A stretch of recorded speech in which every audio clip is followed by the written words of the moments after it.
inputs for the past weeks and even today. So we have piled up a huge array. You know, Paul, without a doubt, but I want to ask everybody how to attract President's attention. We know that that will be, you will struggle to fight for his patience and to attract his patience. I'm moving here. The entire room will be simmering with impatience.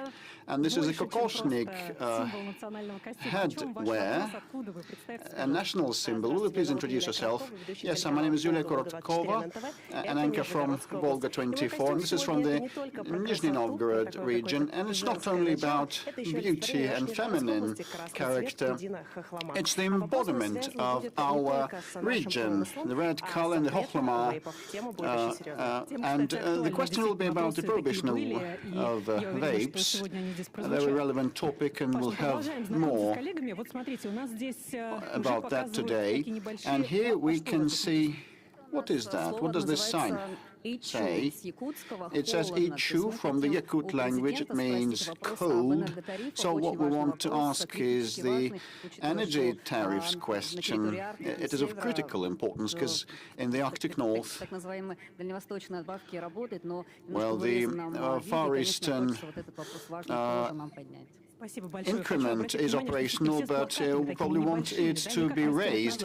You all have these placards here, and in past years people brought huge placards and as if they were at a rally, and one could not see the face of the journalist behind those placards. And afterwards, well, the request was to reduce the size of those placards to A4 format. And here we also have a signage saying Astrakhan, the city of Astrakhan, and this depicts our local fish. So we want to ask a question about North-South corridor and the shallowness of Volga issue that tells on the water and bioresources. So this is the wobbler fish. And here we have media representatives that are very knowledgeable of the moods of people in their regions. And here I can see a girl with Labubu dolls. Why so? I'm not sure where the stress falls, Labubu or Labubu. Why have you brought them? It's TV channel 360, and those Labubu dolls have been a game changer for the St. Petersburg Economic Forum, becoming a symbol, a new symbol. And we invented this trend in early 2025, and we merged them with the faces of our politicians, the Governor of Central Bank Nabiullina, Foreign Minister Lavrov, and Prime Minister Mishustin, and this is an exclusive Donald Trump in the form of a Labubu doll. And my question is about international affairs. I just want to attract Mr. President's or Mr. Peskov's attention. And Mr. Peskov has a Labubu doll with his face on it. And there was a question about import substitution also. Let's give the floor to the Amur region. What are you going to ask President Putin? Hello, I'm from the city of Blagoveshchensk in Batin, Amur regional TV channel. We are here to invite President Putin to attend a unique international event organized just right on the ice of the borderline river of Amur. Blagoveshchensk is the only administrative capital situated on the border, and this is an invitation, yes, and we have submitted the symbols, the panda and the brown bear, as symbols of our region, and it is about a visa-free travel and transfer for the adjacent regions of Blagoveshchensk and the Chinese bordering region. So we invite the President to feel this sensation of being on the borderline between Russia and China. And I cannot skip this person, Yevgeny Podobny, the hero of Russia, the only media representative decorated with the Hero of Russia star. A round of applause. You always have a lot of questions. Do you have any today? Yes, of course. I do, Pavel. May I not disclose the entire thing, but I'll just say that my question is of relevance for hundreds of thousands of people across the country and in the frontline regions also. So I really want to raise this matter. So please raise your hand and do your best. So it has been a virtual tour. We have briefed everybody about our regional journalists and about our veterans. And the floor goes to Anton Korifeev. I'm showing you live for our channel. So the double live program, I'd say. So,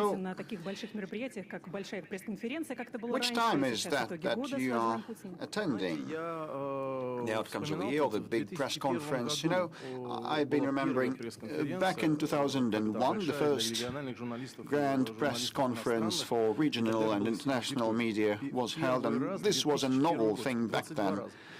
So probably since 2001, it's been 22 times, quite a lot. Yes, I'm a record setter, and people want to have a pic with me. I'm a celebrity. Alexander Gamov from the Komsomolskaya Pravda newspaper. Alexander is waving to us. He's closer to you, Pavel. And we're impatient every time, because there are new things every time and each time. So I've taken the center stage, and I'll be able to see President directly from the first row. It's a long-awaited event, and minutes are remaining before President appears. And it is a live program, and we have already started, and the entire country is following us. The interest is huge, up and down the country. Tens of millions of people are streaming us live, and we have received lots of serious questions. And other types of questions too. For example, when the banknote with the Oreshnik missile on it will appear, is it easier for President to talk to allies or foes, or to himself? And who is better, Messi or Ronaldo? There's a question from Children's Editorial. And would you like your knowledge to be transferred to the digital format to be used by the AI? Also a question for President, and without a doubt, ladies and gentlemen, your questions will be the best. And here we have a young man with a placard saying, "I want to get married." And over there, colleagues have prompted me, "And how can President help you in getting married? And why are you so far from one another, you and that girl who wants to also to get married? You should sit next to one another. You should sit next to one another." Tell a few words about yourselves. The demography is a very important topic. Yes, this is what I just want to ask about. Demography. And I actually have a girlfriend, and we got acquainted at school, and we've been together for 8 years. And I come from Ekaterinburg, from Paul's homeland. And I work for the 4th TV channel, and I hope this plate will help me. I was quick in getting married, you know. Dear friends, it's our pleasure to see you. Just in a few short minutes, President is coming, and we will start the outcomes of the year with Vladimir Putin. It is a combined hybrid format, combining the annual Grand Press Conference and the call-in. Is a novel format for the entire world. In 2 years, we've been able to collect around 3 million questions and requests from our people, and we will alternate questions from our people and from mass media. please raise your hands as always. Be as succinct as possible when you ask your questions. The shorter your question is, the more colleagues will be able to have the floor. As always, the content of the phone-in, the press conference, is scrutinized, and afterwards a set of instructions by President of Russia is compiled. This is going to happen this time too, and the People's Front will work hard in the course of the year so that each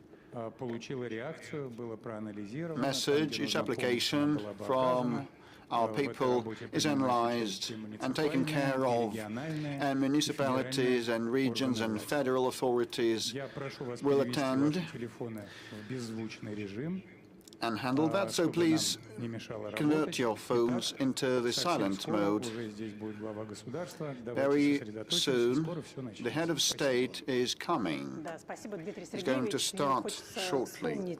Thank you, Mr. Peskov. I just want to recall a quote by President saying that each law becomes obsolete the moment it is written and enacted. And only direct contact with people helps us being up to date. So this is the biggest asset of this program, direct communication and the opportunity to feel the pulse of time. After calls in, new laws appeared regularly and amendments were introduced, and probably this will happen today too. Once again, People's Front has been of assistance, huge assistance in processing all the information, all the inputs, as well as volunteers and veterans of the special operation. And when we started the collection of the questions, I just wondered, asking the head of People's Front, you received a huge array of questions. Will you send it down to the instances that shrugged off everybody with formal replies, or will you do it differently? And he said that acute issues will be on special control and supervision and under supervision, and also have a virtual assistant called GigaChat. And here it comes President of Russia, Vladimir Putin. Please welcome.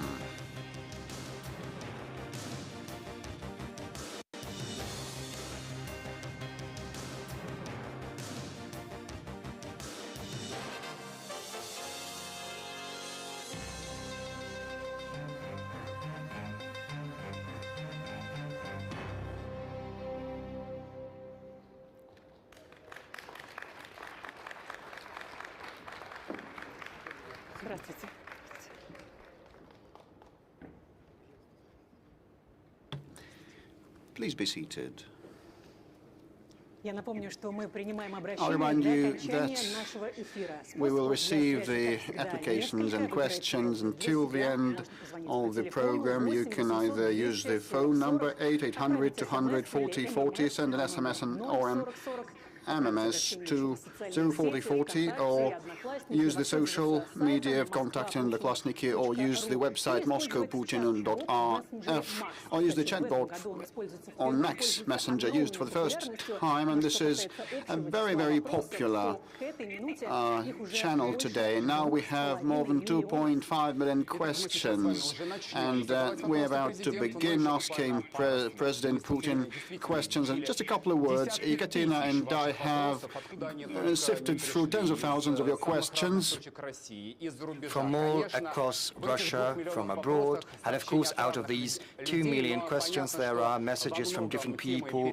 Understandably, many of these topics are overlapping, and we've tried to systematize, to classify the questions, to make sure that we cover the topics that are of relevance to millions of people. And understandably, there's one topic that is of the greatest importance to everyone. There are many issues and questions on social policies, but in the forefront are the issues of peace and war. You've said on multiple occasions that we are okay with how the things are going at the battlefront, but is it going to be peace, or is it going to be continuation, given what Zelensky is saying? So far, we're not seeing the willingness, but let's remember what all of this started from. It was back with the coup d'etat in Ukraine back in 2014, as well as the deception about there being a possibility to address all of the issues via Minsk agreements. But afterwards, in 2022, when everything was on the verge, when the Kiev regime, the Ukrainian regime, basically unleashed a war in the southeast part of Ukraine, we said that we would have to recognize the unrecognized republics. It would be better if you leave these people in peace and let them leave without Russophobia, without coup d'etat. Just withdraw your troops from there. Back then, they didn't want to do that, and after Istanbul, at first, they basically initialed those drafts, and then they basically threw them in the bin, and this is what we're seeing right now. They're basically refusing to finish this conflict via peaceful means. That said, we are seeing things, and we know there are signals, including from the Kiev regime, indicating that they are willing to engage in some type of dialogue. The only thing, and I would like to say something that we've been saying for quite some time, we are willing to put an end to this conflict by peaceful means based on the principles that I outlined in July last year when I spoke at the Foreign Ministry of Russia. The root causes that brought about this conflict have to be addressed. Mr. President, the situation on the battlefront is changing day in, day out. We know that you follow everything almost in real time, talking to our heroes, to our soldiers, but the situation is changing on a daily basis. Our soldiers are getting ahead audaciously and steadily. As Commander-in-Chief, what's your assessment of the current state of affairs? I've just listened to the report by the head of the General Staff. On the whole, I can tell you that right after our troops expelled the adversary from the Kursk region, the initiative, the strategic initiative, to be more precise, is firmly in the hands of the Russian armed forces. What does it mean? It means that our forces are advancing along the whole line of contact. At some places, they are moving ahead faster, sometimes slower, but everywhere along the line of contact, the adversary is being pushed back. And most importantly, and we started with this, you said, and I said, that there were proposals to the Kiev regime to withdraw their troops from those unrecognized, back then they were unrecognized republics, who didn't want to leave under the yoke of the Kiev nationalists. By then, the Kiev regime had been building fortified positions in the agglomeration of Slavyansk and Kramatorsk, Konstantinovka. This was the most fortified region. So let's start with what is currently unfolding over there. Just recently, the head of the General Staff, the head of the group of forces, as well as the local commanders, the head of the brigade that I received at my office, reported me on having taken Seversk, which is an important settlement, and from there it's possible to move closer to one of the most fortified regions, to part of this agglomeration, which is Slavyansk. A little to the south from there, our armed forces are active in the South Liman direction. The troops are in the city already. The battle is raging, and very soon it'll be taken. A huge percentage is under our control, but the advancement is going to continue. I said that Konstantinovka is part of this agglomeration, and the battle is already there. More than 50% of Konstantinovka is under Russian control.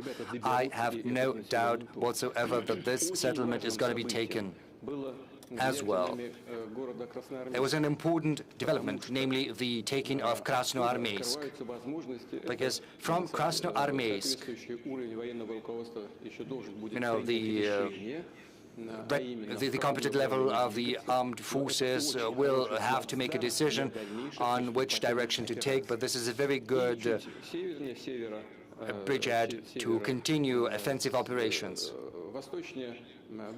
And to the south, northeast, there is the city of Dmitrov, which is also an important bridgehead, and it is completely encircled. I think around 50% of the city will have been taken by our forces. By now, the adversary did not get an order or the command to lay down arms. They're trying to break the encirclement, moving in small groups. They're undertaking attempts to take back at least parts of Krasnoarmeysk. In vain, so far. The adversary is sustaining significant losses and seeing no success. Another group of Russian armed forces, East Vostok Group, is making great headway across Zaporozhye region, liberating one settlement after another. As you know, currently the battle is taking place in Hulai-Polye. The city is divided by a river into two parts. The biggest is on the opposite part of the river. This barrier has been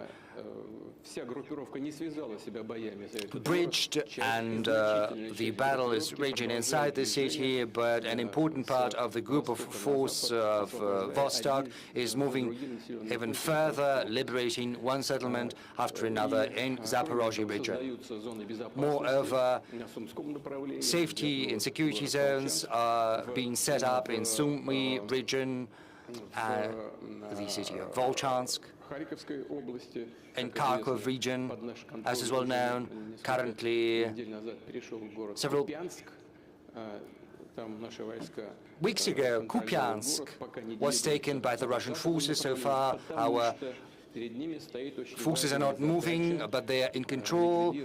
The thing is, their most important task is to eliminate the group of the forces of the adversary on the left bank of Oskol River and to take another settlement, which is basically a hub, a transport hub, which is Kupiansk-Uzlovoy. There is a group of forces that is encircled there, 15 battalions, 3,500 soldiers who didn't get a command to withdraw either, and they have no chances whatsoever. They are heavily encircled by the Russian armed forces. And once it happens, once our units have completed their task, they will move further west. I'm confident that by the end of the year, we will have seen new successes by our armed forces, by our soldiers, by our warriors at the line of contact. And what about Seversk? What is the current state of affairs? And why was it so difficult to take this settlement? You must have seen, you must have heard the briefing of the head of the general staff, as well as the head of the group of forces, the group of armies, the commander, as well as the head of the brigade that is engaged in hostilities there. I asked him, what's your current take on the situation in Seversk? Are you firmly in control? He said, Mr. President, we are moving even further west. 1.5, 2 kilometers, my brigade has already made that movement in the west, and this movement is continuing. You probably remember there was this briefing on Seversk, and we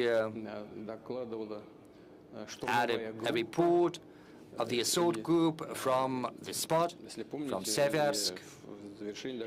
If you remember, at the end, I asked them to change their position as soon as possible once the report was over.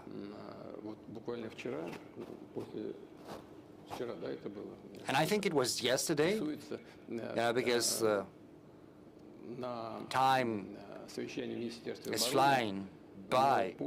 We had a meeting at the Ministry of Defense, and once the collegium was over, there was an award ceremony for our warriors.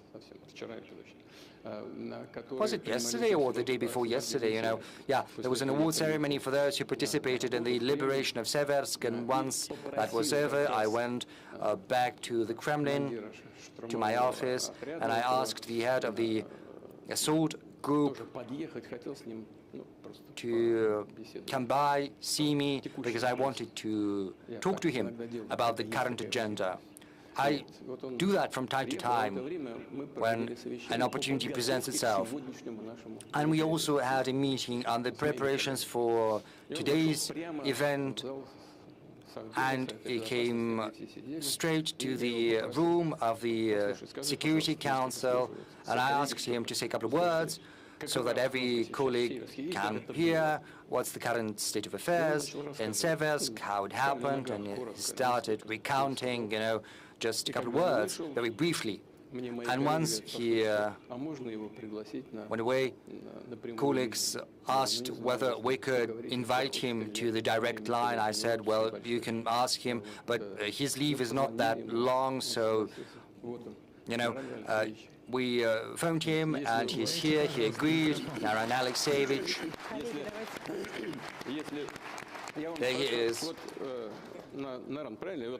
Naran, is that correct? Yes, please, be seated. Take your seat, yeah. Am I correct? Is this how this happened? Yes. If you've got any questions about what is happening in Seversk and how the liberation took place, you can ask him directly.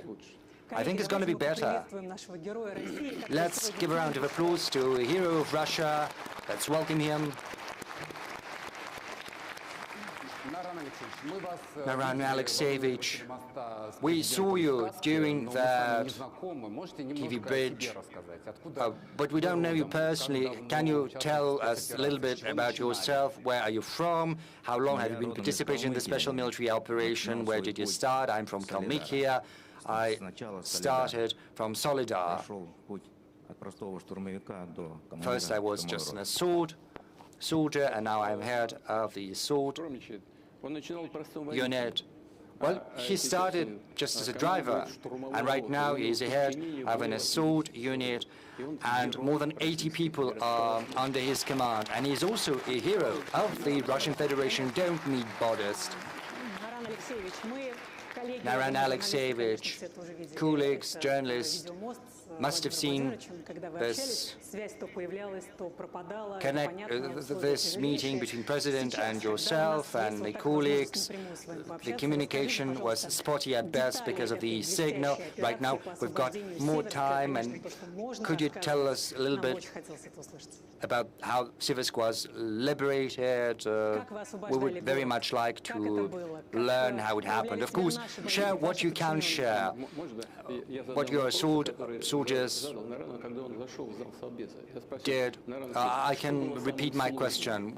I said when he came to the room of the Security Council, what was the most difficult? Well, the most difficult thing was to get to Seversk in secret, because, these were open fields, there were no natural shelters. That's why a decision had been made to move in small groups, clandestinely, and we managed to perform this task. We managed to accumulate forces right under the nose of the adversary, and once the accumulation happened, we waited for the command to start assault. There were many civilians that were staying in Seversk. What was the attitude of the armed forces of Ukraine to civilians? For quite some time, the civilians had been living, how shall I put it? Well, yes, they've been living in fear, under the pressure of the adversary, and once we managed to liberate our zone, that was our responsibility. We started to talk to the civilians, and they told us that the Ukrainian armed forces had been behaving just like nationalists, shooting those who didn't want to evacuate with them. So civilians didn't have any arms and they were shot at because they were willing to stay in the city just for this simple fact. And once our armed forces arrived there, how were you welcomed? When we came, people were in a very difficult state, both physically and morally, and when they saw us, they were very happy. They had been listening in secret to Russian radio, waiting for us to arrive, and they were very happy. Naran Alexeyevich, you said that when the armed forces of Ukraine were withdrawing, they were shooting the civilians. And back then you said that they were shooting down young people, yes, especially young people under 30, under 40. They were simply taken away without judge and summarily shot down without exception. What's your current take on what's happening in this part of the front line? On the whole, it's stable, as I reported to Mr. President. We moved even further beyond Seversk. Naran Alexeyevich, when we look at you, when we listen to you, we want to repeat once again that our warriors are true warriors, true men. And what's the morale of your guys, of your soldiers, those who are under your command? We are working conscientiously and steadily, pursuing the tasks set before us by the Commander-in-Chief, and the goals of the Special Military Operations will be accomplished. Naran Alexeyevich, how many people are there under your command, and what are the losses that you've sustained? In my assault group, I've got 157 people, and when Seversk was being liberated, 24 groups had been employed to the total number of 84 people. There were minimum losses because we were moving in small groups. 4 men were lost out of 84. Those 84 had been participating in the assault itself. Let's thank the hero of Russia once again.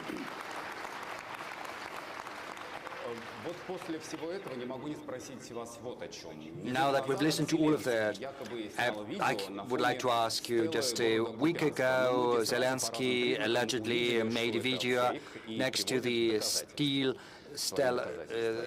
there's a column next to Kupiansk. Many thought it was a fake video. Is that a fake? How Zelensky decided to publish that at such an important, crucial moment? Well, I'm not following that, but, you know, following what he's doing.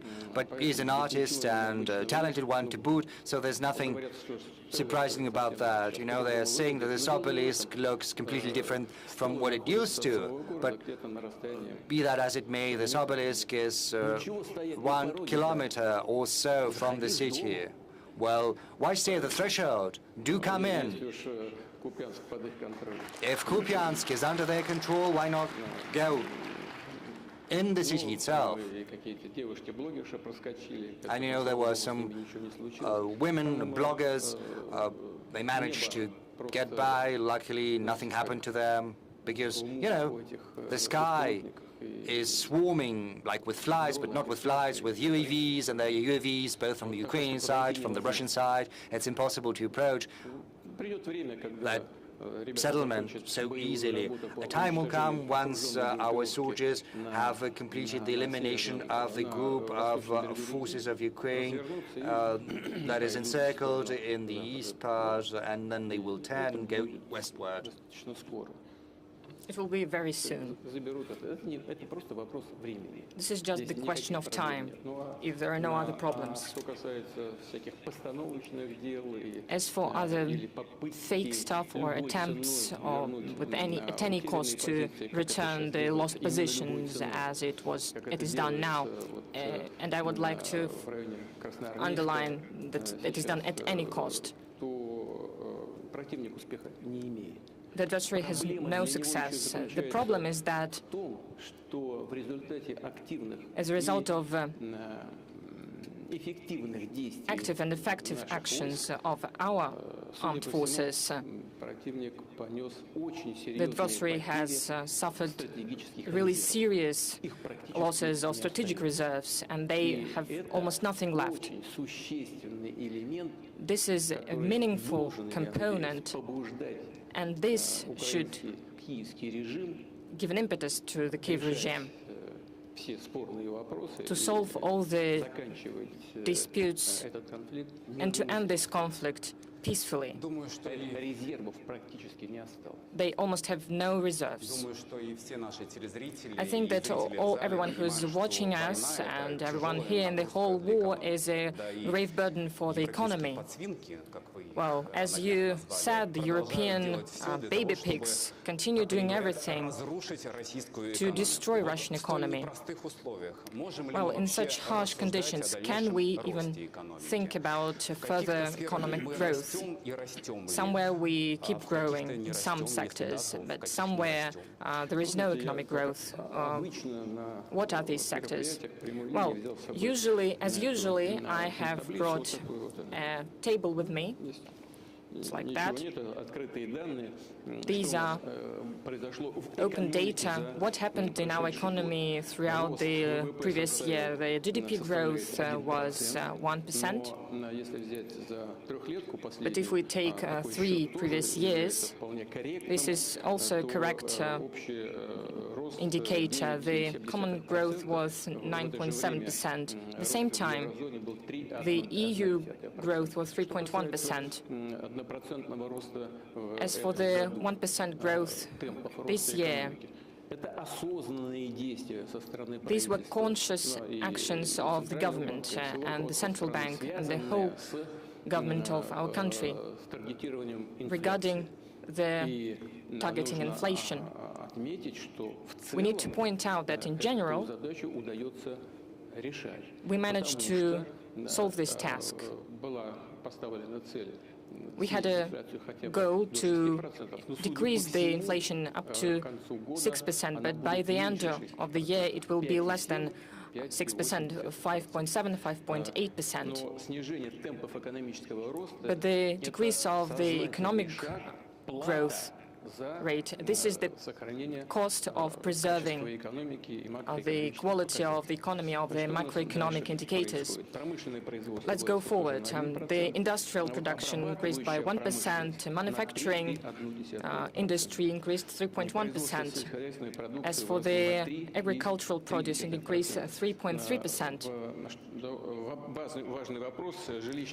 An important question is housing construction.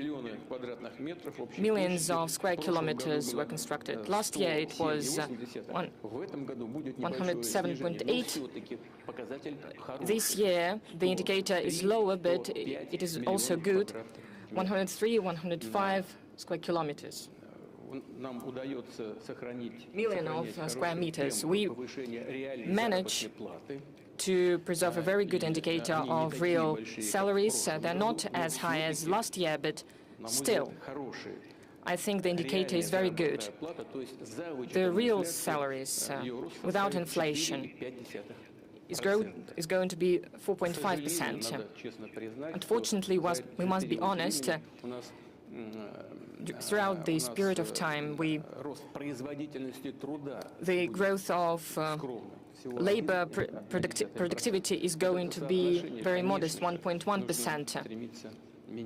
And we need to change that, of course, in order to increase labor productivity. As for unemployment level, last year I said it was record low historically. It was 2.5%. This year it is even lower, 2.2%. In general, these are very good indicators. International reserves of the central bank are growing. I have just spoken to the governor of the central bank. Like just several days ago, $741.5 billion US dollars. As for the budget deficit, budget of the federal budget, 2.6%. Next year, we think that it's going to be 1.6%. As for the 3 years period, it should be around 1.5%. This is a very good indicator regarding our state debt. It's one of the lowest among the developed companies. We have we have spoken with our colleagues, it is 7.7%. And in the next 3 years, it will not be more than 20%. Well, these are the indicators. What is more important, the principal thing is that we have to thank the government for the hard work they have implemented. They managed to balance the budget. The quality of this balancing is of the level of 2021. This is a very important indicator of stability of the economy and financial system of our country. It means that we will be able to fully implement the issues regarding the social obligations to the population, also solve development issues regarding national projects. We will reach technological development goals, as well as, without any doubt, we will ensure the necessities of the armed forces. And all of this combined speaks about the stability of the economy and financial system, which is absolutely under the control of the government and the central bank. Well, the journalists would like also to ask their question. Our format is combined. This is a direct line in the big press conference, so let us start, give the floor to the journalists. Let's start with the center, Siberia. Let's start with Siberia, please.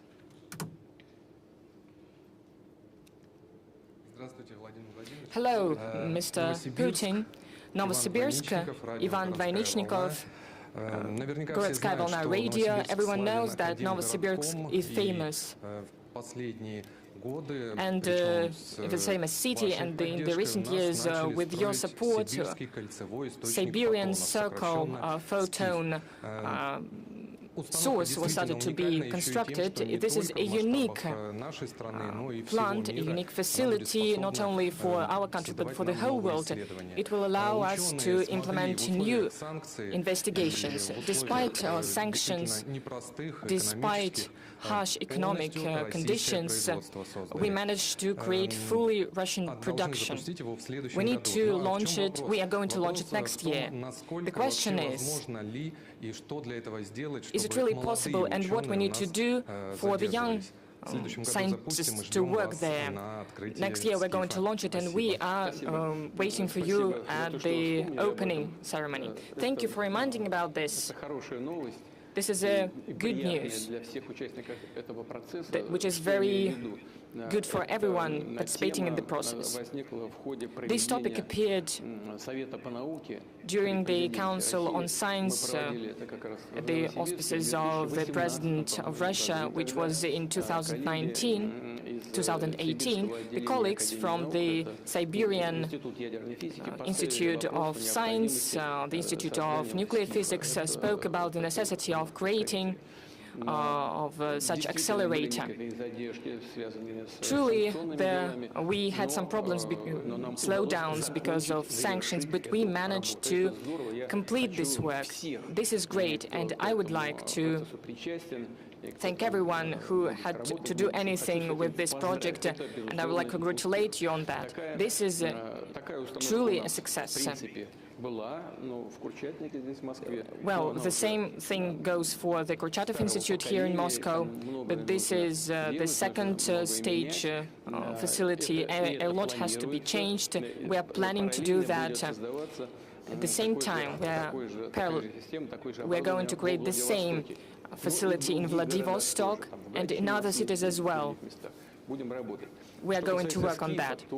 As for your facility, SCIF, this is a great success because it gives an opportunity not only to have investigation of a fundamental nature, but also of an applied nature. This is truly important because this will give an opportunity to work in the sphere of pharmaceuticals and new materials and so on and so forth. But how to keep young experts? We have a whole system that is functioning, but the main thing is that we need to create laboratories because true scientists are truly talented ones and dedicated ones, and they also, but social aspects are also very important. The salaries, the conditions for living there, and all of this is what we're going to work on. In the future, this is one of our goals. We have a grant system for this and mega grants. We know the scientists that are called mega granters. These are the scientists receiving such mega grants. We have raised this issue at one of the meetings with them. So we need to create conditions so that young experts would keep working there. We need to create a horizon for them to be seen, the horizon of investigation, not for 2 or 3 years, but for 5 years or more.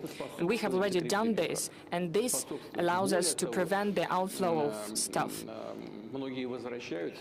Many people come back. I have personally spoken to such scientists. These are young experts that used to work abroad, but they come back to Russia, the native land. And our so-called Western colleagues help us very much in this. Why they come back?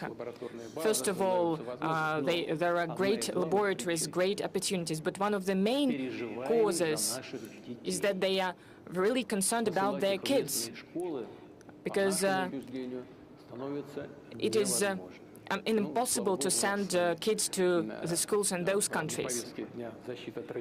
Well, we have protection of traditional values on the agenda, and together with the other conditions, they decide to come back to Russia. And there are more and more such people. Well, we'll keep working on all of these tracks. I'll try to come to visit. Let's give two more opportunities, a couple of opportunities to journalists. Please don't shout. Well, I have the patriarch of the Kremlin pool, Alexander Gamov, please. Alexander, if you have a question, you haven't raised your hand. Yes, please. Thank you very much. Alexander Gamov, radio and newspaper Komsomolskaya Pravda. Mr. Putin, this year Komsomolskaya Pravda celebrates 100 years since the publication of the first newspaper. We have received an order of valiant labors. Thank you for this high praise. We would like to thank you. I would like to remind that the first direct line was hosted by us. But, well, I have a question from our newspaper. I would like to know how now is developing or implementing the program of the Time of Heroes. You were the initiator of this program. Do you follow this project? How people participating in this program cope with their work? Those people who are now working as the leaders of regions, how justified is this program and how long we're going to have this program? What other postings we're going to see? Thank you. You know, first of all, let's remember the participants of the Great Patriotic War. Those who were fighting in the fronts of the Great Patriotic War came back. They reached great results in culture, in science and education. When I went to university, I had teachers who were participating in the Great Patriotic War. We respected them greatly. There was those who were gravely injured. I had a teacher who didn't have a leg and he had a prosthesis, but he was an excellent expert in his sphere. We all remember him with gratitude. And we remember the knowledge that he gave us. Let's remember Mr. Nikulin. And there are so many scientists who excelled in their spheres and truly truly were important for the development of our country. And the participants of the special military operation. Let's take Narana Alexeyevich. I couldn't recognize him really because the hall is very big,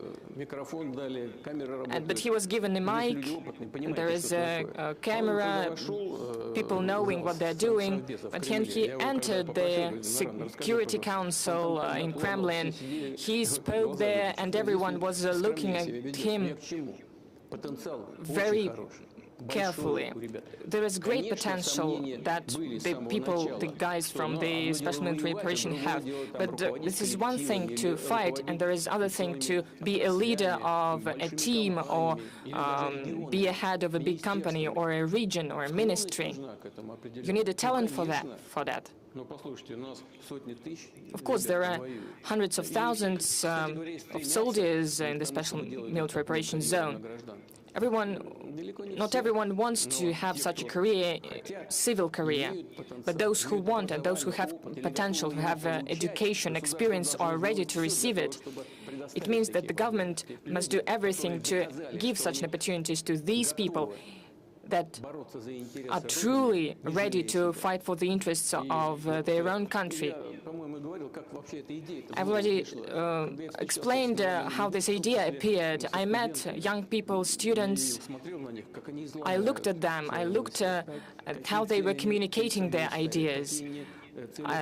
What were their goals? What are the promising goals for the country, by their opinion? So when I listened to them, I had this idea. It's important to give opportunity to such such young people, to stimulate them. Of course, we need to prepare them, to train them, without any doubt. That is why we started this program.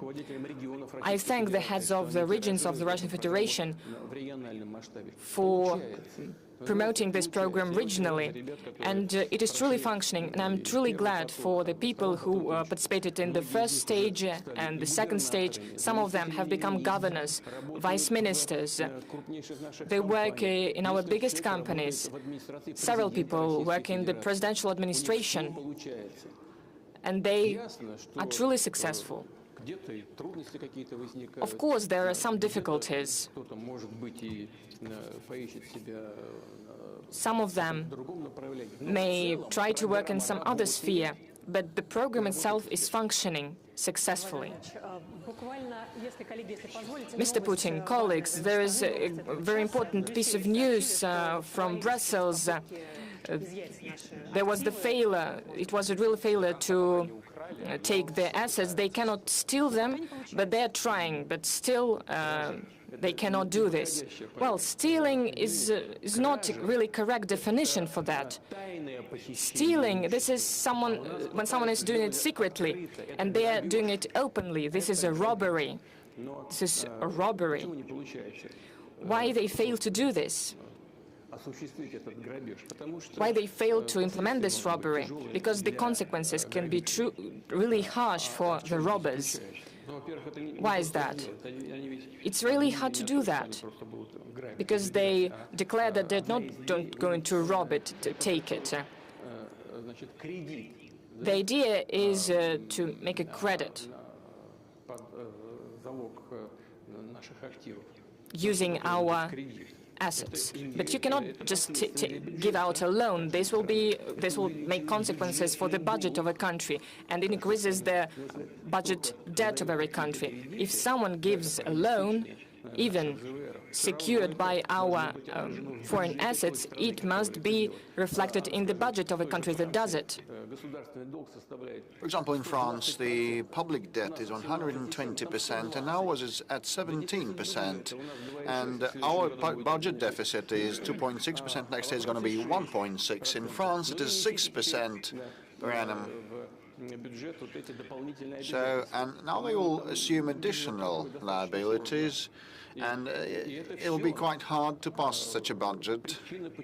And all these are the reasons for the difficulty of taking decisions related to the robbery of someone else's assets, but there will be graver consequences for those who might endeavor that. This will not be a blow to their image, but this will subvert all the confidence with the euro area.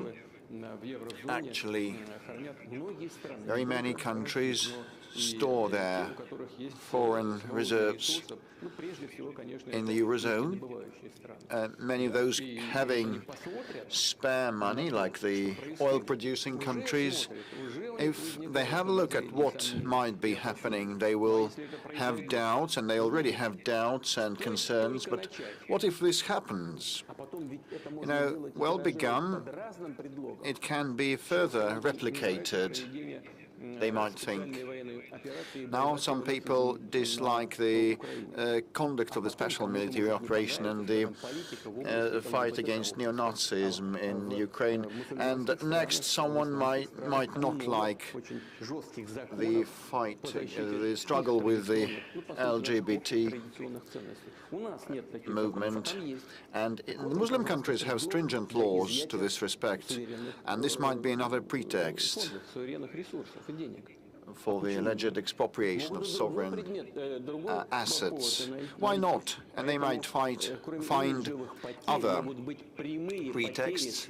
So that will entail image-related losses and direct financial monetary losses related to the contemporary financial architecture. And the main thing is, no matter what they steal, sooner or later they'll have to give it back.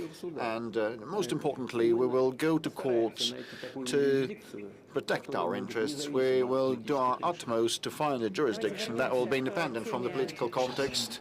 Let's come to the room and ask questions from the hall. The road of life, I see the sign. Good day, Vladimir Vladimirovich. I'm from the Cominform, the Republic of Komi media outlet.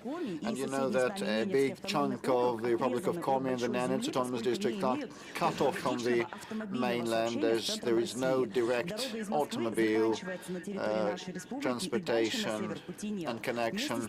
So there's a dead end of the automobile road, but at the same time the Srpska-Uchtau-Shensk-Pechornari trunk road spanning more than 600 kilometers going through our republic, and that provides for all the year-round procurement for the north and safe traffic for the northern residents. But the bulk of that segment, the biggest part of this segment is in a very deplorable state, and we lack regional funds to repair this road. And Komi has very few federal roads, unlike other regions of Russia. So the proposal, whether this road of life, the only trunk way for the north, can be transferred to the federal property, so that the safe and secure communication with the north is safeguarded. And using this opportunity, I'd like to invite you to the Republic of Komi.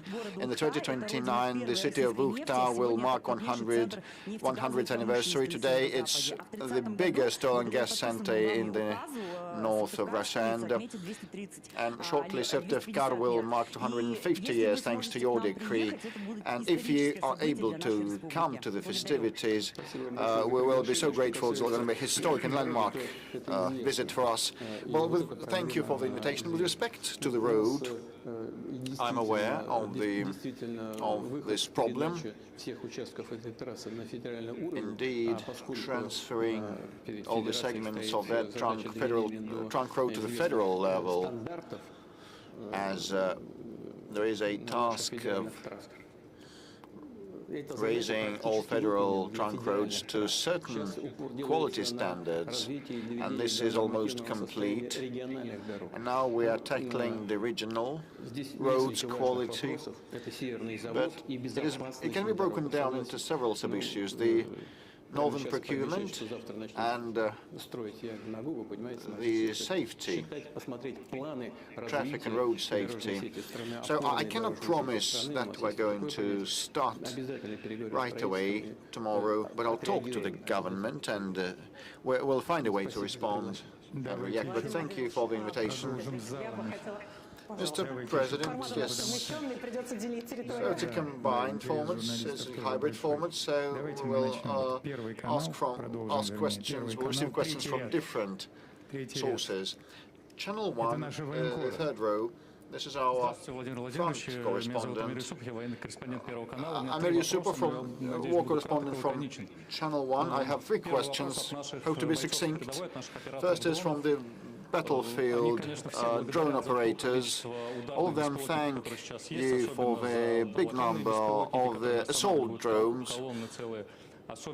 Some of them can stop columns like Prince Vandal of Nizhny Novgorod, but we actually lack hexacopters, the Baba Yaga type.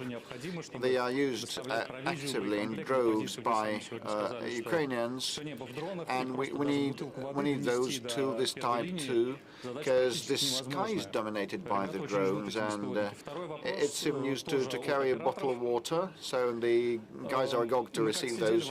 And the second question is from the operators, and one of the guys in the trenches told me a baby will be born shortly in my family. Will you miss the front line? I asked him. Yes, I will, and he will miss the control of the UAVs actually. So we have lots of UAV operators, and their number is increasing, and they also want to continue doing that in peaceful life. As being civilians. Will that come in handy? Will their experience and expertise come in handy? And the final question is from me. We work with a brigade of veterans who are knowledgeable for their underground operations, subterranean subway operations, Avdiivka, Dzержinsk and others, but this brigade, despite all the merits, is called like a voluntary group in many reports of the Defense Ministry. If I may, will you please assign this brigade the name of Guards Brigade, Brigade of Guards, the honorary name? Thank you. I'll start with your final point. The Brigade of Veterans deserves the highest assessments, and they are heroes. But it's not only about risking lives and going through a tube. The point is that they are meticulous and hair-splitting and responsible in preparing each operation of theirs, and a lot of preparations were done with all the driveways and procurement and exit points and enter points. These are heroes, no doubt. And this brigade deserves the highest assessments, and it should be granted the name of a Guards Brigade. I agree with you. Secondly, the point that you started with, that about control of drones, we are lacking heavy UAVs, and this is what the Defense Ministry and the defense industry are getting to grips with, and the Defense Minister personally has been looking into the matter, and he has done a lot, and thanks to him, to a large extent, the situation with drones has considerably improved, and the guys on the contact line now feel that, and will keep supporting our contemporary inventors with a system of grants and support measures. And I'd like to thank our our caring people and entrepreneurs, they have collected 83 billion rubles of donations, and that was spent on different things, but to a large extent on drones. I must say directly and frankly, one shouldn't shy that. We have become leaders. We still lack those heavy drones like Baba Yaga type, but with respect to the number of drones, we are ahead of our adversary on all the segments of the front line. This is an obvious fact, a hard fact. Now, with respect to the civil life application, in order to confirm this leadership, well, this can be confirmed actually only if those items used in fighting will be applied in civilian, in peaceful life, and it will also be used in, there will be the dual use of these items to improve the combat efficiency of our country, and all the delivery of mail and medicines and food will be conducted with the help of UAVs like the airplane type or small copters, air-based ones. I'm speaking about the UAVs in general, airborne and seaborne, and we are making big headway in this respect, and this will have the support of the government in future. Now, with respect to the fighters on the front line that want to continue doing what they have been doing, well, this is a peculiar thing, because the point is that we continue a good rate of manning, and now we have a lot of volunteers that want to volunteer to the front, conclude contracts to join the army,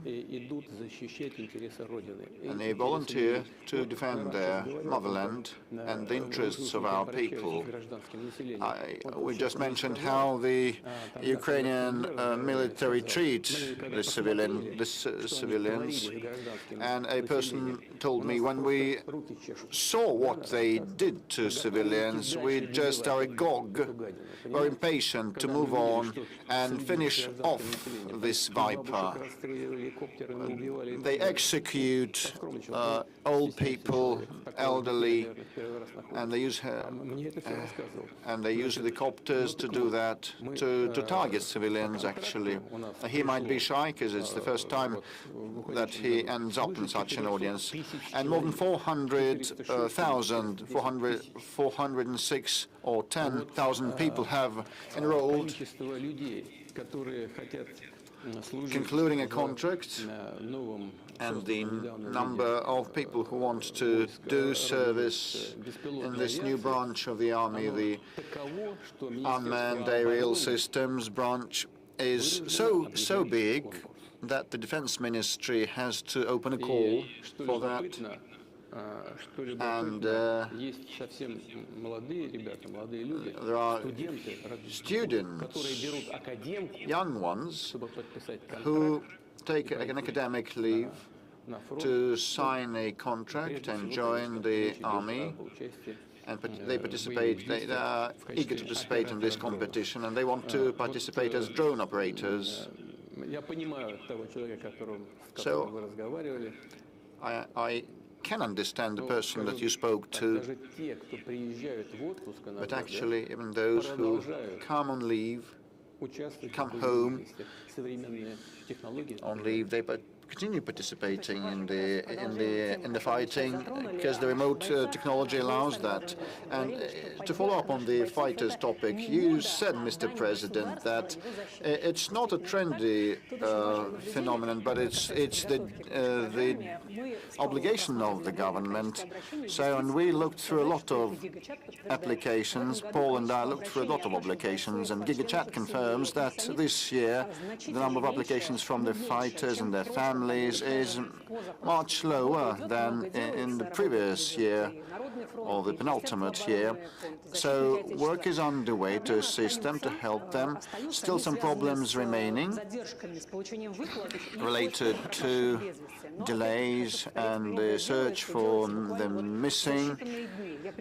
Still a lot is done just in a matter of days. For example, Alexei Gushin from the Lov region wrote to us he was gravely wounded 2 years ago and he wasn't able to receive a payout of 3 million because not all the documents were available, and finally the amount was accrued, and one of these days he's to receive the full amount. And the mother of a fallen hero, Lyudmila Orlova from Beloretsk, said that her son lost his life last year and was posthumously decorated with a medal, but she could not receive this medal, and finally the volunteers looked into the matter, and now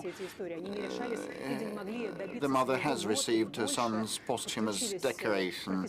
And she tried to get it for a year, and only after caring, attentive and thoughtful people attended to that, this was resolved. And just yesterday or the day before yesterday, you said at the Defense Ministry College that there is still room for advancement. And now we'll have a look at a video from Kristina from Novosibirsk. Good afternoon, my name is Grebe Kristina. I'm a widow of a fallen serviceman.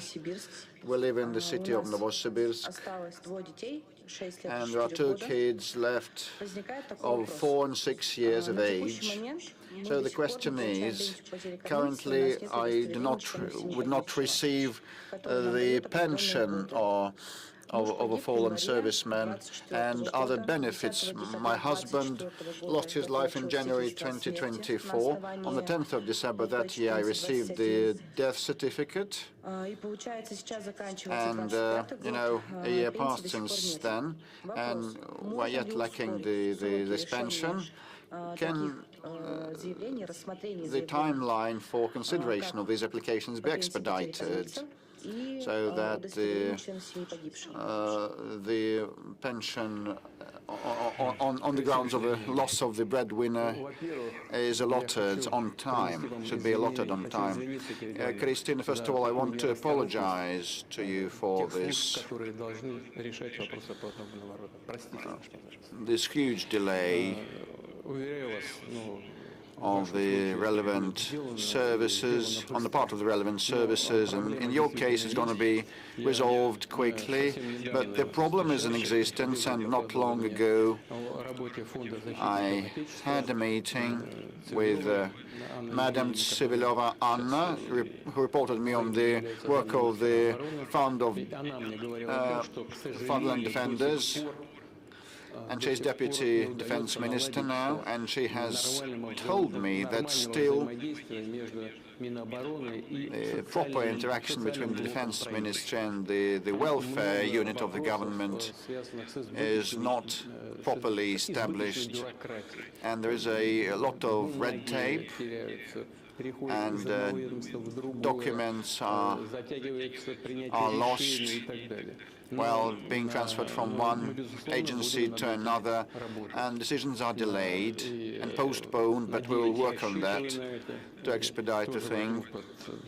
I will definitely keep track of that personally. I'll look into this issue. We should be swifter and quicker so that rid people of additional difficulties, like in your case when they have 2 kids left after the tragedy. But there is also another issue pending, which is obvious from some of the questions received via various channels, and Mr. Peskov has handed me a file full of such questions and applications. The search for the missing serviceman, and in the case of Christina, I hope the problem she's faced with is going to be resolved quite quickly without any procrastination. Now, as for the search for missing in action, this is a topic of particular relevance, and I have to tell you that the Ministry of Defense has taken several steps with a view to addressing this problem. To be more precise,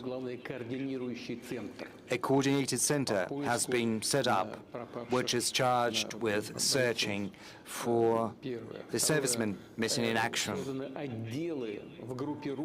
Special units have been established in relevant units, and groups, a special registry has been set up as well. And if we look at the beginning of the year and at how things stand today, we'll see that the number of those who were thought to be missing in action has decreased by 50% as compared to the beginning of the year. So there is a 3-time difference. Of course, this work has to continue and it has to be improved. Rest assured, we'll do everything to make sure that the losses are brought down to a minimum. Mr. President, the issue of MIIs is very important. I know that even among our colleagues, journalists, there are family, close friends who were participating in the SMO and who were considered to be MIIs. I think everyone will support you if we'll ask you to give an instruction to make sure that there is a special control, special surveillance of the issues from family. We have to remember about the issue of those who are missing in action and those who have been taken prisoner. Well, the instructions are there, and we're working together with the Ministry of Defense. Let's work with the audience. A couple of questions, several questions from the room, from the audience. Third row of this section, I think the Mir TV company. Yes, the lady in red. Thank you, Mr. Peskov. Good afternoon, Mr. President. Elena Dashkova, Mir TV channel. The issue of phone fraudsters is very acute.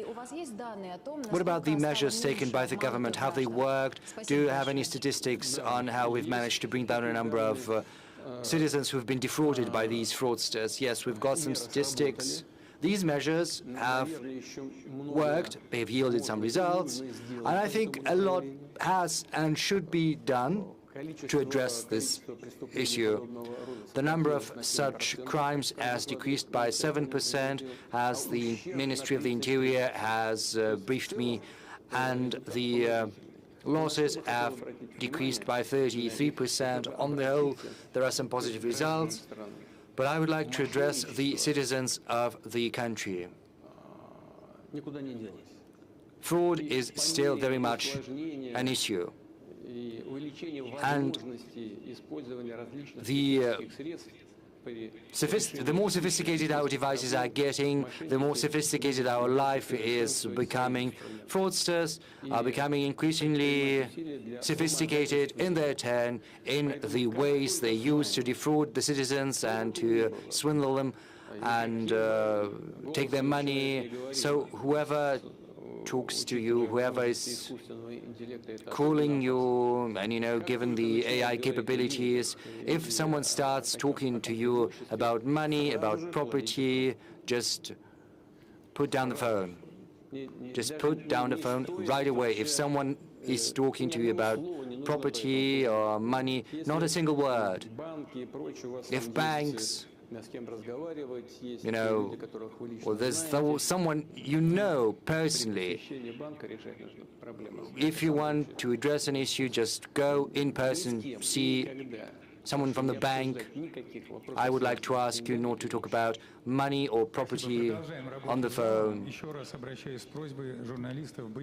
More questions from the room. I would like to ask the journalists to be as succinct as possible. Yes, we see a young man here, a young gentleman, Children's Editorial Office.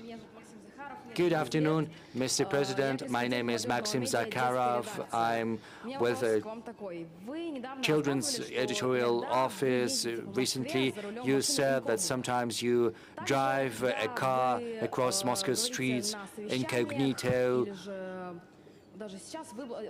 and when you speak at meetings or right now, you are in possession of a wealth, a treasure trove of information. I would like to ask you how you get this information about what people really need.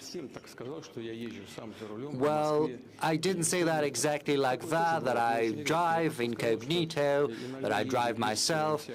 I'm just saying that sometimes I drive without the accompanying police cars and all that. And, these voyages, as it were, are useful because from the car window, it's very interesting to look not just at the road I usually take to get from my residence to the Kremlin and vice versa. It's very interesting to look at different neighborhoods of Moscow.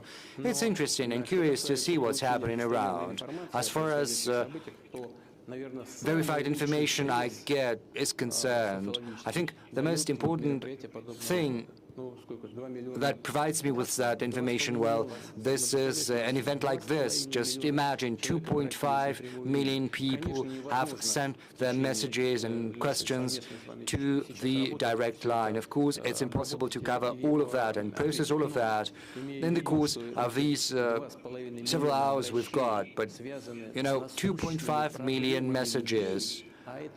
They're about issues that people hold dear to their heart. This will be processed by AI for a year. This information will be processed by my loyal assistance from the Popular Front. This is the front.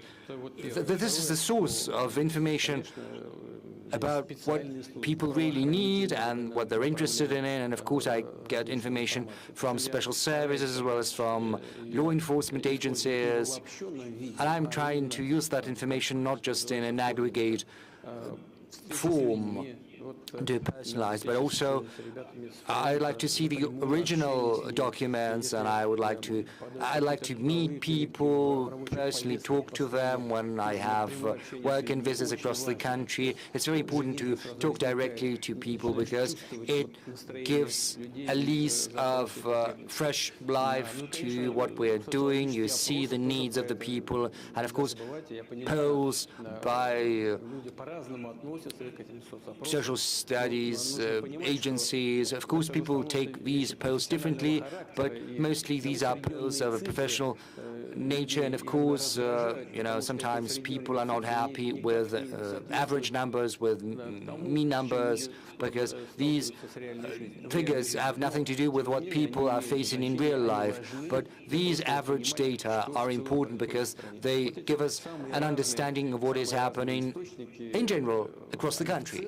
So this is a variety of sources which provide me with a fairly objective picture of what is happening in the country. A couple of more questions from the audience. Yakutia, yes, please.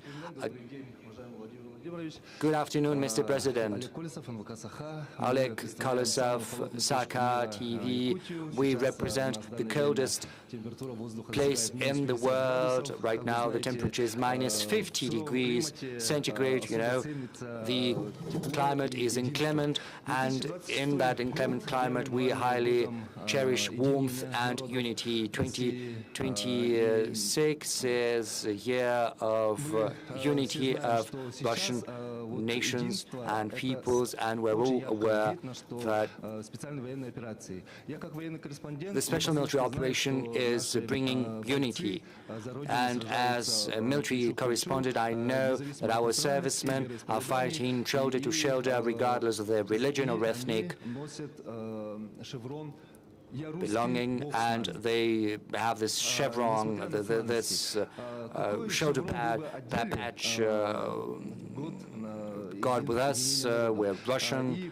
So what kind of patch would you choose for this year of unity? And next year we are opening a unique center of epos and arts, and also an arts school that is being built at your instruction. We'd like to take this opportunity to invite you. Yakutia is also known for its cinema, and right now a film is being made about a hero of Russia.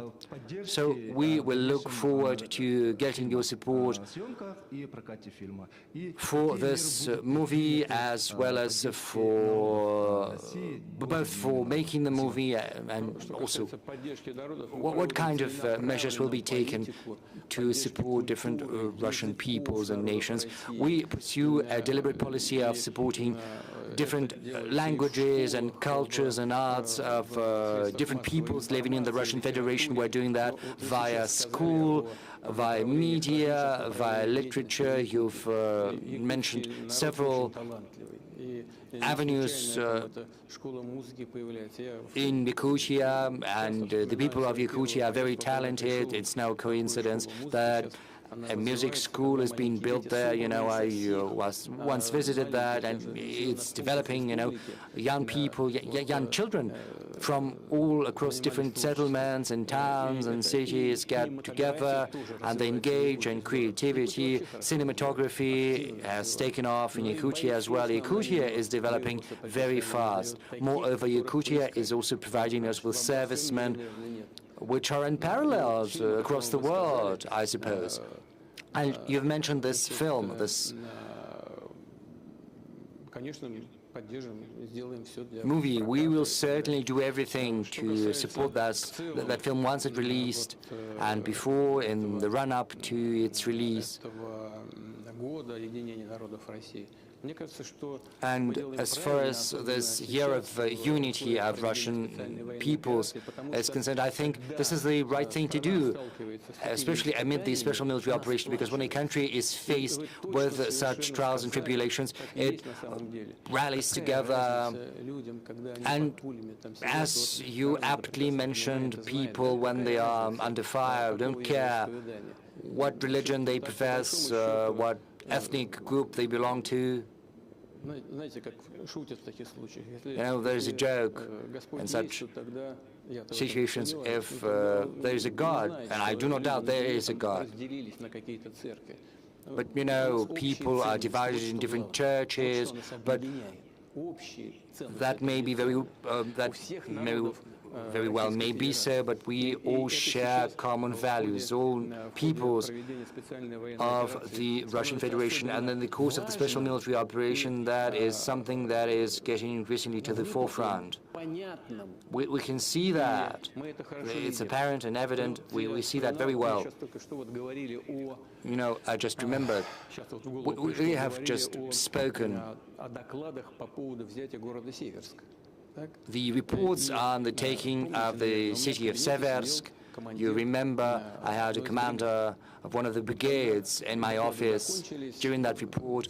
Once the reports were over, the video link was shut down, and I started to talk about the zone he was responsible for at the front line. We spoke about some daily matters, and all of a sudden he tells me, you know,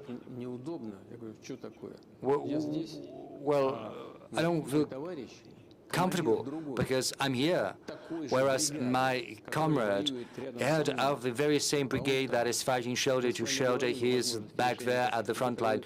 You and I, we're talking about addressing some daily needs, whereas he is fighting, but he's just as good as I am. And I tell him, who is he? And he said, he's from Dagestan. He's from a small ethnic group in Dagestan. He's a genuine warrior, a Russian patriot, as well as a brilliant commander. And I said, you know, it's impossible for everyone to be here. You are here because that the commander of the group of armies has decided, but someone needs to stay at the front line. But I say, let's try to give him a call. I took up the phone, and via military connection, we managed to find that second commander of the brigade he had spoken about. He was at the command point on site. We spoke, and then I passed the phone to the commander of the brigade, who was with me in the office.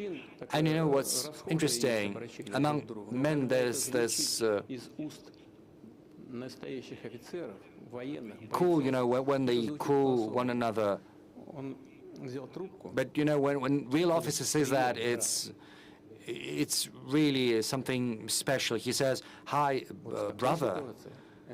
Yes, men do call that one another, but you know, when real military commanders say that, this is testimony to the unity of the peoples, nations of the Russian Federation, who will do everything in our power to strengthen this process and to push it forward. Thank you. Another question from the audience before we get back to our moderators. First row, the blue jacket. Yes, please. Introduce yourself. Vladimir Seroukov, good afternoon. RBC Radio next year ushers in many changes in taxation with a view to mobilizing budget revenue. What's the financial effect you're expecting, and will you relax these restrictions and tightenings once the situation gets better? Yes, this is a very acute issue. We've been discussing it at the government and also at the president's office. And as I said, the most honest way out is an increase of the VAT. Is that what you're asking about? Well, the goals, the objectives are very simple. Our task is to secure a well-balanced budget. On the whole, we've managed to accomplish that task. I've spoken about that to a certain degree thanks to this decision we've taken. As far as that is concerned, there is a number of issues to be addressed. The government needs to pay attention to that, and we spoke about that on multiple occasions. When the tax burden goes up, a temptation arises to avoid paying that tax. In the past, this task was very much widespread. Right now, it's becoming increasingly relevant. We need to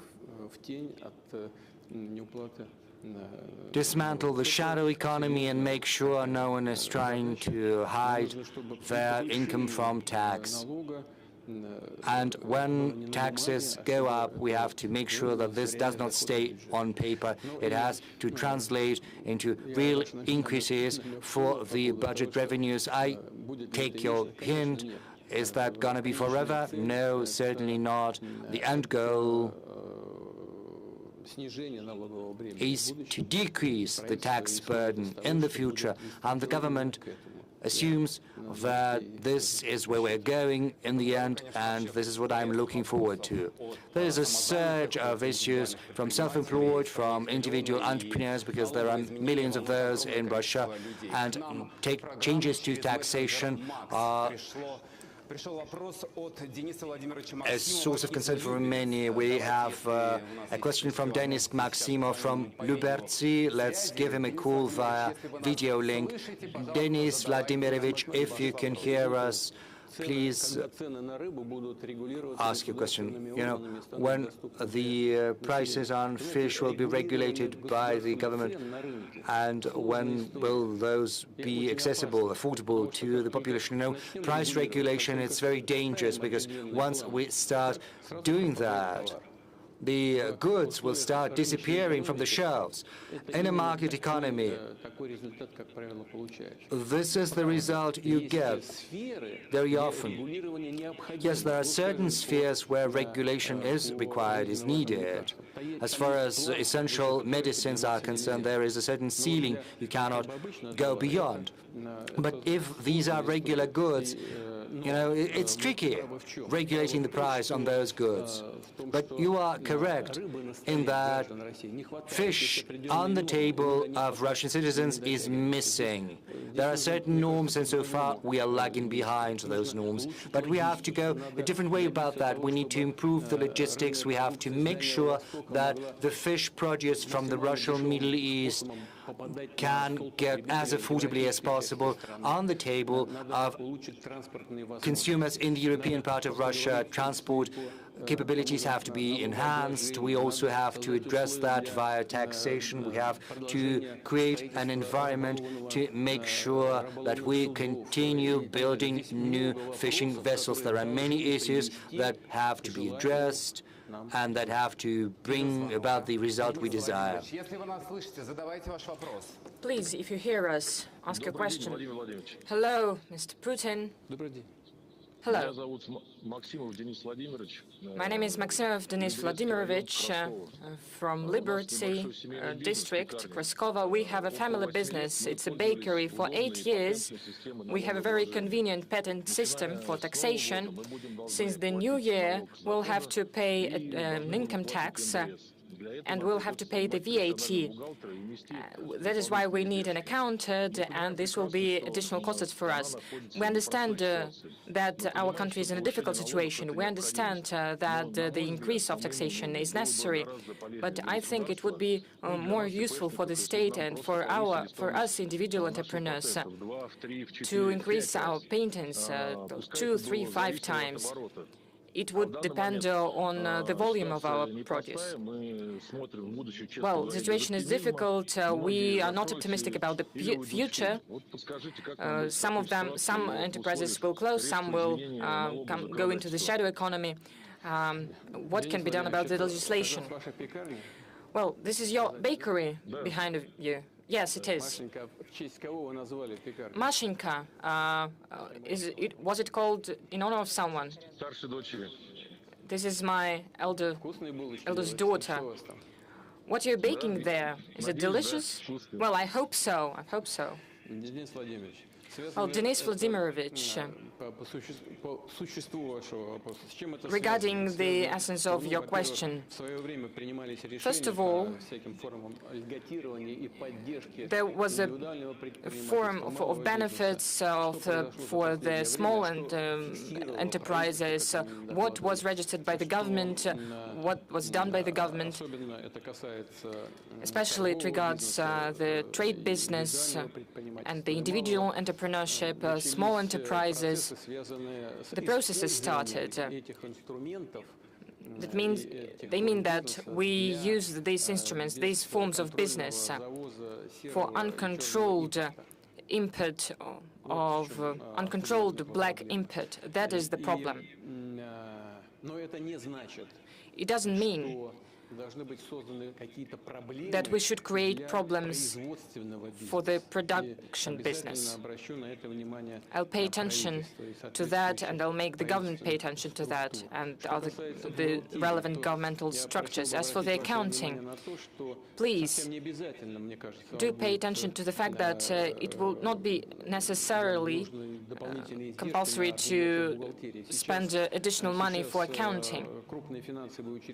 Big financial institutions provide different services, banking and accounting services.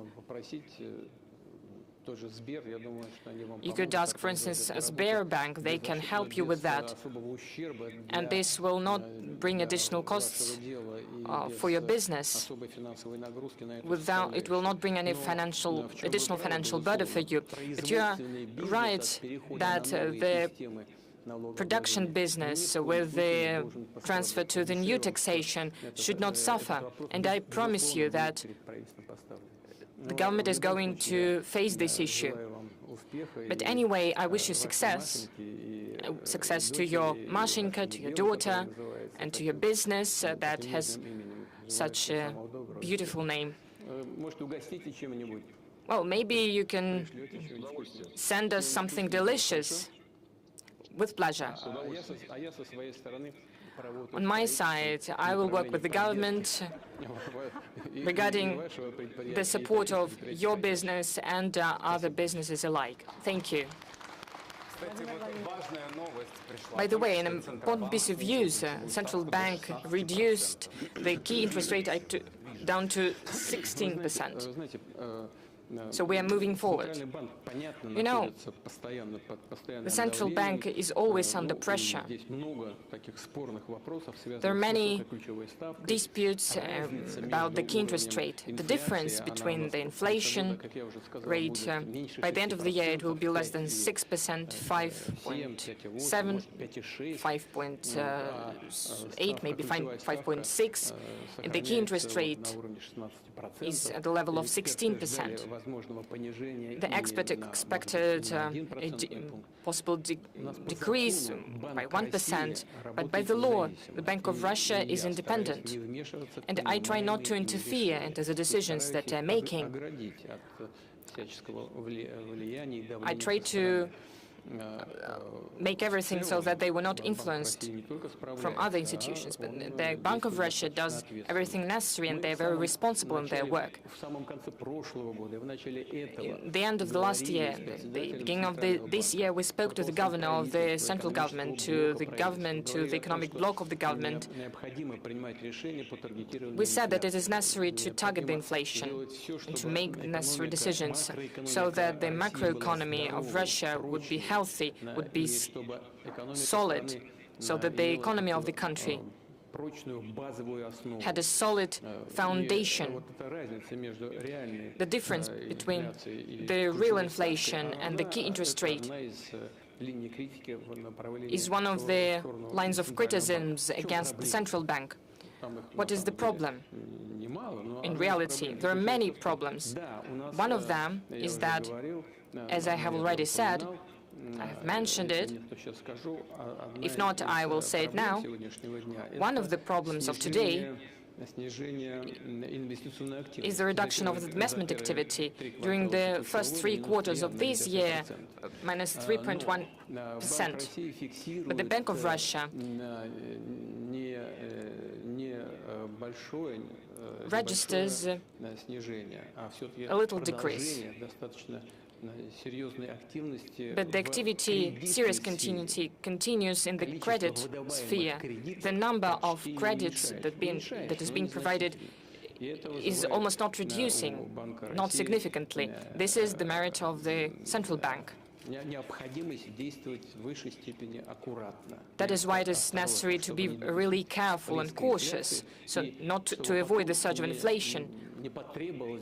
So it would not be necessary to take any steps backwards.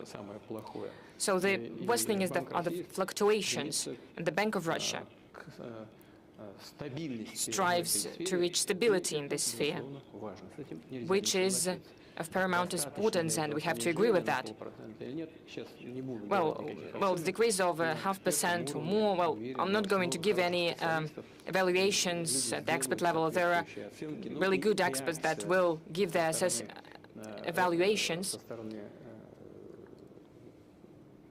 But the reaction of the real economy sector, well, will be very well expected. Well, I know what could be.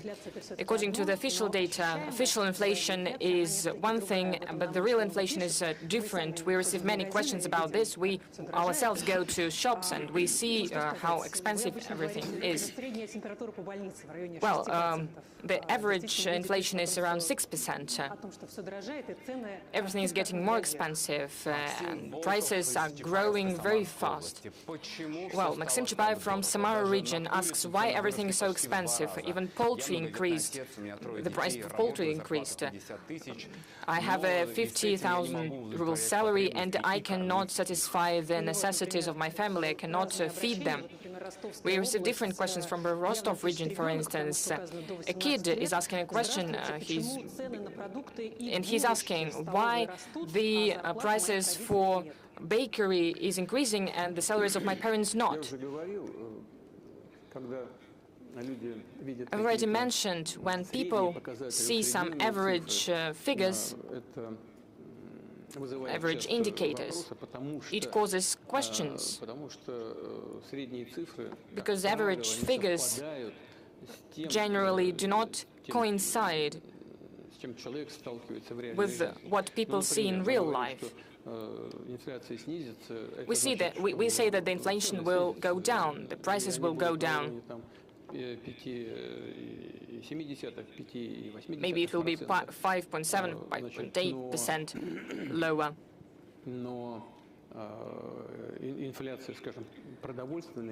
But the food inflation, for instance, can be even higher, and it is higher. And it depends on the food basket that a person needs. If, for instance, these are protein products, poultry, for instance, then it affects the budget of the family. It's nothing good about that. We also need to point out one more thing. Maybe last thing or the year before that, we were critical about the actions of our colleagues from the government when the prices for eggs have inflated, but now they have decreased by almost 10 or 16%. So these are important factors. Without any doubt, we need to follow closely what is happening in every segment, with every group of population. Regarding families with kids, everything should be centered around families with kids. Just saying that additional measures of support for families with kids will be introduced since the 1st of January next year. For instance, of 13% of the personal income interest for individuals, the families where they have modest income, less than 1.5 minimum wage for a person, of 13%, 7%, most of it will return to the family. I hope there will be a real way to support families with children. And if income of a family is less than 1.5%, then they need additional benefit for every child in the family. Well, I'm not even speaking about other components of supporting families with children. Of course, it is not enough. We understand everything. It's not. We all understand that it is not everything. But what can we do? We will keep improving this system, because the policy of the state on the federal and regional levels should focus on that. And of course, we'll try to increase the level of salaries so that the income, especially the income of families with children, would not decrease.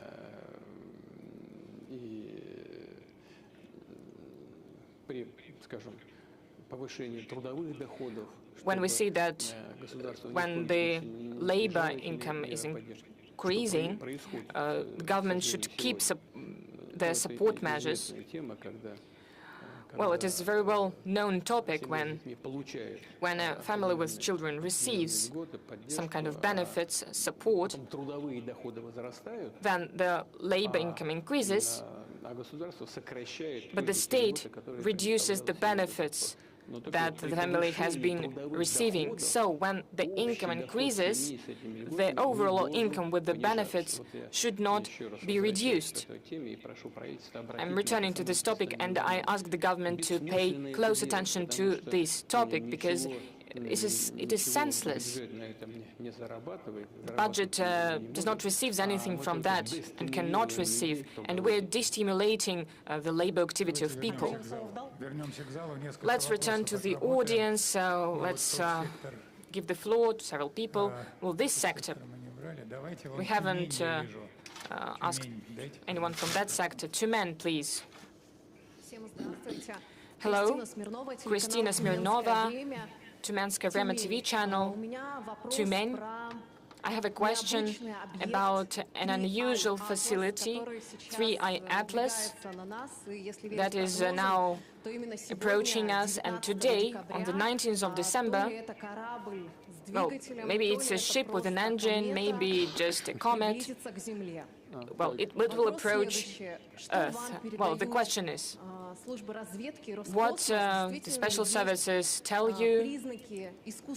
Is it truly an artificial object? There are many theories about that. Tumen is the thermal capital of of our country. If these we're ready to receive any guests, but these are guests from the space. Well, we're not sure about that. So this is the first time we are summarizing all the results on Friday. So, Mr. Putin, if you know about the existence of aliens, please blink an eye. Well, Christina, you said was your name. Well, what I'm going to say, but it should be strictly between us. This is secret information. This is our secret weapon, but we will use it only in a truly critical situation, because we are against any weapons being deployed in space. Our scientists know what is happening. This is a comet from another galaxy. That is why it behaves differently compared to the comets from our galaxy. It has a different surface. That is why when it is closer to Sun, there are different processes happening on it. As well as regarding the tail of this comet, it has a different appearance. It's quite big, from 2 to 6 kilometers. Well, let's see. The moon is from us on the distance of 300,000 kilometers, and this object is hundreds of millions kilometers away from us. So we will send it to Jupiter. And in the beginning of the next year, this comet will go out of the solar system. Thank you. So you're not going to blink your eyes. So no. Please, Belarus.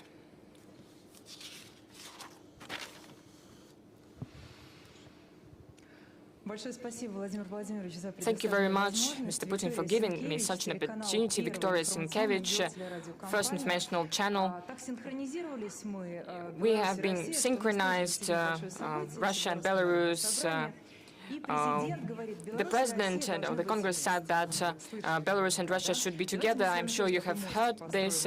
We could also build a bridge. It's not the first time we're doing this. We are truly glad that the Oreshnik is entering combat duty in Belarus, as well as the tactical nuclear was given back to us.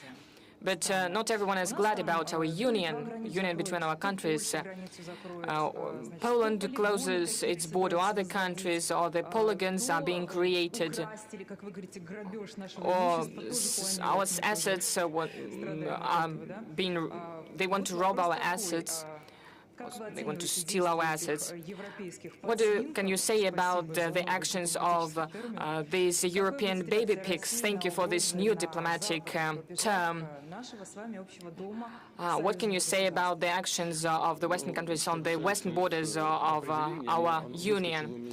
As for the term that you have mentioned, well, I was speaking to the military and I said it. I was not really meaning anyone specifically. I usually never say anything like that. I was speaking in general terms. I was speaking about a group of people, as legal people say. All of this appeared to quite a long time ago. But the relations is what really important, relations between our two countries. I watched live the speech of the President of Belarus at the All Belarusian Summit, Congress, and I have to congratulate him on that. His speech was very meaningful and excellent. I would like to express my gratitude for this assessment of the state of Russian-Belarusian relations. As for the security issues, we are solving them bilaterally, as well as the context of the CSTO. You have just now mentioned Oreshnik. Alexander Grigorievich spoke about the Russian tactic weapons, nuclear weapons that is being stationed on the territory of Belarus. We regularly have exercises of the groups of armed forces created by our ministries of defense. We are closely cooperating between each other. The security of the Union State is in very reliable hands, and it will be guaranteed without any doubt. Well, it was Belarus. Maybe our guests from NBC, maybe they would like to ask the question. Please, could you give them the mic? Keir Simmons from NBC News. Mr. President, I want to ask you about relations with President Trump and the United States. President Trump has a peace deal on the table. Ukraine is offering enormous compromises, yet you continue to talk of war. Mr. President, if you reject President Trump's peace offer, will you be responsible for the deaths of Ukrainians and Russians in 2026?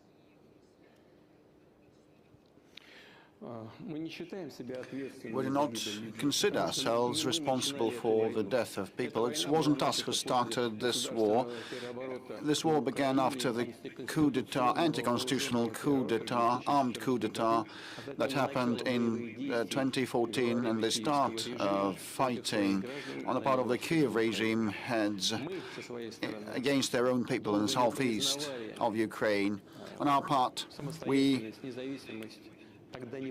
stopped short of recognizing the autonomy and independence of the then breakaway republics of Donetsk and Lugansk. And after we had been deceived and the Minsk arrangements hadn't been implemented, we had to resort to the armed forces to conclude that war that had been started by the Kiev regime with the support of the Western countries.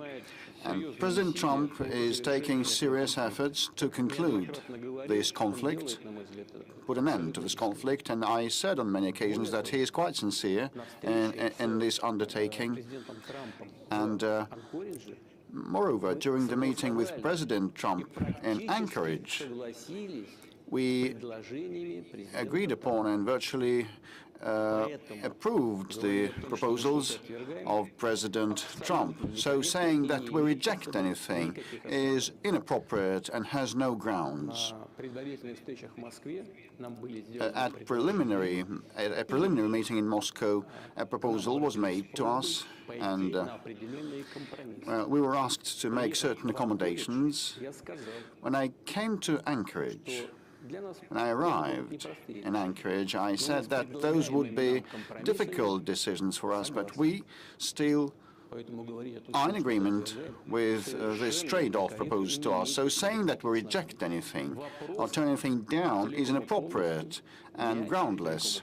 So the ball is entirely in the court of our Western so-called opponents, the chiefs of Kiev regime, most importantly, and their European sponsors. We are ready for talks, and we're ready to conclude the conflict by peaceful means. A couple of more questions from the audience.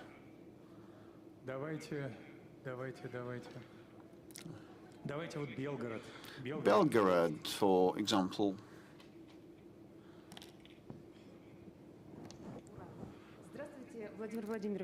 Good day, Mr. President.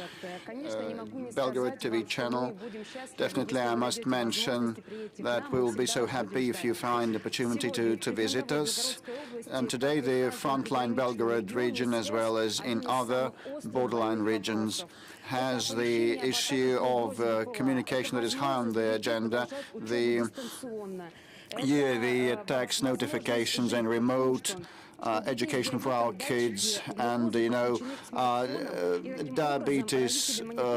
Children with diabetes have their sensors connected via mobile internet, and that fails without mobile connection. So will you please introduce the sensors for diabetes children,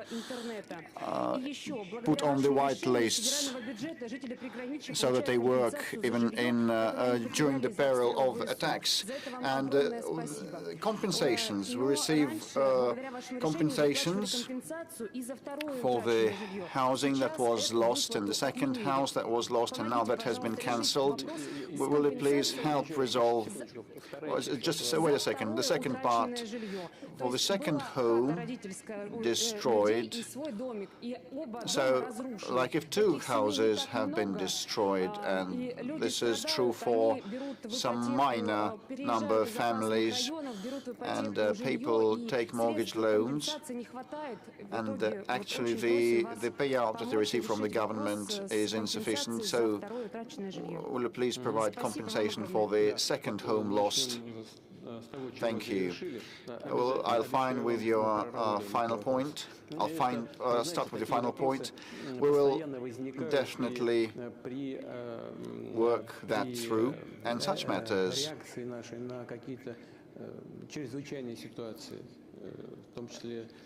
crop up when we have to respond to emergencies like fires and floods and etc. Here things are even more dramatic, but such matters in that system and frame of reference, when we struggle with the after effects of the calamities and disasters, can be resolved, and we will do that. And secondly, with respect to connectivity and services and the related issues of education, remote education and diabetes sensors control, I gather that it's not a matter of the intake of certain drugs, but the control and timeliness of taking these drugs. When the internet is disconnected, it is hard to control the glucose level. I know what you're talking about. So there are restrictions related to the security matters because of the drones attacks. And you mentioned the services, and some of the components of those services are stationed abroad. In this case, it's easier to select targets for attacks for our adversaries. And here we have to switch to domestic software and our own domestic hardware too. This is a way out to see the operation, the functioning of many of these services. And secondly, we can also use the capability of the international manufacturers operating here, but they should transfer their services to Russian soil. Definitely, we will have to work on both of these matters that you have raised. Thank you. I can see no plate, no sign. Paying dues to your modesty. Good afternoon. My name is Jacob Shine. Politica newspaper from Serbia. Thank you for giving me the floor. I apologize for my command of Russian, but I'll bet you understand me. You started the normalization of relationship between Russia and the United States, and all that you get is more sanctions imposed on Russian companies. Some of them are on Serbian soil. I'm referring to NIS. Can you tell me what the Serbian people should expect and what the future developments are likely to be? And my second question is about your meeting with Donald Trump in Alaska. You discussed a new security framework, and there was some secret information about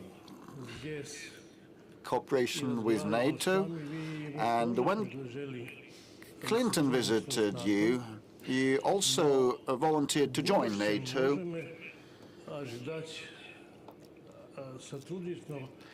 But I just wonder whether some degree of cooperation between Russia and NATO will be existent in future to avoid a war and live normally. I'll bet that, I hope that next year we'll have more talks about peace than war. Thank you for your question. We also would very much like to live in peace next year, getting rid of military conflicts, and I reiterate, we actually would very much like to resolve all contentious issues by way of talks, and I hope that you will be in agreement. We'll have to eradicate the root causes of the conflict so that it shouldn't happen in future for the sake of a lasting, durable and just peace. With respect to prospective cooperation with NATO, we had it in the past, and we also discussed a membership, first of the USSR, then of Russia, in NATO, but in both cases we figured out that we were not welcome there, and the promises that had been given to us that NATO would not expand had been ignored, and we had been deceived, and there had been several waves of expansion of NATO, and that entailed moving military infrastructure closer to our border, which causes our legitimate concern. And in this context, a new security system or framework in Europe is very relevant, rather relevant. Even before the breakup of the USSR, some clever people in Europe like the social democrats in Germany proposed to establish a new security framework in Europe, not expanding NATO, but establishing a new security framework with the participation of the US, Eastern Europe and Russia, so that no one should be left behind or put in a difficult situation. Actually, now we don't require anything untoward or extraordinary. We're not saying that a country should not be able to select a way of protecting itself, but this should be a way that wouldn't threaten anyone, including us. Would not require anything that wasn't voiced before. We just insist on keeping the promises that were given to us by the Western partners. We were deceived, actually bamboozled, and now we want a reliable system in Europe. Now, with respect to NIS, it is a daunting task, you're right. I mean, that enterprise, that company, despite the desire to improve relations, which is seen on the face, well, the sanctions pressure continues, and that also touches upon our Gazprom Neft, oil and gas company owning NIS. And Gazprom Neft invested more than $3 billion into NIS, turning that enterprise into a state-of-the-art and efficient one. And this is the main taxpayer to the budget of Serbia.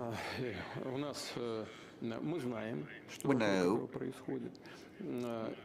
what the developments around this company are, and we have an intergovernmental agreement with Serbia on non-acceptance of any kind of restrictions towards this business entity, and we assume and presume that the leadership of Serbia that is friendly to us will act on its promises and obligations. Otherwise, no one would know how to invest money into an economy, even if an intergovernmental agreement wouldn't be observed. But we have some thoughts of how to move forward together.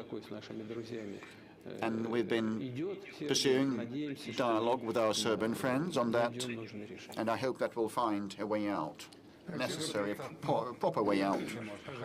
If I may, coming back to the question, to the issue that you have touched upon already, but will you focus on it again with respect to the children's benefits accrual? Families with many kids apply for these. They work a lot, but even if they have an excess of 100 rubles of income, they are not eligible to such benefits. And Gulnara is online, wishing to ask a question. Good day, Mr. President. Happy forthcoming New Year. I'm from Tumen region, the rural settlement of Bar. I received 27,000 rubles per month, and my husband is a driver getting 80,000 rubles per month, and I work at a kindergarten as a tutor, and we expect more kids, and we participate in different contests and competitions. We have the Ready for Labor Independence marks, and I've been a mother with multiple children for 11 years, and I only once was entitled to a payout, to benefit, and last year we have an excess of income of 100 rubles, and in November an excess of income of 250 rubles, and because of that we are not entitled to any benefits at all, like the travel benefits or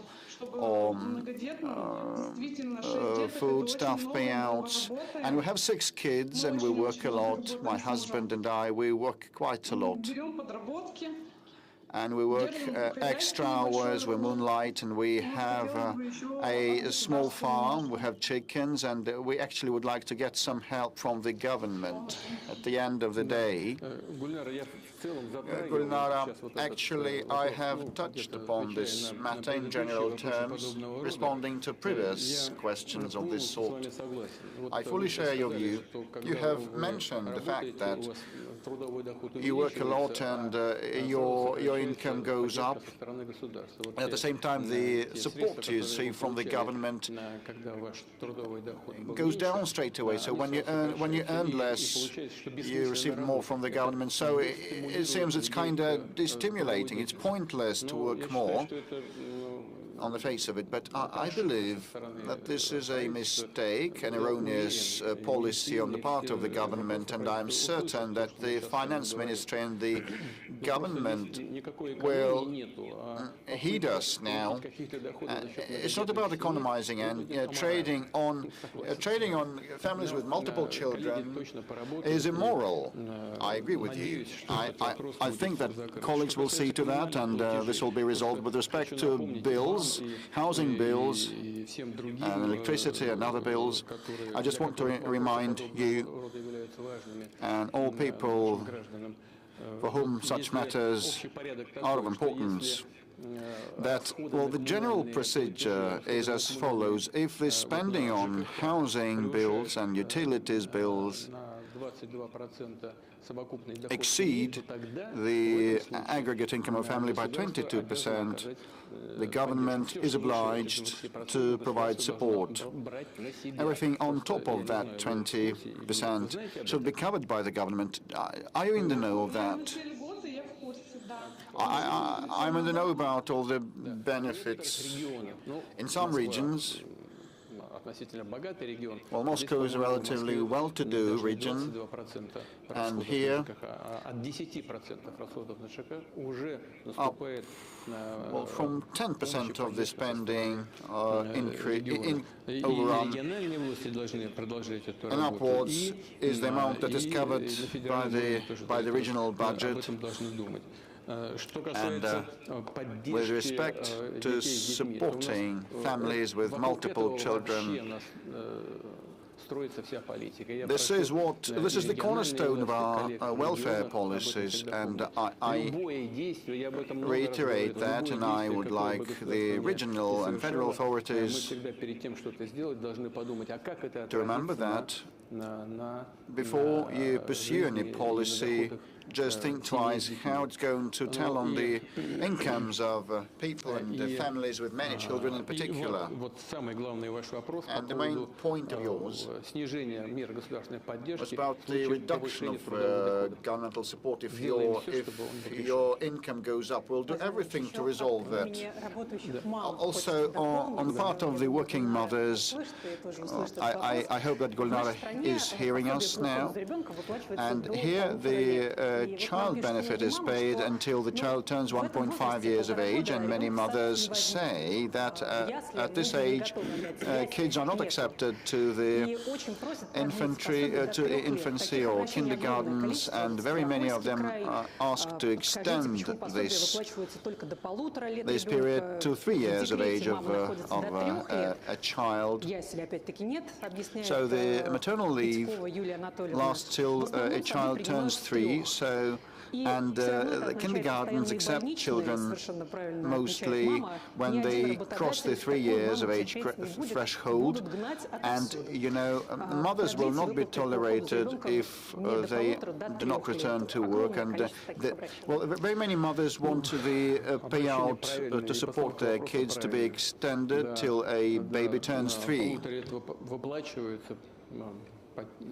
Well, yes, until a child turns 18 months, the family gets the benefit. But, you know, the answer is very simple. There are budget constraints. There's no justification other than this one. But the government will have to think of something on how to address this problem and similar problems. As far as kindergartens are concerned, creche, and whether it's possible for a mother to go to work early. Yes, this is one of the ways to address that. Not everything has been done to ensure that. A lot has been done, however, to renovate and rebuild schools. Right now we're working on upgrading our kindergartens. I would like to ask my colleagues in the regions to listen to me very carefully when issues on renovating kindergartens are addressed. Probably it would be best to also set up crash groups right away. This is the first part of the solution. Secondly, it might seem simple, but still it requires additional attention as well as additional expenditure. We need, namely, to increase the number of hours spent by children in creche and kindergartens, not just 18 hours, probably it has to be extended, but this in turn would require increasing the number of teachers and specialists looking after children, but that would involve increasing the staff, and the government needs to think on how to go about addressing this discrepancy, this gap between 18 months and 36 months. On the whole, however, we've got more or less a refined system for supporting motherhood as well as families with children. Just to cite an example, benefits are provided to women once they get pregnant and until their children turn 18, and sometimes this benefits can be extended until 23 years when students go to universities, if this is a full-fledged education, not just evening classes.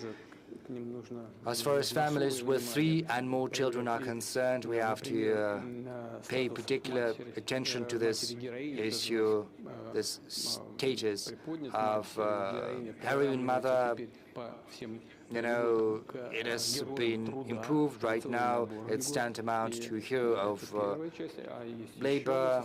There's a number of benefits that come with that. There's another component. In the past, additional points were added to the pension, but only 3 children were taken into account when calculating the pensions, whereas right now a new decision has been taken when a pension is calculated.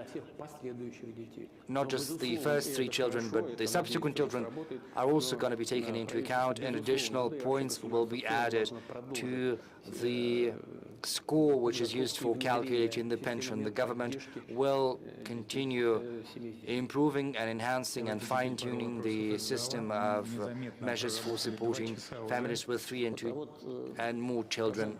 Let's get back to the audience. It's been more than 2 hours and we haven't noticed how time flies by. Kazan, did you want to ask something about Islam? Mr. President, good afternoon. Good afternoon. Thank you for this opportunity.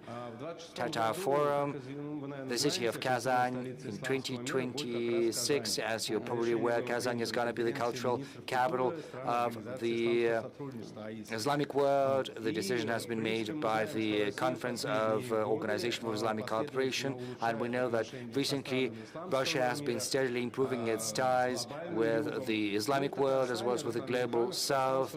In Tatarstan, Rustam Minikhanov is pursuing this agenda together with the foreign ministry and also as part of the strategic group for Russia Islamic world vision. What do you think the emphasis should be in Russia's ties with the Islamic world? And the second issue as follows. Is it fair to say that Muslims all across the world view Kazan, Tatarstan and Russia and view it as what Islam should look like in the modern world? The thing is, the Islamic world is very varied, just as the Christian world is very diverse. We, you and I both know that, but I'm confident that the example of Tatarstan is positive in the highest degree, and many colleagues of mine from countries with the preponderant Islamic population keep that in mind. They follow closely the experience of Tatarstan, and that is a positive experience. That is a positive experience of coexistence of people of different religions and different ethnic groups, and Tatarstan is an exemplar in that regard. My congratulations to you on that. This has started with the first head of Tatarstan, and Rustam Minikhanov has taken up the baton, and he's doing well.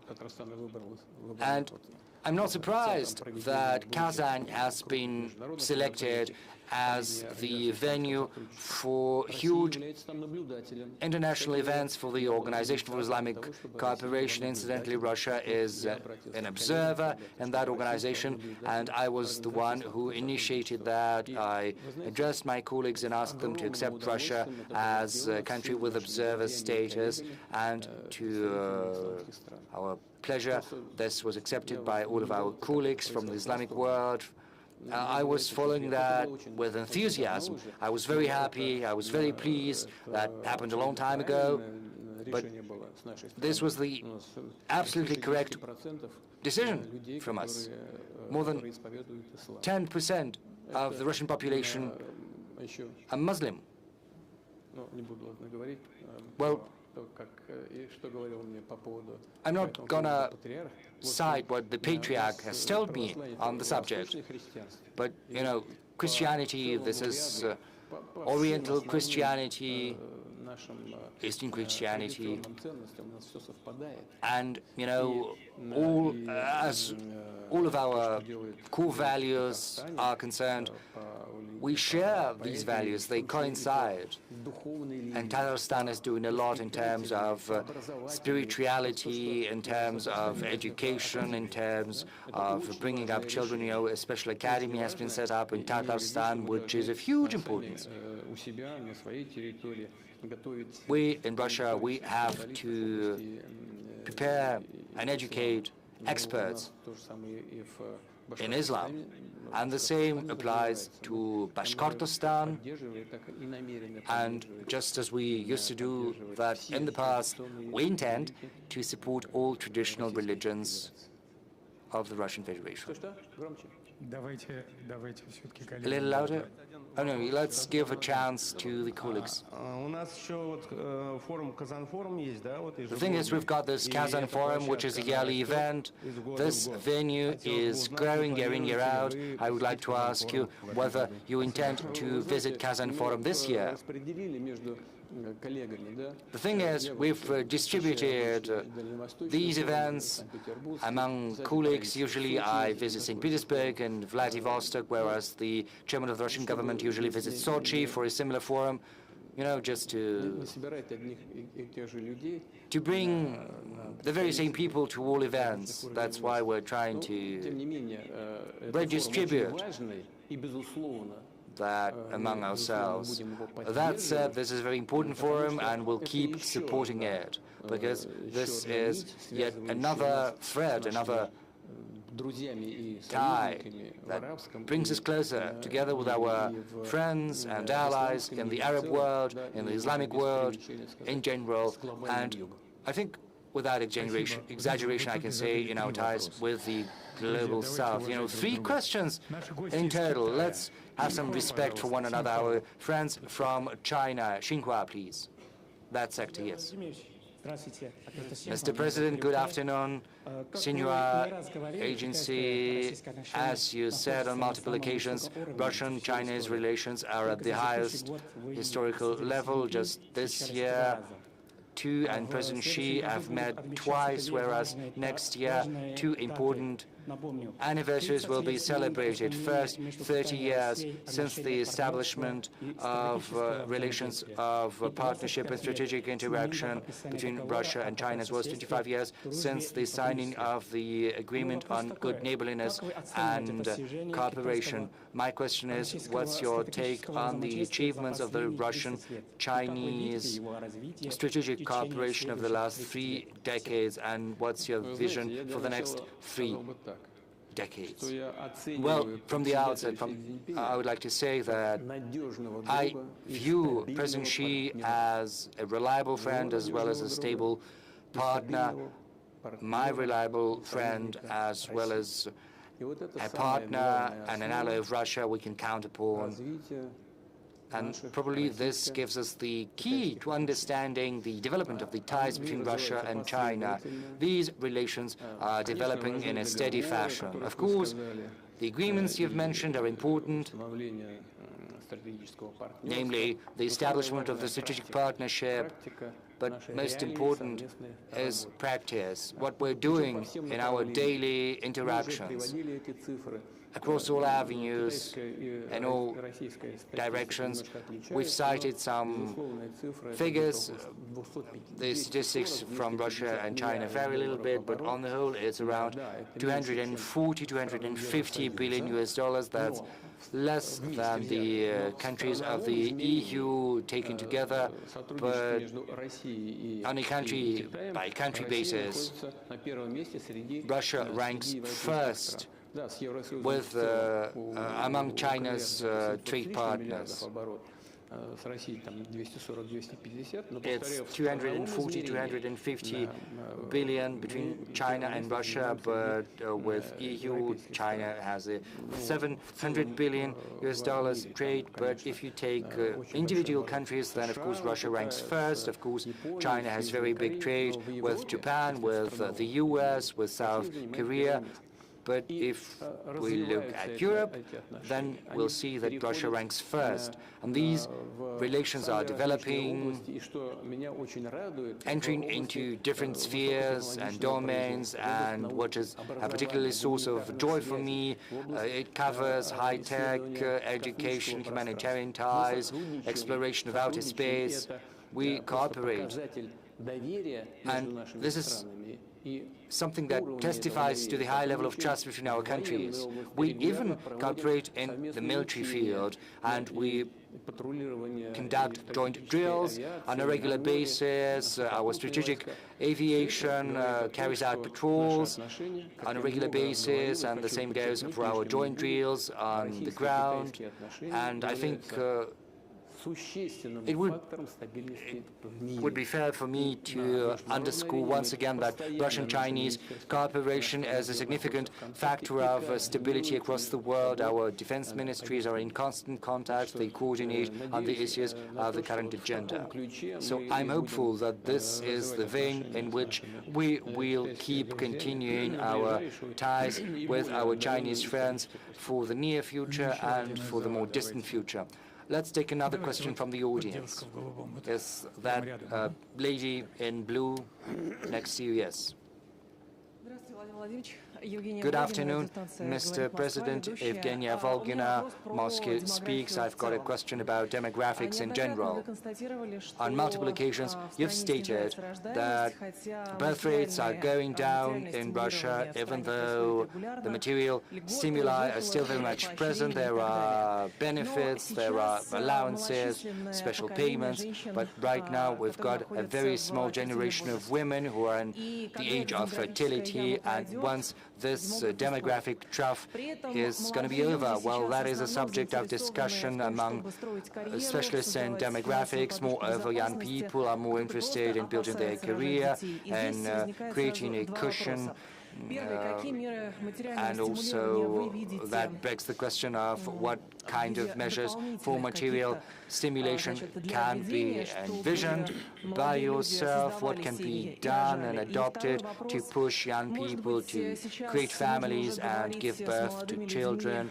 And secondly, maybe we could talk to young people right now, telling them that they shouldn't wait too long, they shouldn't be afraid of bearing children, maybe kind of a value component, as it were. This is a question that is of great importance to all countries that have entered the post-industrial stage of development. Almost all big economies, all big countries, the very same picture is seen everywhere. And some countries are facing a dramatic situation. Let's take Japan, for instance, because the birth coefficient stands at 0.8%, whereas in South Korea it's as low as 0.7%. This is the number of children per one woman who is in the age of fertility. Our birth rate stands at 1.5%, whereas we need at least 2%, which is a tall task. A lot is certainly dependent on the material conditions of our families. Certainly, families shouldn't suffer from a lower standard of living due to the birth of a child, and this is an important thing factored in. I'm not going to recount everything that is being done, starting from pregnancy until children have reached 18 years, sometimes longer. 75 billion rubles was allocated several years ago for the support of birth rates in the regions that were requiring special attention. We're also trying to elevate the status of mothers with 3 and more children. I'm also talking about keeping in place the family mortgage. This is the thing we have to work on additionally, a mortgage at 6%. And we will keep doing everything in our power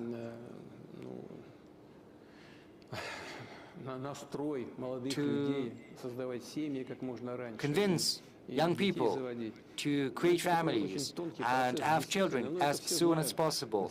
This is a very fine line we're walking, First, young women in particular want to get some education, then they want to get additional education, make their first steps on their career path, and then it's 30 years and the first child comes and they don't have enough time or strength to get another child, and you know how it goes. We want to make having children fashionable, trendy. We want people to understand what motherhood and fatherhood are and the joys they bring along. Let's get back to Naran Alexeyevich. He's been at the front line for 4 years, but he's got 4 children, however. И нужно, чтобы, вы знаете, ведь все учатся на своем опыте. Everyone is trying to teach others using their own experience, and we say that we've got to learn from others' experience, and this applies to all spheres of life. But that said, still everyone has to make their own mistakes and learn from their own experience. And once they've done something, they've faced something, they understand what they did wrong, what they should have done. You know, I spoke about that. I think I did that publicly. The last meeting with the families with several kids. Well, there was a woman with a family of 8 or 9 children, and she said very beautiful words. She said that we have 10 children, for instance. Every time a new child appeared, we already had 5 or 6 people in our family, but a new child appeared. Every time we thought, how could we live without you all this time?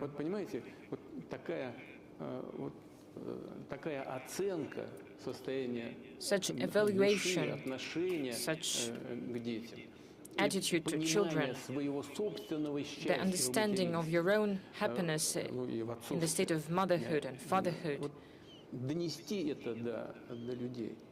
That is what should be communicated to the people, and that is difficult. But we all should do this. That is why I'm speaking to this audience and to your colleagues, representatives of the media, to cultural figures. They're all talented people. They make good films and performances. They write books. They make great performances in theaters, but please always think about this. When you write about something, when you show something, try to make a propaganda of, try to promote the motherhood, the fatherhood. This is important. But what's more important is what inside of your heart, and understanding just simple human happiness. There is an interesting story. We have a question from a girl. She wants to have a career, but she also wants to be a mother, but she's studying in a medical institution, medical university. As you know, the medical graduates need to work after graduation for several years in a place chosen for them by the state. So right now, these graduates don't know how their life is going to be after graduation. Just one thing, you asked one question, and there is one thing that I pointed out. In 25 regions of the Russian Federation, обозначилась положительная демографическая there is тенденция. a positive Это говорит о том, demographic что trend. наши коллеги на It means местах, that регионах, our colleagues если, working in the уделяют regions этому должное внимание, pay due attention to this issue, and it means that we have good results. но очень важной для страны Even сфере, in this sphere of demography, which is really important for our country. 25 regions of the Russian Federation demonstrating тенденция в сфере positive trends in demographics. Let's see the video. Alina Valerievna from Kemerovo. Distinguished Mr. Putin, hello. I'm student of the 5th year of the medical university in Kemerovo. I'm ready to work to have compulsory for several years after graduation. So it will be when I will be 27, 30 years old. This is the time to create family, to give birth to children. The salary of young experts will not allow to do that. So I would like to ask, maybe are there any special conditions that will allow to combine these two things? Maybe there is a possibility to create financial support or housing support for medical graduates, medical experts of young age, because there will be young experts going to other regions. How the government, the state is going to help us with the childbirth in these conditions. Regarding the support of young families with children, we have already spoken about this several times. There is a range of measures to support families with children. When you say that you are on the 5th year of your education, so you will have to work for several years after that. No, it is what do we know, what we do understand about that? When someone is entering postgraduate education, since the 1st March next year, a measure is introduced that after this, if you have been studying for free, it means that a graduate will have to work as a doctor for several years at a region, at a different region, and in different places it will be different. In a rural area it will be shorter, in the bigger cities it will be longer, but this will be the choice of every graduate. If they want to sign this contract about free education, then they will have to work compulsory after that, because they have received education for free. If they do not want this, they are not allowed, they do not have to sign this contract, and they can pay for their education. In this case, a student can receive an education loan and then return it during labor activity after graduation. As for the students, medical students, we're not speaking about compulsory work on in a specific sphere, in a specific city, in a specific area.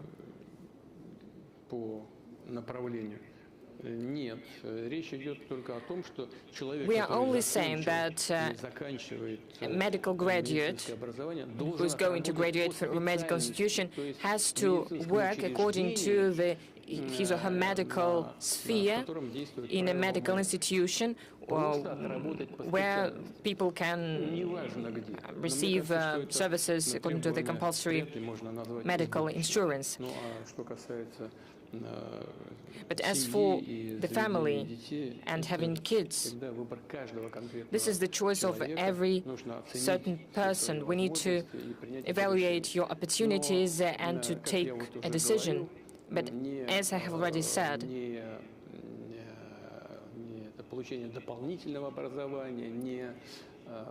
additional education начало карьеры, or the start of career выход на уровень получения какого-то такого значимого or дохода, на мой взгляд, не могут быть big income cannot be откладывать и something, could not be the reason to delay getting married завести ребенка. or having a child. Именно аттестация на звание доктора.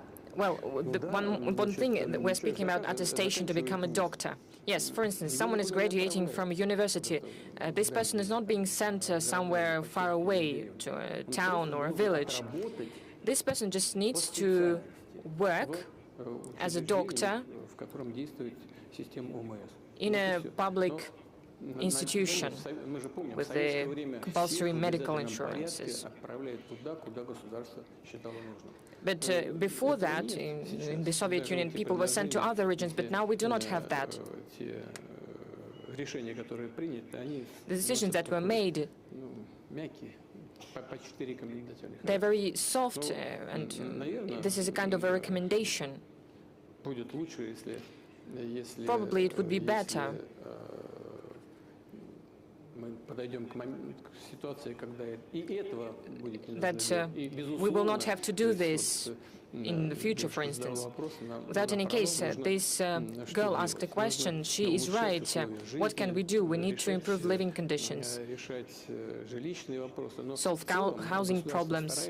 In general, the state is trying to follow this track.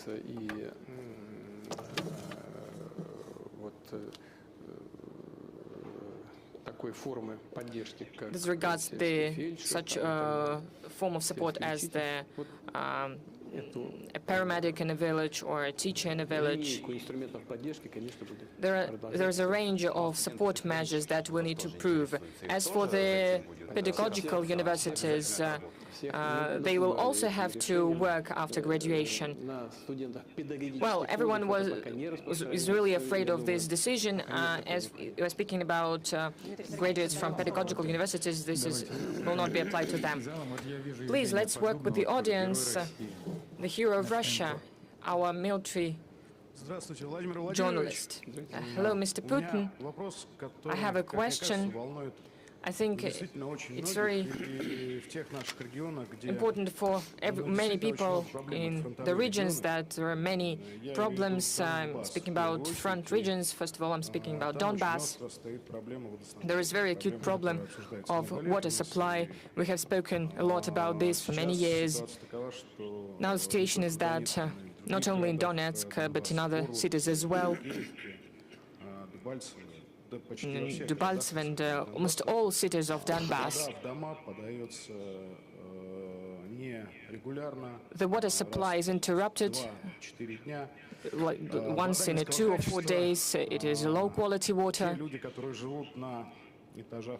People living higher than the 5th or 6th floor do not have any supply of water because it doesn't go this far. And we know that water is truly important. And the causes of that are the actions of our adversary. For many years, those who live in the Donetsk People's Republic and Lugansk People's Republic live with this problem. How long is it going to be? We cannot answer this question. Excuse me, Evgeny, you know what is the cause of this problem. The system of water supply, the main system of water supply, is beyond Slavyansk, on the territory that, unfortunately, is still under the control of the adversary. This problem can be solved in a drastic way when we will control this territory. But this is not the only solution. You know, there are opportunities of creating water pipelines, finding water on the territories that we are controlling, digging. One water pipeline has already been constructed, and now we are thinking about constructing one more. One of the key problems from the past is the loss of water, because the loss of water in the existing pipelines was 68% up to now. Now they have reduced, but still, this is around 50%. Of course, I have discussed these issues with the members of the government, with the authorities of the region, but it turns out that solving the problem of water loss means that we need to repair the whole pipeline system that was neglected for decades. Everything collapses there. In order to repair this whole system,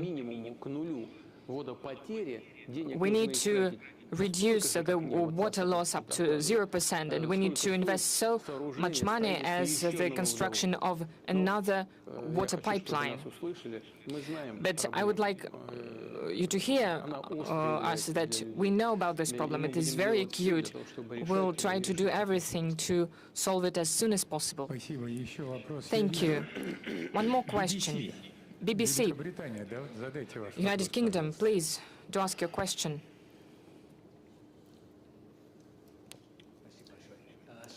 Thank you very much. Steve Rosenberg, BBC News.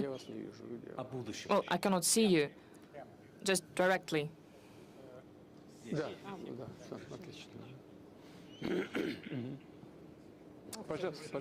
Please.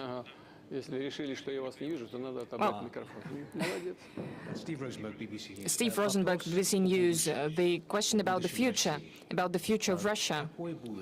What is the future that you are planning, that you are building for your country and for your people? As it is now, will it be legal in this future, any public being not in accordance publicly with something?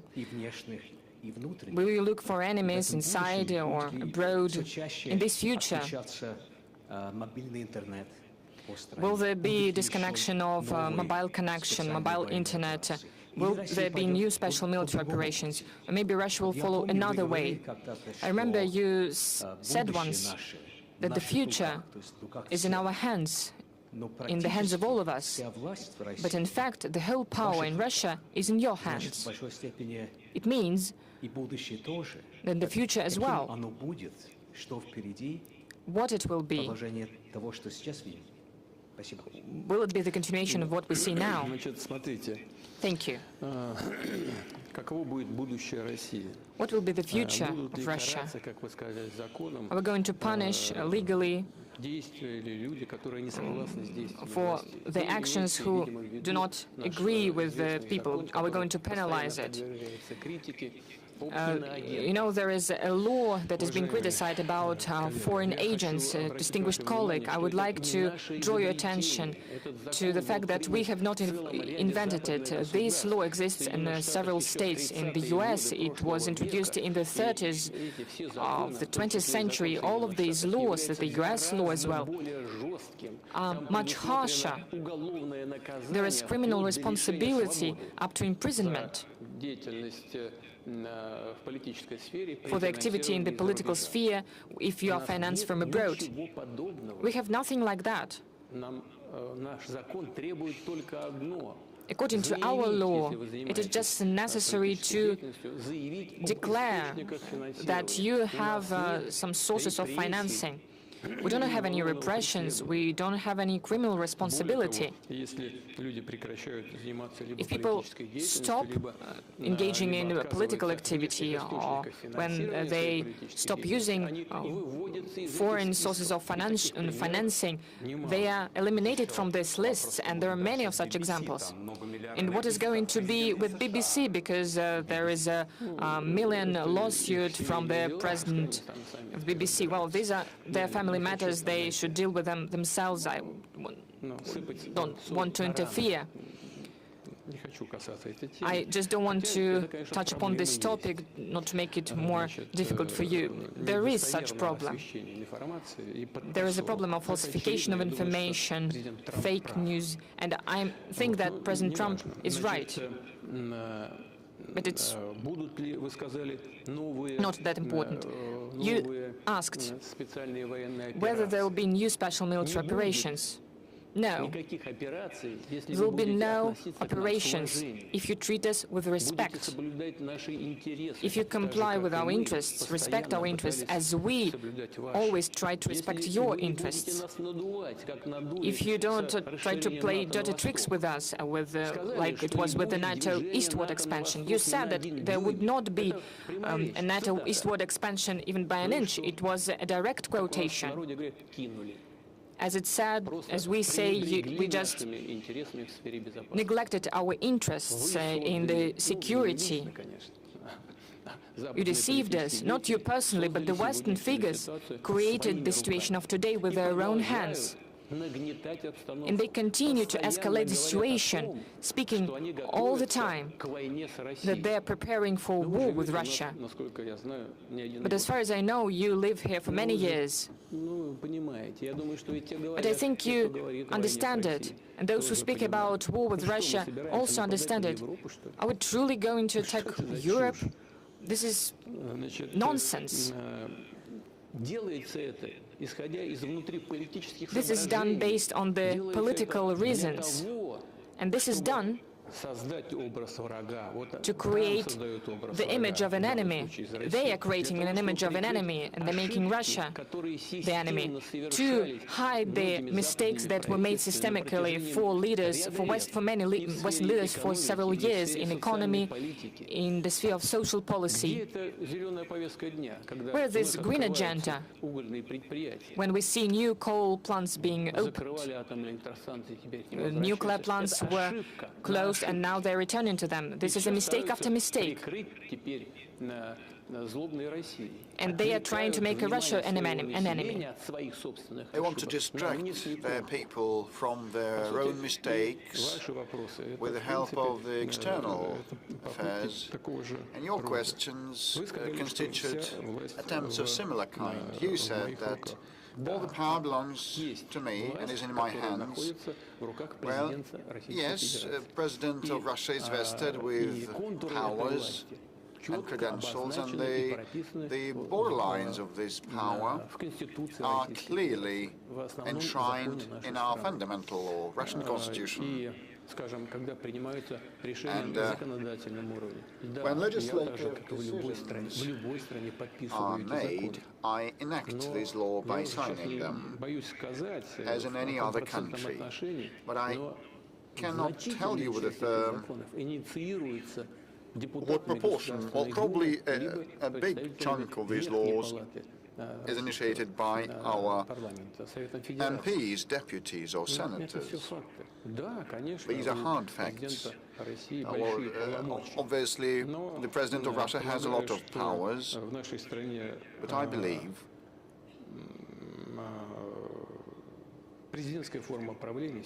that as this is a presidential republic, this is justified as of today. But in concluding, I must say that we're ready to work with you, work with the United Kingdom, Europe and the United States, but on par, given the due respect for one another that should be in place. And frankly, incidentally, if we end up there, everybody will benefit. I have already recalled one of the conversations that I witnessed. The former Germany's Chancellor Kohl, back in 1993, he said that the future of Europe, if you wanted to be preserved as a standalone civilization center should be together with Russia. And we are mutually complementary in a natural way, and we must work together and make headway, he said, otherwise Europe would disappear. He said, well, look, Russia, despite seeing a slowdown of our economy to 1%, still ranks fourth in terms of GDP size by PPP, following China, US and India. Russia is number 4. We are followed by Japan and Germany, the United Kingdom that you represent. Today, unfortunately, ranks 8th or 7th or 9th, probably 7th or 8th on GDP size by PPP. But had we joined our efforts with the European countries, our joint GDP by PPP would surpass that of the United States. Well, this is all theoretic, but it's obvious that complementing one another and joining efforts, we would have flourished. But it's you who are waging a war against us, not us. You are waging a war against us with the hands of the Ukrainian neo-Nazis. We're ready to stop that fighting immediately, provided that Russia's security is provided in mid-term and long run, and we're ready to cooperate with you. Well, Steve, I think the audience will agree with me. Lately, we have seen and heard a lot of statements and actions on the part of European politicians that are mind-boggling. Why do you see they display this exorbitant support of the Kiev regime, and no one has been thinking about the European values, and they've been just supporting the Kiev for no reason, and they're even ready to pursue a conflict with the US president. Well, this outrageous policy, as you put it, I've just tried to account for that, answering the question by the colleague from BBC. They are trying to cover up their mistakes, to conceal their mistakes. In economy and finance, and they got in a gauge, and so it is very hard for them to move rightwards or leftwards. With respect to a possible conflict with the US president, there is nothing surprising about that, and it's obvious for any observer. The European elites used to support the Democratic Party and Madam Harris during the presidential campaign in the United States, and they were quite brazen in that, quite straightforward. Once President Trump was accused of meddling with elections, but nothing was proved, and all the Congress investigations ended in nothing. However, the political elites of Europe directly interfered, and that was quite blatant and obvious and uncovered, and they now hope that after the midterm elections next year, the political landscape will change a bit, and their traditional allies will be back on track, and they will put more pressure on Donald Trump. This is why they are so insolent in the view of the forthcoming midterm Congress election. With respect to separate political figures, they have been conducting themselves in an aggressive way, an unprofessional way, I think. Let's come back to domestic developments. And one final point with respect to those aggressive statements and declarations. I marvel at them. And I personally know the current NATO Secretary General, the former Prime Minister of the Netherlands. I used to pay a visit to the Netherlands, and he's a smart person, a clever person, a systemic one, and an efficient one. He used to be an efficient Prime Minister, and the economy of the Netherlands is in good shape, and this is partly his merit. But now he's talking nonsense. Why are you talking this nonsense about a prospective war with Russia? They want to get ready and brace themselves for a war with Russia. Can you read, just read the new strategy, national security strategy of the United States, and it says that the United States is a key player and the founder and the main sponsor of NATO, and the bulk of the funding comes from the United States, as well as the ordnance and hardware and weapons. So the new US strategy, security strategy,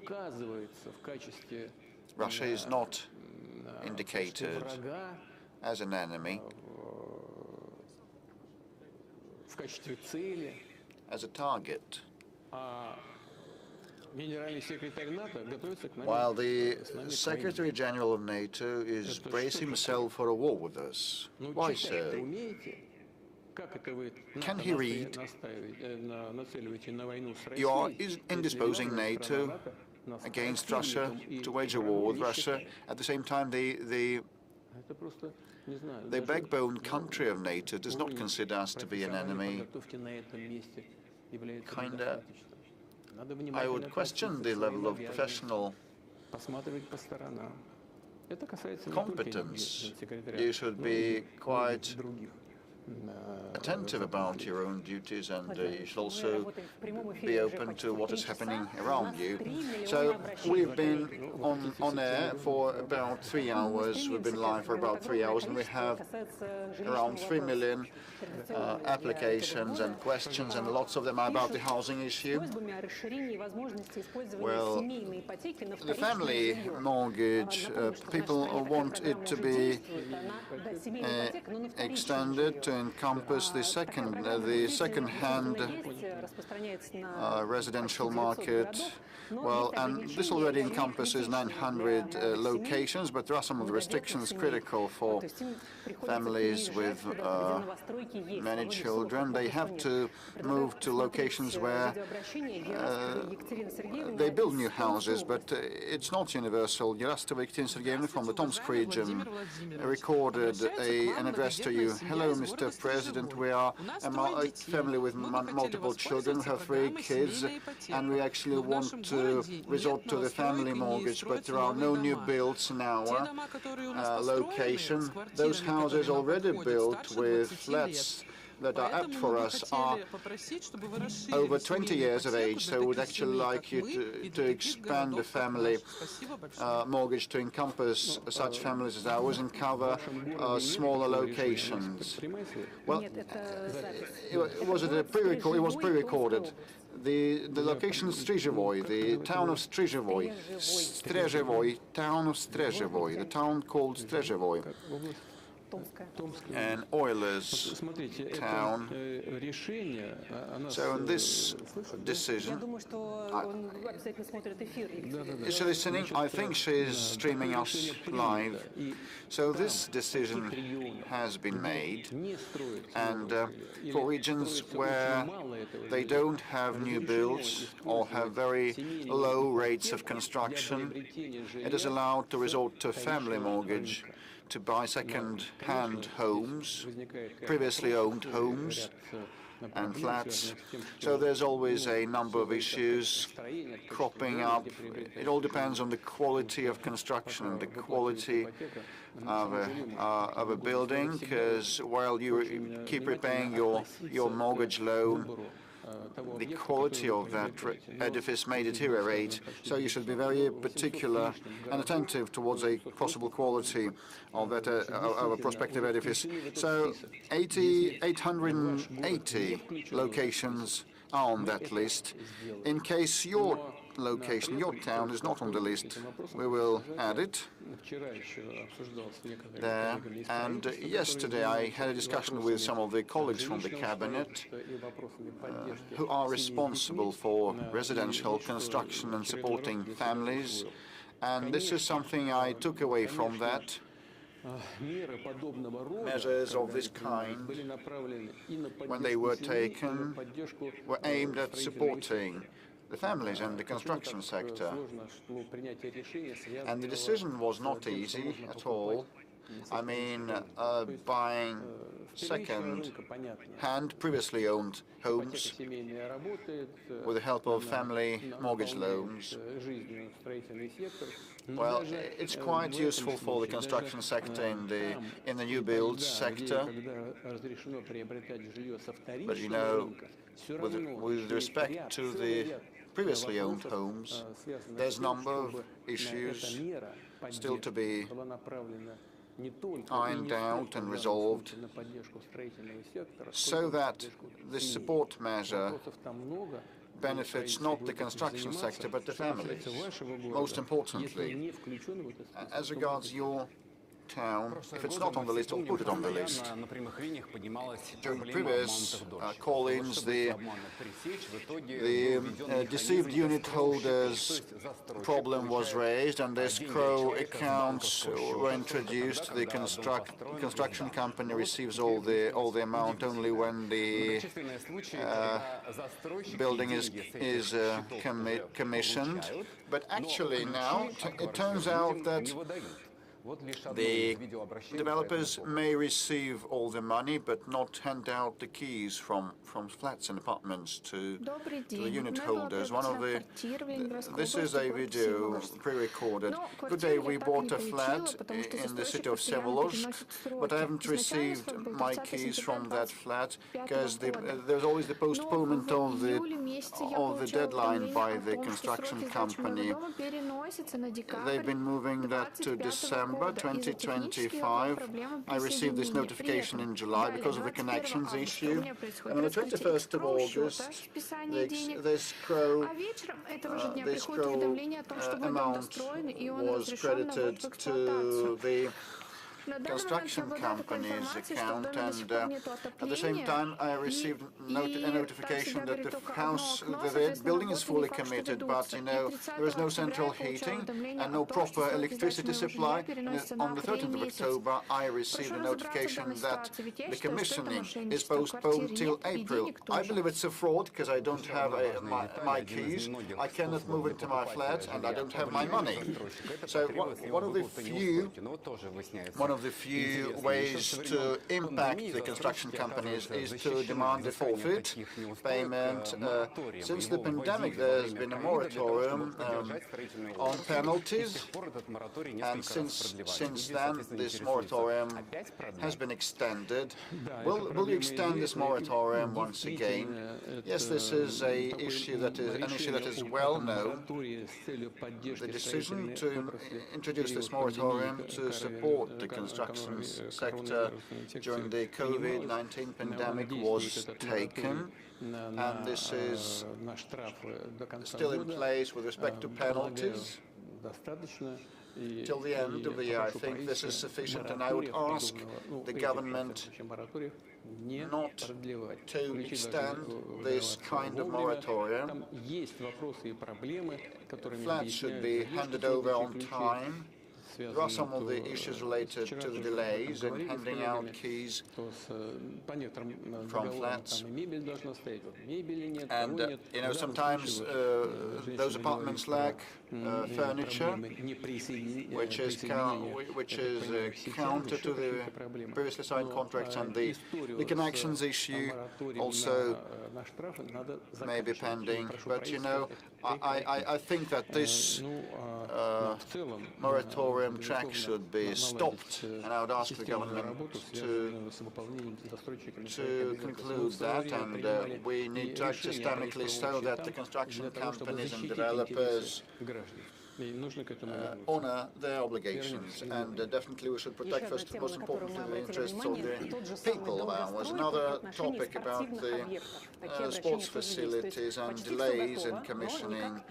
It may be virtually ready, but it will not be commissioned, like the city of Abazar saying that the ice arena in that location is not commissioned, and the local community even helped dig the pit, but of no avail.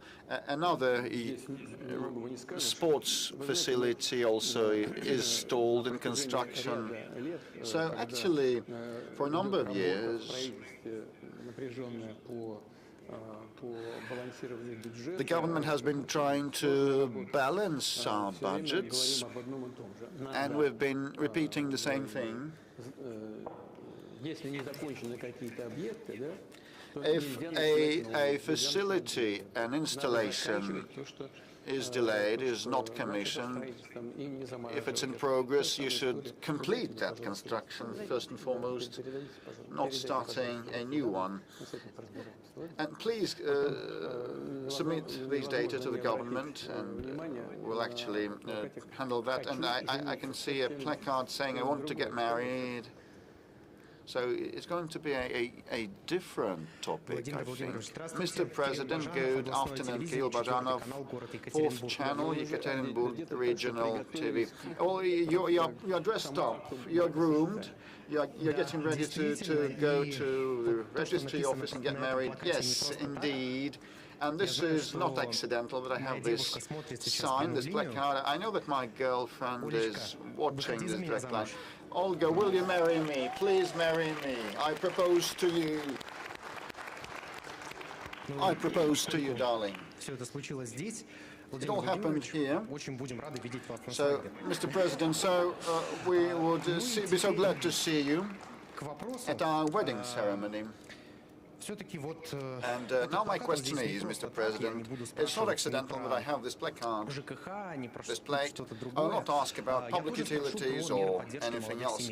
I'm after support measures for young families.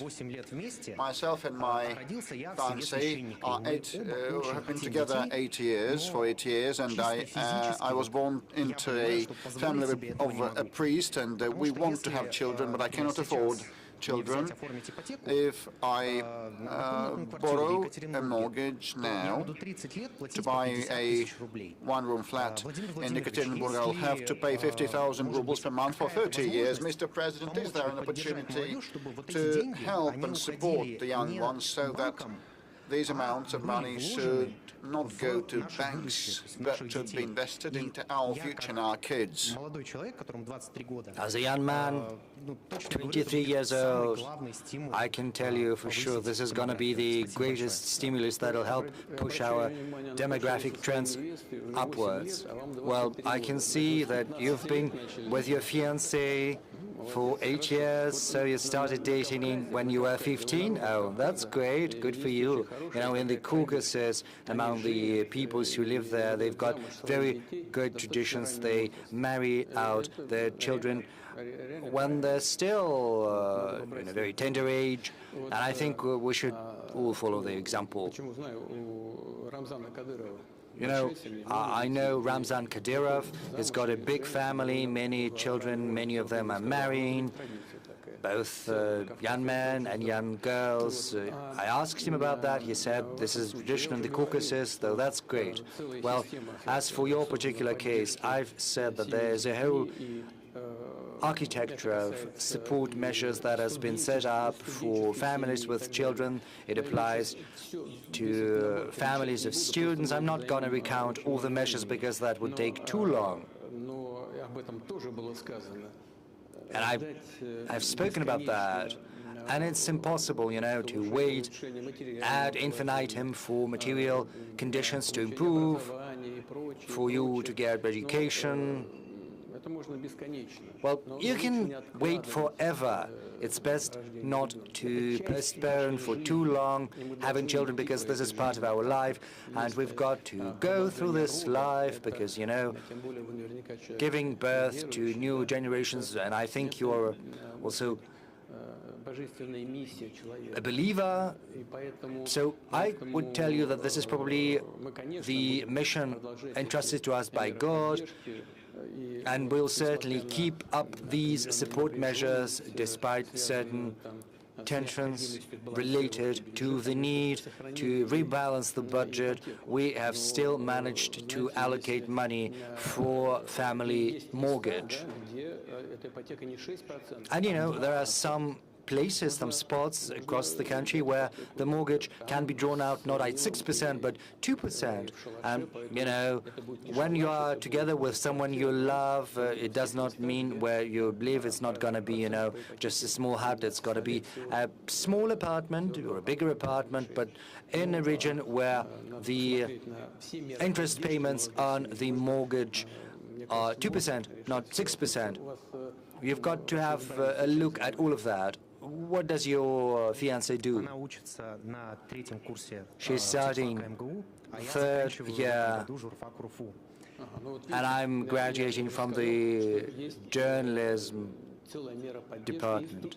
Well, yes, I've just said that there are several measures of support for student families. Just have a look at those. But, you know, when young man thinks you have to buy this and that, you have to live somewhere, there are many issues to be addressed, but best not to postpone such fundamental matter as making family and having children. It's that sector, you know, I see Zvezda. Is it okay, Mr. President? Yeah, sure.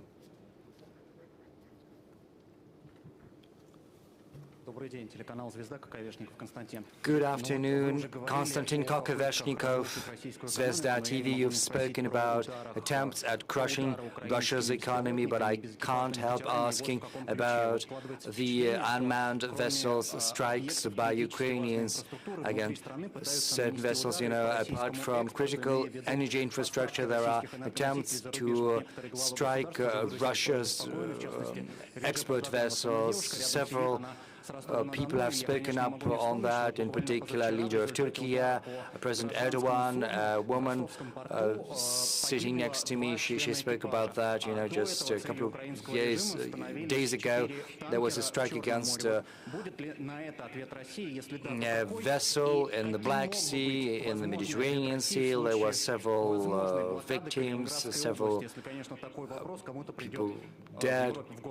And should there be a blockade of the Kaliningrad region, if that occurs to someone in Europe, what's going to be done? Well, let's start with the last part of your question. Let's hope this will not happen, but if similar threats arise, we will eliminate those threats, and everyone needs to understand that such actions will simply bring about never before seen escalation that would escalate this conflict to an unprecedented level and expand it to a large-scale military conflict. Everyone needs to understand that. As far as strikes against our civilian infrastructure are concerned, you represented a media that deals with the military. You are well aware that these strikes are something we respond to carrying out strikes that, in terms of their scale and power, are simply far superior to what the Kiev authorities are doing. But as far as damages are concerned to civilian infrastructure, to non-competence, well, that is something that is deserving of strictest condemnation, and will always respond. We are receiving news that another oil tanker has been attacked in the Mediterranean. Yes, you know, they're pursuing some utilitarian purposes. They want to raise insurance premiums, but this will not bring about the result they are desirous of. This is not going to disrupt the supplies. This would only create additional threats, and Russia is certainly going to respond. Bashkiria, yeah, sure, go ahead.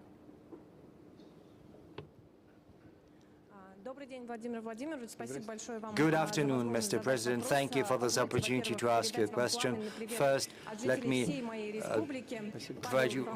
give you the greetings from the population of our republic. And on behalf of Bashkortostan, we would like to thank you for the attention you are paying to Bashkortostan, to our region. Right now, Tajikistan is building a Russia-Tajik industrial park on the Russian side. This project is operated by Bashkortostan. So my question is as follows. What other friendly nations can give a venue to similar projects where Bashkortostan's example can prove to be useful? Thank you. Well, we've been building a similar infrastructure in Egypt for some time. In the Nile area, there's a very good site there. And our colleagues from the Ministry of Trade and Industry and our counterparts in Egypt are paying a great deal of attention to developing this site. I think this is something that should bring about very good and positive economic results both for Russia and for Egypt. There's a number of other projects we're contemplating in other partner nations. Your example will certainly your experience will certainly be used. I do not know what is the current state of this industrial park in Tajikistan, but I'm confident that given its well-developed technological and industrial base, Bashkortostan is going to play a pivotal role and will achieve all the tasks that are set before themselves, and I'll ask the government to provide you with the requisite support should that prove to be necessary. Yes. Please, well, if there's too much noise, we'll have to bring this to an end because it's not going to be possible to communicate with one another. Kokoshnik. Okay, let's see what this kokoshnik is about. Well, kokoshnik is something women wear. Good afternoon, Mr. President. Sorry, I'm very, very nervous. I didn't know. You know, there's a young man with this placard which says kokoshnik, but you are wearing one. So, yes, women first. I would like to pick up where my colleague, the 13-year colleague from the first row, has asked. This is about you driving through Moscow without any external size, as it were. So do you think Moscow has been beautified? Has it become better? You know, because many roads are being built. The Moscow diameter has been built. So do you think there are fewer traffic jams? And secondly, what's going to happen to cars in the future? Will we all have to change our cars for Russian-built cars? You know, I've been saving up for foreign brands. I've spent 5 years, and right now, after the utility fee has been introduced, I will have to spend another 5 or 6 years to save some money for a new car. So what do you think? Let's start with the utility fee. Well, let's be upfront what this is about. The increase of the utility fee as well as rising prices. Well, we're certainly talking about strong cars of more than 160 horsepower. The government fully understands that it mostly concerns citizens with a middle level or very high level of income in big cities, most of all. And it's clear, and we've got to be clear about that right now. This is due to the attempt by the Finance Ministry to secure another source of income for achieving a very noble, lofty task, that is technological development, technological sovereignty and it certainly helps our car industry. You said, well, probably foreign cars are becoming increasingly expensive. Probably we should contemplate buying Russian cars. Well, I can't help recommending some Russian car. It would be very strange for me to suggest to you that you should buy something built abroad. But I do hope this measure is not going to stay in effect forever and that the choice our citizens have access to will get wider, either as our incomes grow or as the fiscal burden decreases. Moscow, well, yes, we're all proud of Moscow, and rightly so. Sergei Sobyanin is demonstrating huge results. Well, I think it's 12 million people who live here permanently, plus another 3 million of those who visit Moscow on a regular basis because they work here. So 15 million people, that's what Moscow is home to on a daily basis. And of course the issue of transport, this is a task that has been addressed in a systemic manner. It applies to underground, to roads, to conjunctions. On the whole, Sobyanin's team is succeeding in addressing the tasks in this field. Of course, there are some issues that still persist, and when I drive across Moscow, I say that, you know, I ride without a motorcade. Well, that doesn't mean that, you know, there is no siren, but sometimes we turn off those sirens before work and after. You know, of course, there's still a huge flow of cars, especially at the center of Moscow. There is a great number of cars driving across Moscow's streets. That means that we should not rest on our laurels.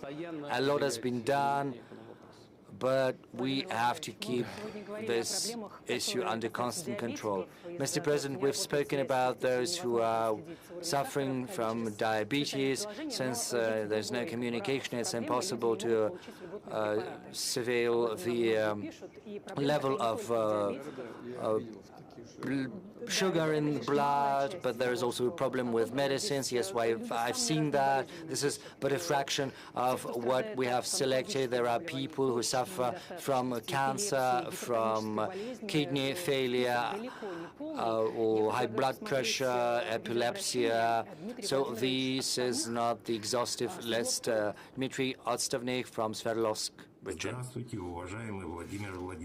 Good afternoon, Mr. President. My name is Dmitry Otstovnik.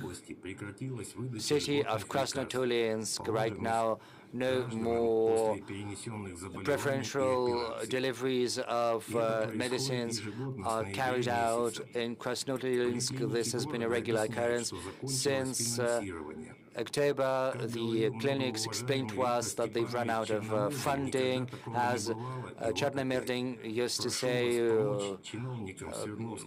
there's never been anything like this before, and there we are again. So I'd like to ask you to give instructions to the officials to provide our citizens with medicines under the special preferential program. Yes, indeed, there are many messages like that. I read them before coming here yesterday and the day before yesterday, and I spoke to the government and to the relevant ministries, and I assured me that everything that is within the remit of the federal ministries and the medical insurance system, well, all of the funds have been wired to the regions. There have been no delays whatsoever, whereas you're asking me this question, and I've certainly seen similar messages. Dmitry Peskov has given me a whole pile of such things. So this is about how this is organized on the ground in the regions of Russia. This is about the logistics. This is about timely decisions that are required to enter into contracts on the delivery and on the distribution of these medicines throughout the networks of pharmacies. But I can promise you that we will have a look into what is happening over there in Krasnotulinsk. I do hope this issue is going to be fixed. But on the whole, there are also concerns that state-run pharmacies are shutting down. And this is a source of concern. And that means that medicines at lower prices, at subsidized prices, are not being available. But I can tell you that even in private pharmacies, there have to be subsidized medicines available, and they have to be available at fixed prices. And this is very important. I would like to ask the competent units of the healthcare ministry to follow that closely and to keep tabs on that. Moreover, we have to pay greater attention to developing pharmacy networks through the so-called mobile pharmacies. This is a practice that is becoming increasingly widespread across the provinces. There are also other spots where certain medicines can be made available and can be sold. This solves part of the problem. And of course we can do that through the Post of Russia. So on the whole, we have an understanding of how to address these issues, but we have to do that, translate those theories into practice, and in your particular case, I think we will be able to fix that pretty quickly. Let's work with the audience.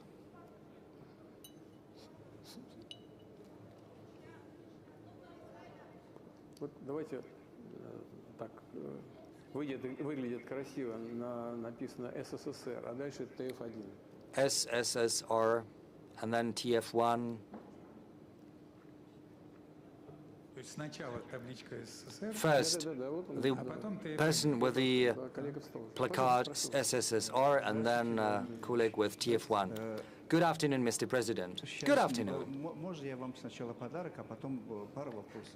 Can I give a present to you? And then a couple of questions. Well, just explain to us what this is, and we'll take that from you afterwards. This is a book which is called Heart of Asia.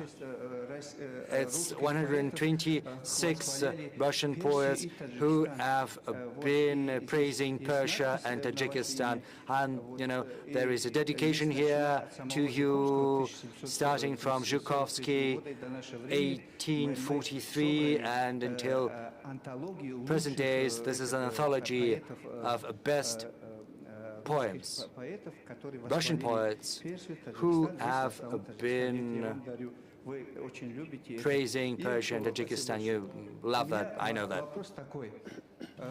I have a next question. Please, Mr. President, tell me, You really appreciate Marhayan poetry. We are descendants, those people in Tajikistan, Persia, were descendants of Marhayan. Could we ask you, Mr. President, of creating a monument to honor these great scientists, or create a center in the name of Amar Khayyam? This is a good idea. Thank you very much. We will think about this. Thank you for this insight, as it is used to say. TF1, please. Our French colleagues, please. For TF1 French TV. Mr. President, one of my compatriots, the Frenchman Laurent Vinatier, has been put in jail for 3 years for an administrative offense. Now the Russian justice system is raising the issue of espionage, which worsens the situation. Please, could you repeat the name of the person? Frenchman. And who's that? I have never heard about him. Who is that? He was a researcher in Russia, and he wasn't registered as a foreign agent. He didn't know that the law changed. Well, he was put in jail for 3 years for this administrative offense. His parents and children are deeply worried right now. We know there are huge tension between France and Russia, but as the new year approaches, can his family hope for a presidential pardon or an exchange and his return to France? Thank you. You know, I know nothing about this case. This is the first time I hear it, but I promise you that I will try to find out the information about this, and if there is any chance to solve this issue in a positive way. If Russian legislation allows to do that, we'll take all the necessary efforts to do that. But I cannot give you any specifics because I don't know anything about this, but I will get information about this, and I promise you that. Please, let's continue. I hear someone with a mobile screen. Please introduce yourself. Hello, Mr. President. My name is Valentin Petukhov. I'm a techno blogger. I am speaking to my audience for 15 years about Russian and foreign technologies. I represent many people because many people follow my networks. We're working actively on import substitution, the creation of the technological sovereignty of our country. One of the most meaningful events this year was the introduction of national Max messenger. There is a market of messengers, and there are many messengers that are being used by people. So my question is the following one. The creation of the national messenger, was that important and was that necessary? Can Max messenger truly be competitive comparing to other messengers? And what do you think about such competitions? As a blogger, I would like to ask you to follow my channel in Max on Technologies. I know that you know a lot in this topic, and I have remembered that today is my father's birthday, the 19th of December. I would like to use this opportunity to congratulate all the people that have birthday today. There are hundreds of people, and we echo your congratulations to your father. As for the Max messenger and the competition, we always need competition. I'm sure that there will be competition. As for the Telegram and other messengers, there is just one issue: complying with the Russian legislation. The problem of these messaging applications is that the leadership of the countries where they created were introducing restrictions, not allowing them to comply with our legislation. This led to the slowdown of such applications. Well, you know it. I'm sure that Max is also going to be competitors. Was it necessary? Of course it was. I would like to point out that in general we had all the technological instruments apart from a messaging application, and it is truly important that Russia has reached full technological sovereignty. Russia is one of the 3 countries that has such sovereignty. First is US, then China, and now it is Russia. Besides, there are several services that can be provided to our citizens through Max national system. Such services could not be provided using foreign systems. First of all, due to security reasons. This is a necessary step, and I agree with you that there should be competitions.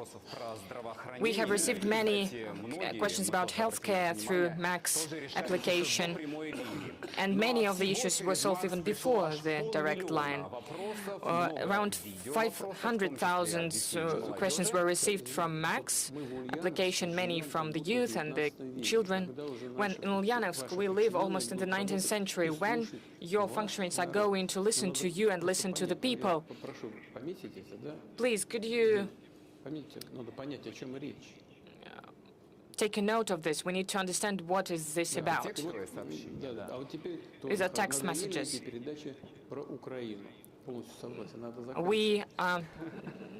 We should stop speaking about Ukraine. We should solve our own problems, speak about our own problems. I absolutely agree with you.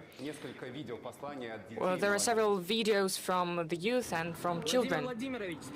Mr. President, hello. My name is Daniil, and I'm at the International Literature Forum. There are many adults, and would like to ask you about the trend of books being read by the youth and by children. Usually kids prefer very short videos. What should we do about that? Is there a book that, according to you, every Russian citizen should read? Thank you. Unfortunately, the reduction in the reading of books is the problem all over the world. Some time ago, we were proud that the USSR was the country where people read the most. Right now, there are many people that read books. But unfortunately, as I already said, all over the world, the number of people that read books is reducing. What should we do about that? First of all, it depends on school, on family, parents. We need to pay more attention in this regard to children. We need to maintain competition with tablets and modern technological means. I'm speaking about parents and maintaining this competition with this technological means, because this is very accessible and this is very interesting, and we need to find a way to make books interesting for children. If we are creative about this, it is possible, even if it's complex. I've already mentioned it once, but I would like to say once again. I've spoken to a priest, and I asked him, when people die, what they say mostly. You know what was the answer? They say that they paid not enough attention to children. I don't want to personify anything. It's nothing specific. This is not a secret. But this was the overall message, and regards everything: education,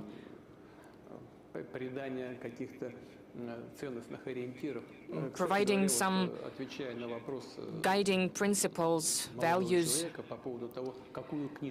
This young boy asked me about a book that everyone should read. Well, the world literature, Russian literature, classics, modern literature.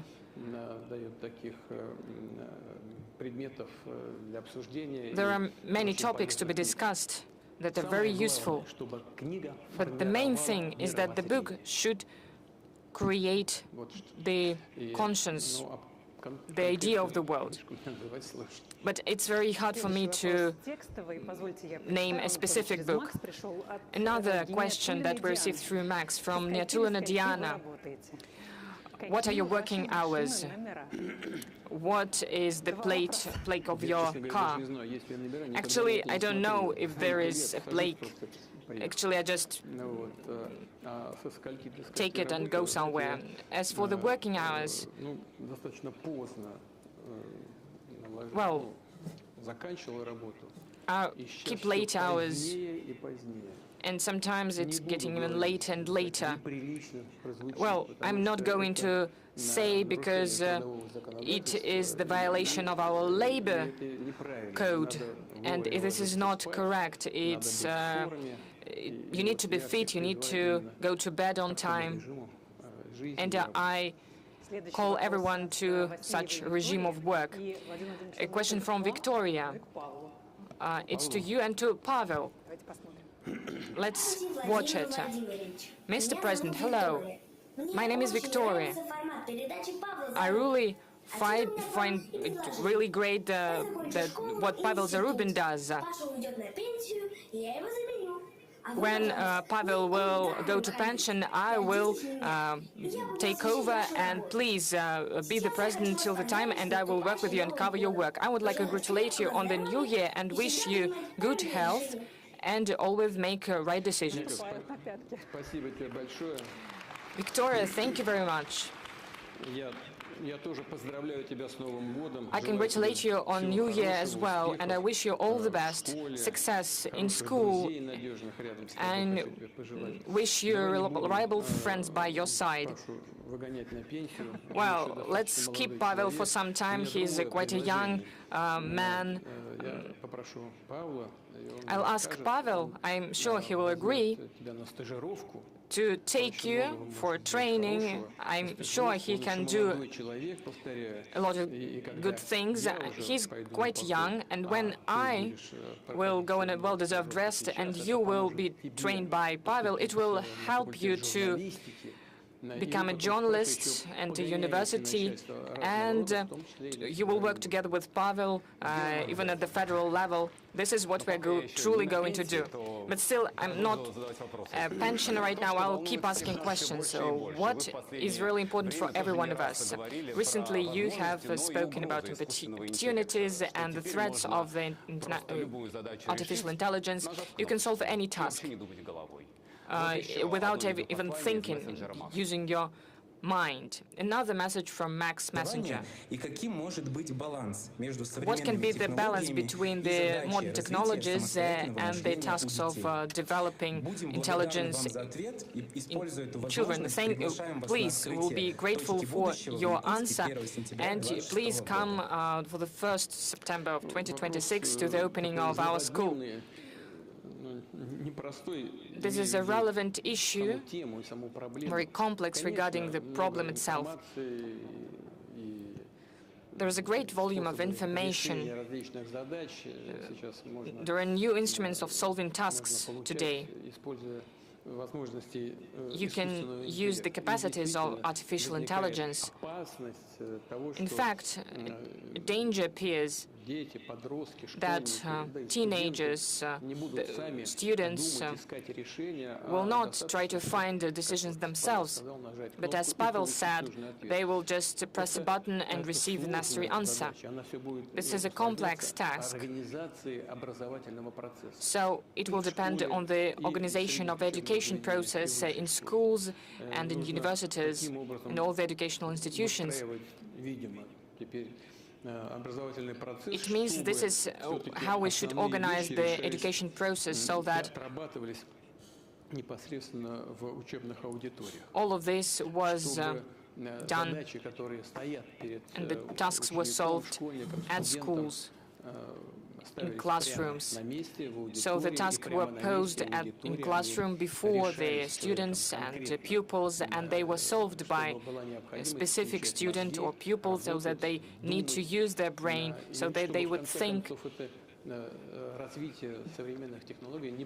so that the development of new technologies would make that part of our society, part of our population would be thinking about what they're doing, and the other part would follow a very simple path, would use technologies, press correct buttons, but would degrade from the intellectual point of view. This is something that we should avoid, and this is the task of the education system, as well as the task for families. Well, I have nothing to add to that. Let's return to the audience. Spas, please.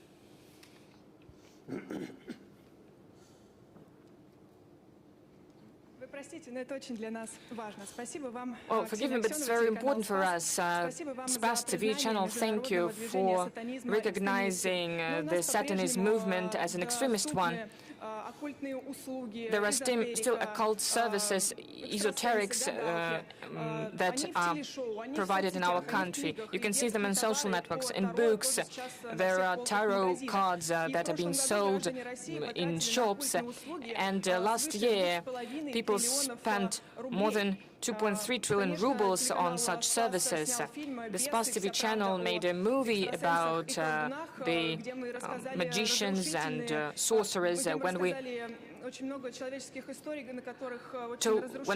where we spoke about many true stories and about this business, but still people keep going to sorcerers.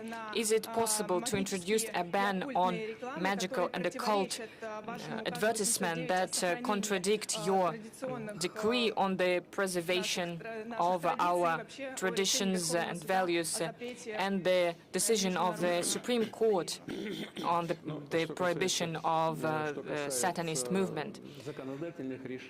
As for the legislation, the decisions of the Supreme Court, on the Constitution Court, everyone must follow them. I will have a look at it without any doubt, and I will instruct the relevant agencies to follow this up closely, to avoid the violations at the highest legislative level and the level of the court decisions. I truly agree with you. Satanism and occult services, sorceries, this is nonsense. That is something that confuses people, brings them to darkness and affects them greatly, affects their psyche, their morale, and we need to fight against it, but do it carefully, without violating human rights. Your colleagues have mentioned it as well. We shouldn't be excessive about these restrictions. We need an analysis and timely decisions. This is what we're going to do, together with you, the representatives of the media, like your media, the representatives of our traditional religions, as well as with the Russian Orthodox Church. We haven't taken lots of questions from this sector. I can see Auto Radio. Nadezhda Romantseva, Auto Radio. Mr. Putin, a question to you. It's considered to believe that the generation of 90s was lost for the nation. And what about the current generation? Do you feel the support coming from the young ones? You know, I cannot agree with the statement that this was a lost generation for this country.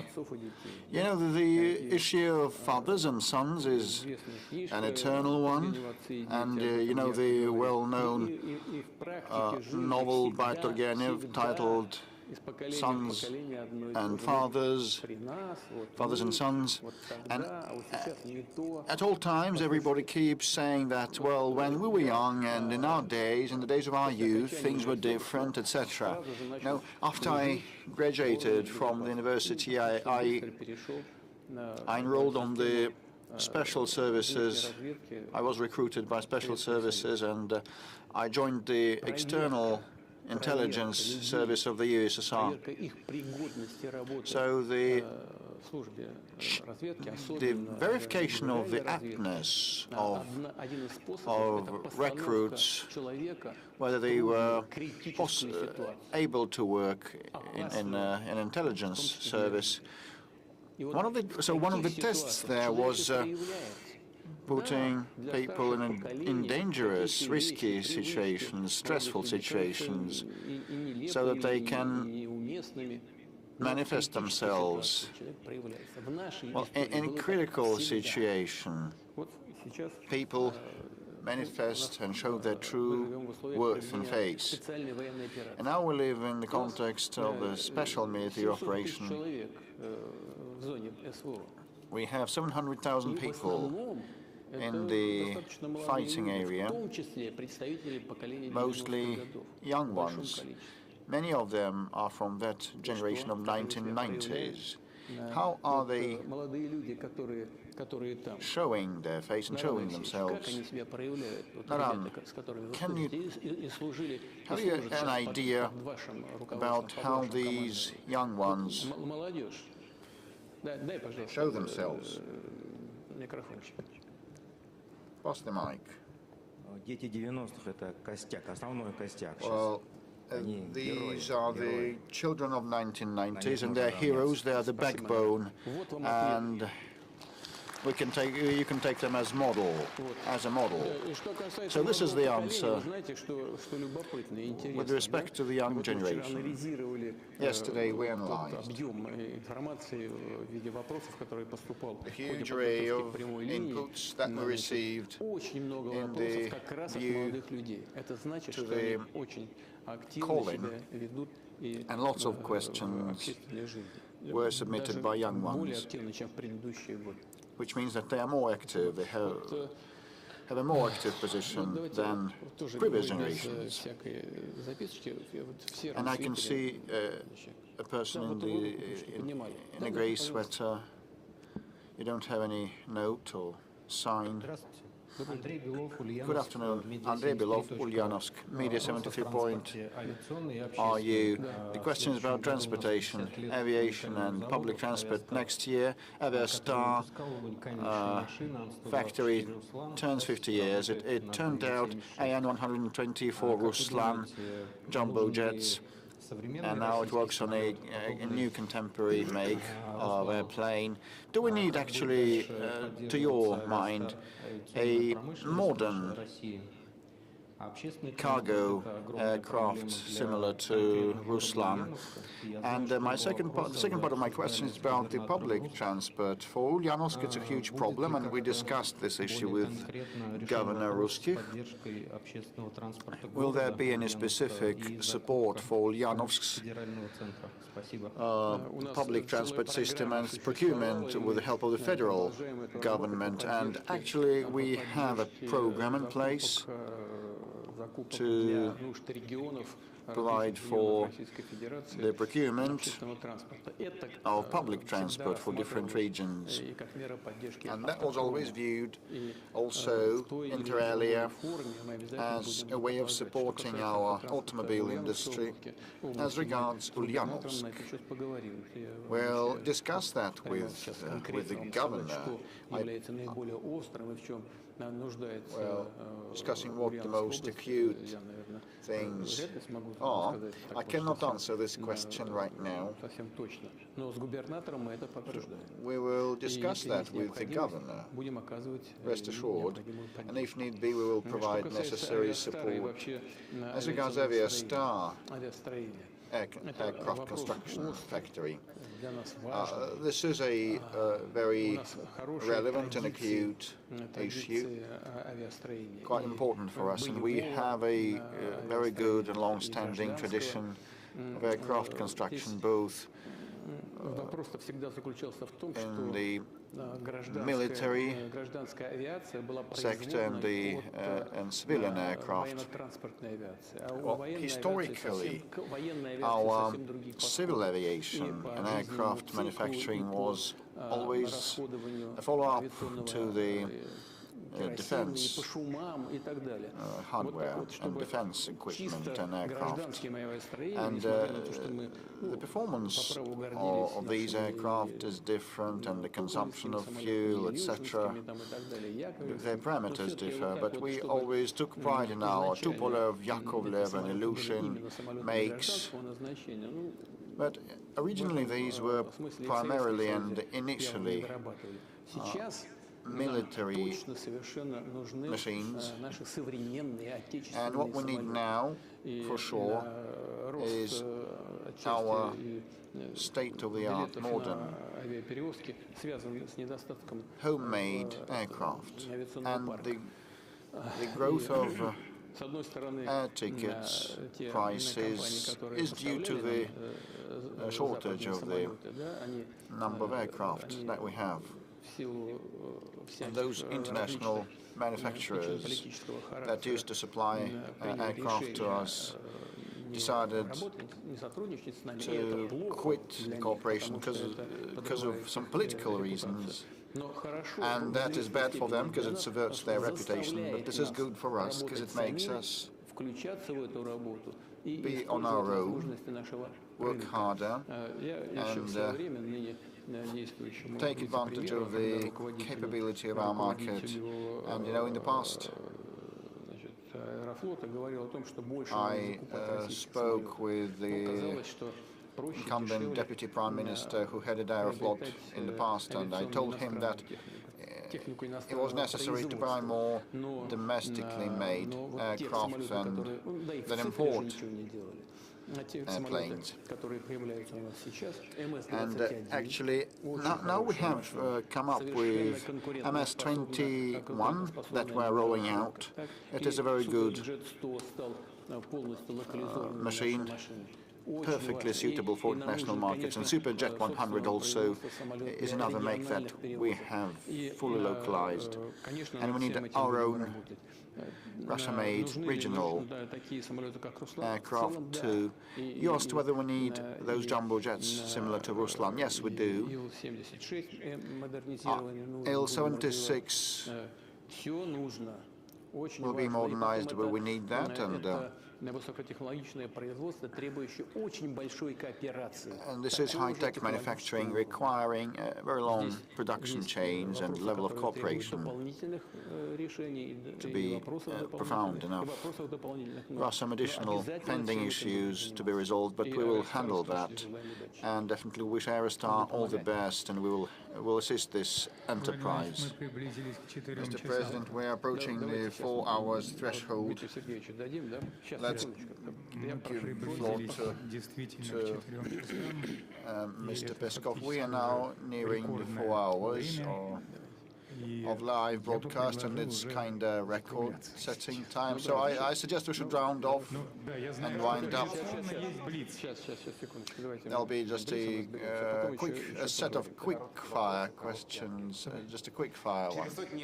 In hundreds of years, school children will study this time, this epoch. What would you place in the time capsule for that to describe or depict our era? To stand for this era? Well, I think that all of us think about the future of their children and grandchildren and the future of our country. I also do. I know what I should be telling. Probably several things in a row. Well, I'll try my best. We'll take a pen and we jot down us living in Russia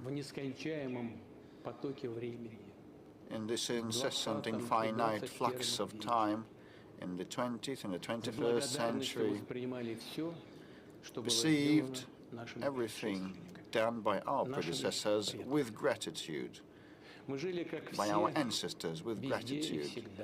We lived as everybody at all times with our routine needs, but we were not at a standstill. We made headway, we struggled, we worked, we fought, and we tried to resolve the issues that our time, our epochs set forth ahead of us, in front of us. And we thought about our time and about future and about you. And if you are holding our message right now, that means that you also feel yourselves being part of our joint, shared, infinite flux of time, our common shared flux of time. And you are aware of the connection of times, and this is very important. Congratulations. That means that we also, as we worked and struggled, did not live our lives in vain, and we succeeded in many respects, and we wish you to be blessed with luck always and be happy, and your kids and grandchildren and grand-grandchildren be proud of you as we are proud of our fathers, grandfathers and grand-grandfathers. Full stop.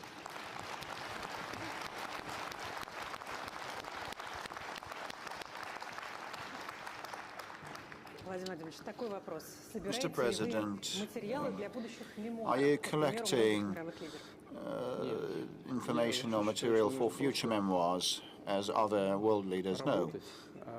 I just think that one should keep working, because memoirs would assess those who write them. If people consider it appropriate, let them assess me and my work and the work of my team and all the people that are behind me. You've been telling about the achievements of the country. What about your personal achievements? My personal achievements are inseparable from the achievements of this country. This is what I live by. I work day and night. Have you ever, once in a lifetime, sent a message by a messenger? Have you done a video circle and sent it to your nearest and dearest? No, never. So I saw your flat at Kremlin's. It's quite bad. An empty fridge, just one Razhenka dairy drink. Where is coziness? You know, all that was designed by the previous head of operations unit under President Yeltsin, and no repair has happened since. Actually, I think we should ask Mr. Borodin. That was done under the standards of maintenance and operations. So that was designed to provide opportunity for rest and recreation in the daytime. I doubt President Yeltsin spent nights there, but I live there. This is just the coincidence of circumstances. I'm satisfied with everything. This is first thing, and secondly, you know, comfort and coziness are created by people. So when my family members appear there, I just feel cozy. Do you have any professional deformations or distortions, professional distortions? Well, yes, as any other man, fully submerged in the work. Which moment or development of this year you memorize in the first place, and which would you like to forget? Well, with respect to which I memorize in the first place and recall in the first place, it is very hard to say, but I think that the New Year that we celebrated last time happened 2 to 3 weeks ago, and this is not an overstatement. You know, everything is so compressed. And we have had many positive developments since then. And at the Defense Ministry college meeting, I spoke about the development of our armed forces that have become the most combat efficient in the world, given the advances in the strategic arms that we have had. And these are major landmarks in the life of our country, not the armed forces alone. And we have been able to preserve the resilience of our economy, and many decisions were made to this effect. And these are positive developments, without a doubt. And speaking about what I'd like to forget, well, I have my own view on that. If you want to forget something, that means that there was a failure, or you did something in a bad way, and you should not forget that. You should rectify your mistakes and correct your mistakes and make conclusions. Which trait of your character you dislike? Is there one? Well, listen. Oh, people just wonder. I'll try to respond. Well, my life is, absolutely conspicuous in front of the cameras, and speaking what I like and what I dislike in myself would give rise to rumors and idle prattle. And do you have a true faithful friend? What is true friendship? It's a matter of notions. In the first instance, true friendship means mercilessness. And in my situation, a person, some people around me are tempted to try to lay their hand on that, and I can state with a firm that those people whom I believe to be my friends, and I have such people, I believe in a very reserved way, and I'm not ashamed of them. What motivates you and makes you move forward, and what keeps you in high spirits? What motivates me and makes me move on, it's about the trust of people. And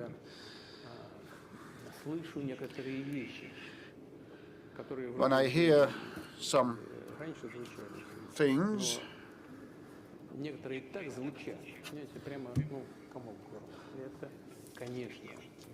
well, some of the things sound in a jarring way, and others are inspiring, and they are motivating. The confidence and faith in the future of Russia, which is what prevents me from losing heart. What is the best thing for a boy aged 13? Excel at studies, or love fatherland or motherland, or anything else? Well, he should love his mother, first of all, and this is not an irony. I once again would turn to Naran. He needn't speak up. I will say everything for him.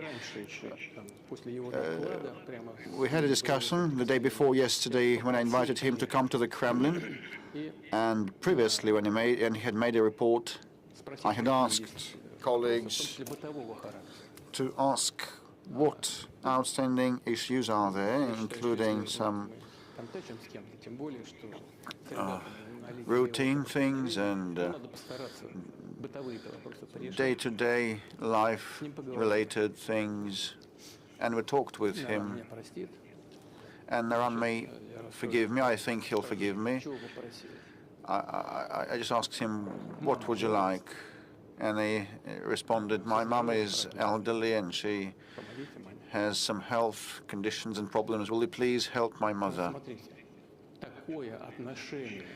And such an attitude towards one's mother is not merely an attitude of one person to another person. It's a mindset, a mentality. So people with this attitude become heroes of Russia.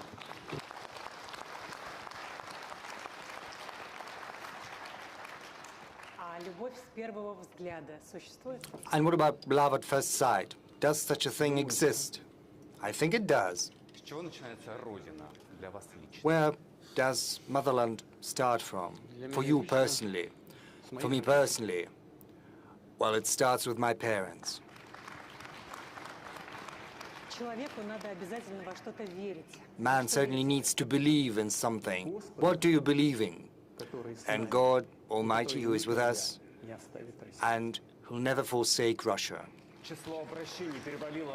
The number of messages has exceeded 3 million, which is unprecedented. So the last question, what will Russia look like in 200 years? Will it exist even?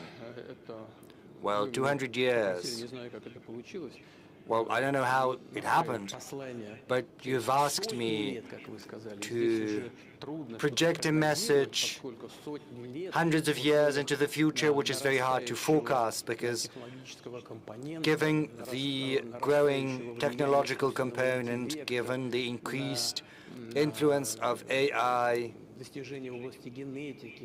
given our accomplishments in genetics and biotechnologies, it's impossible to forecast how human consciousness is going to evolve, whether borders will be there in future, hundreds of years hence. So it's kind of a message from us to our descendants. Well, I tried to do that based on how things stand right now, but as for what is going to happen in 200, 200 years ago, well, 200 years, that's not that long because the Bolshoi Theater is celebrating its 250th anniversary, so for Russia, 200 years is not that big of a time stretch. I'm hopeful that the country will be highly educated. And this high level of education of our citizens is going to serve as a foundation for high technological development. With the help of these technologies, the country will be capable to address all the tasks in front of us, be that in economy, in healthcare, social policies.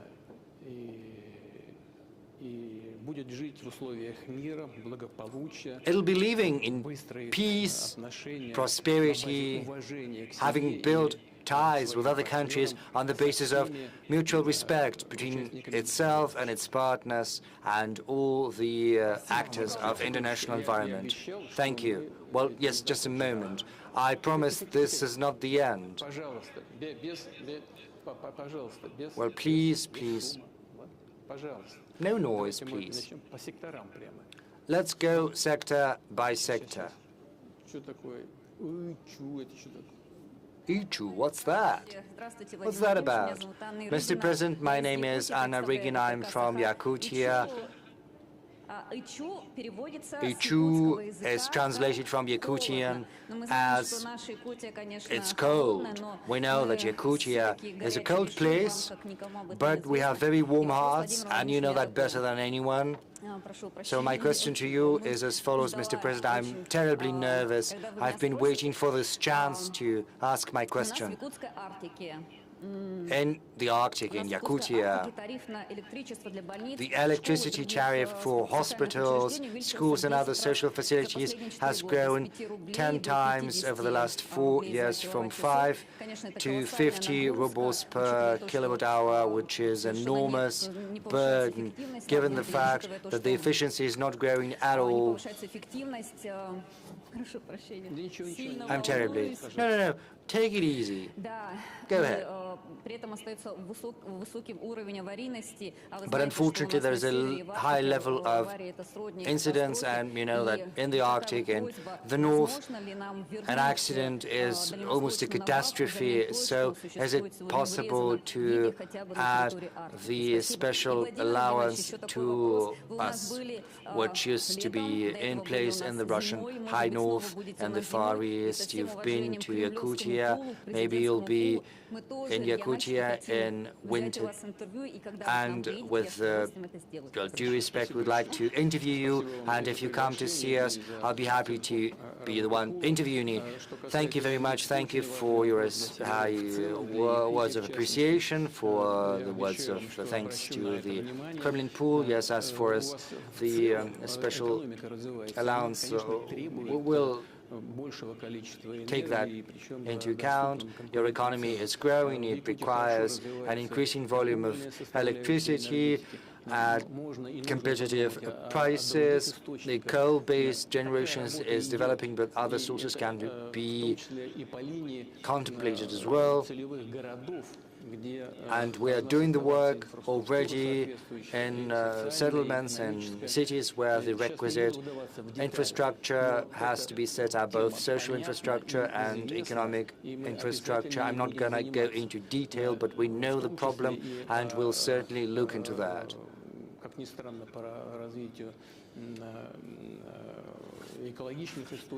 We'll work on green sources of energy without forgetting, however, either gas-based generation or oil-based generation. Another, fuel oil, of course, is not that efficient as a source of energy, but we'll certainly use different sources of energy and will also increase the capacity of the grid. We'll certainly keep Yakutia in mind, because Yakutia is the treasure trove of mineral wealth, which still waits its hour to be extracted. Rest assured. And I've jotted it down. We'll look into that. Artificial intelligence. I think that's relevant. Go ahead, please. Good afternoon, Mr. President. 360 TV channel, Regina Orekova. You've spoken about AI today, and you said it will not allow Russia's dependence on foreign neural networks. Does it mean that ChatGPT and other foreign neural networks are going to be prohibited? Is there going to be a special type of regulation in the field? And second question, if you'll allow that, you said that love at first sight exists. Mr. President, are you in love? Yes, I am. That's the answer to the second part of your question. Whereas the first part of your question is concerned, I can tell you that we're not going to prohibit anything. There is Russian legislation. If there are certain violations of the legislation, then restrictions are put in place, but we're not going to introduce any bans or anything like that. Tomsk, please. Yes, please, go ahead.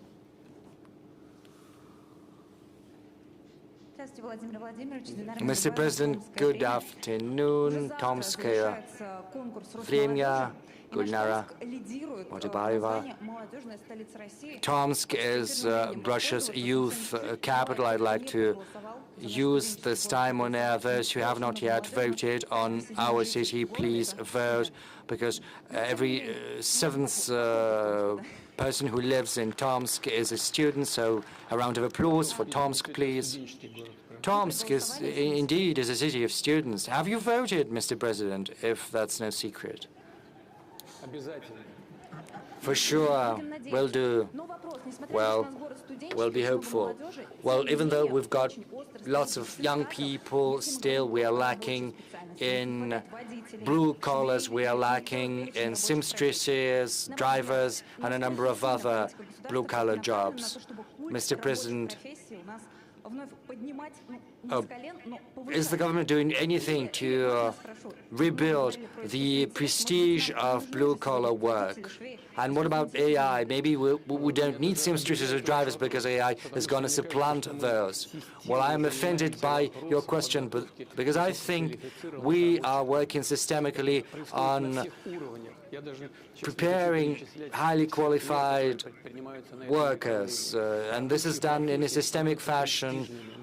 The the worker profession is becoming very prestigious. It's becoming increasingly complicated and sophisticated, and that's why you can get that in vocational training. We've got also specialized education. We are going to hold competitions, will increase the quality of education. We will fuse internship with education. We'll try to engage businesses. Incidentally, they are the ones who are most interested in young professionals coming to work for them, and they've jumped on this bandwagon a long time ago, trying to attract young professionals. There's a whole set of measures, a whole range of those, and we'll only expand them. Unfortunately, we're getting breaking news. This is very important for one of those who is here. TASS is reporting that the girlfriend of Kirill Bazhenov has agreed to your proposal. She'll marry you.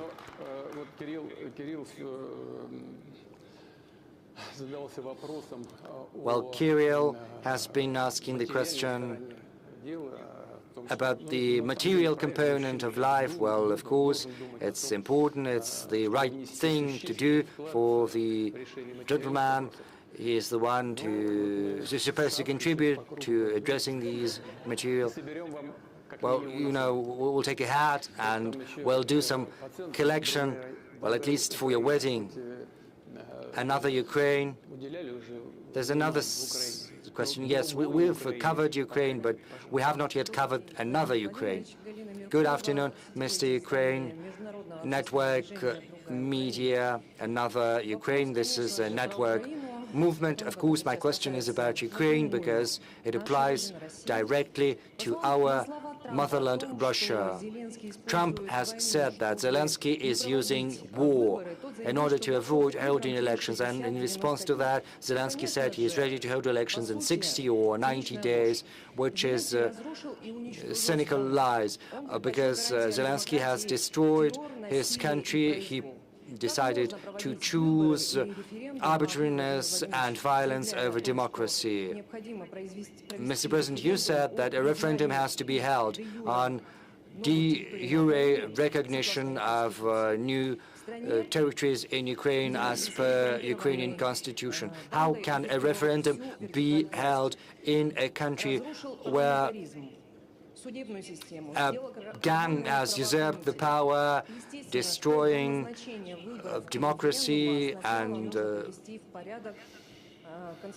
everything else? Because for a referendum to be held, first constitutional order has to be re-established, the ban on 18 parties has to be lifted, a law has to be introduced on on stopping the prosecution of those who spoke against the coup d'etat, because the amnesty was adopted after 2014, which basically pardoned those who were the ones initiating the coup d'etat and even the violence they employed for their own self-interest. Electoral law has to be re-established as well, because half of Ukrainian population has fled from Zelensky. That's 18 million people. According to the estimates, where are they supposed to vote? Sanctions have to be lifted against Ukrainian citizens, and the revocation of citizens against those who did not agree to the neo-Nazi policy pursued by the regime. Media have to resume their activity after having been banned before. What about your question? Yes, getting there. Without these measures, a referendum would only mean legitimizing the criminal regime, basically election without election. Understandably, the criminal regime of Zelensky, is, with the support of the West, is not going to agree to that. In March this year, you proposed a way out interim governance in Ukraine under the aegis of the UN, Russia, the US and European countries, which would create the necessary environment for holding democratic elections. So my question is as follows. Do you stick to that proposal you came up with on temporary governance in Ukraine, international governance? And if no environment is created for these elections, will you recognize the legitimacy of these elections? Well, this is not a question, this is more of a political statement. I'll try to be brief. As far as elections in Ukraine are concerned, as far as international temporary governance is concerned, well, yes, I did suggest that, but it was only a hypothetical. And if the will were there on the side of the Western countries, then probably, given the corruption scandals, it could be a thing to be considered. But as far as elections go, we hear statements from the heads of the regime. They insist that the Western countries and the US, and allegedly they are ready for those elections. Well, Western countries have to ensure security. That means they want a ceasefire. I would like to draw your attention to the following. Well, Russia did hold elections, both presidential elections, municipal elections, and regional elections. In September, Russia held another round of elections. But who ensured security during those elections? Quite the contrary, there were attempts to sabotage those elections with a view to dismantling our internal unity. There were strikes against poll stations. You know, I think that was in Donetsk, People's Republic. You know, people were queuing at the poll station. As shelling started, people went to the shelters, and once the shelling was over, they came back and they cast their ballot. We never demanded anything, we just did what we thought was right. And I think the current representatives of the Kiev regime could do the same if they truly wanted that. However, if they want to use the elections solely to put an end to Russia's advancement on the battlefield, then they are wrong. That said, I'm going to say something which is probably going to sound surprising. We are willing to think about how to ensure security during elections in Ukraine. Well, we could refrain from strikes in the depths of Ukrainian territory on election day. But there is one nuance which we cannot circumvent, namely, in the territory of Russia there are millions of Ukrainian citizens living from 5 million to 10 million, and they are entitled to vote. And if elections were to be held, we have the right to demand that those who organize these elections should provide the right to cast their ballot to those Ukrainians who are currently residing in the territory of the Russian Federation. There are other nuances that have to be studied laboriously, but this is no idle matter. I do agree that the authorities in Ukraine sooner or later have to become legitimate, and that is impossible without elections. Let's move to this sector, Siberia.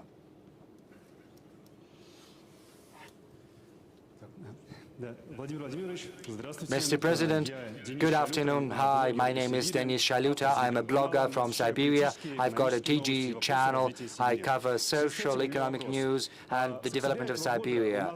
Since October this year, there are rumors circulating around the establishment of a cluster for deep processing of rare earths and non-ferrous metals. Do you think this is the best solution to provide our economy with critical metals and to relaunch Russia's industrialization, because the prospects are enormous, they're huge. There is a will at the level of the Russian government to complete this project. This is a very interesting project, and you know, right along the line, these plans were formulated back during the Soviet times.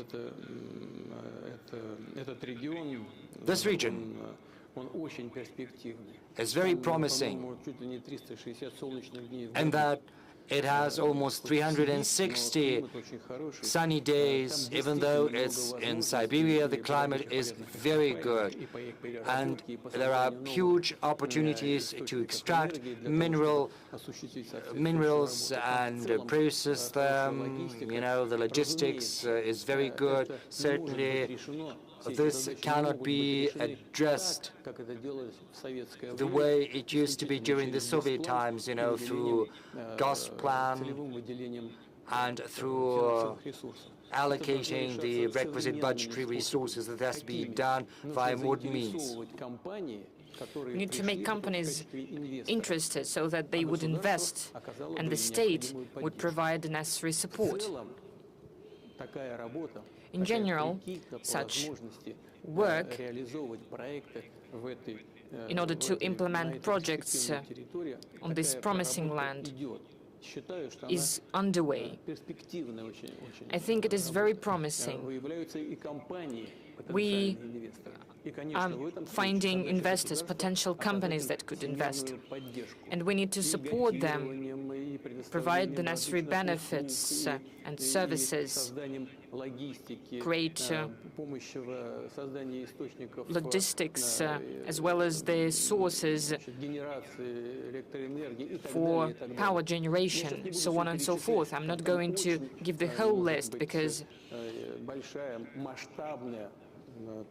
this could be a large-scale historical task. We will keep working on it, without any doubt. Mail, please. Hello. Good afternoon. Thank you very much for the opportunity to ask a question. Mr. President, you have said repeatedly, you've reminded that the Russian culture is the backbone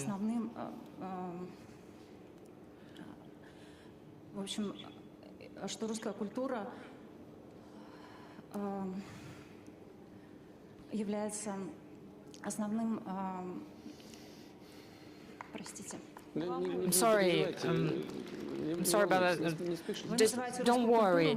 Well, you say that this is the basis for the development of society. It's important to preserve historical memory and the cultural diversity of Russian peoples. What are the cultural projects and initiatives priority for you personally?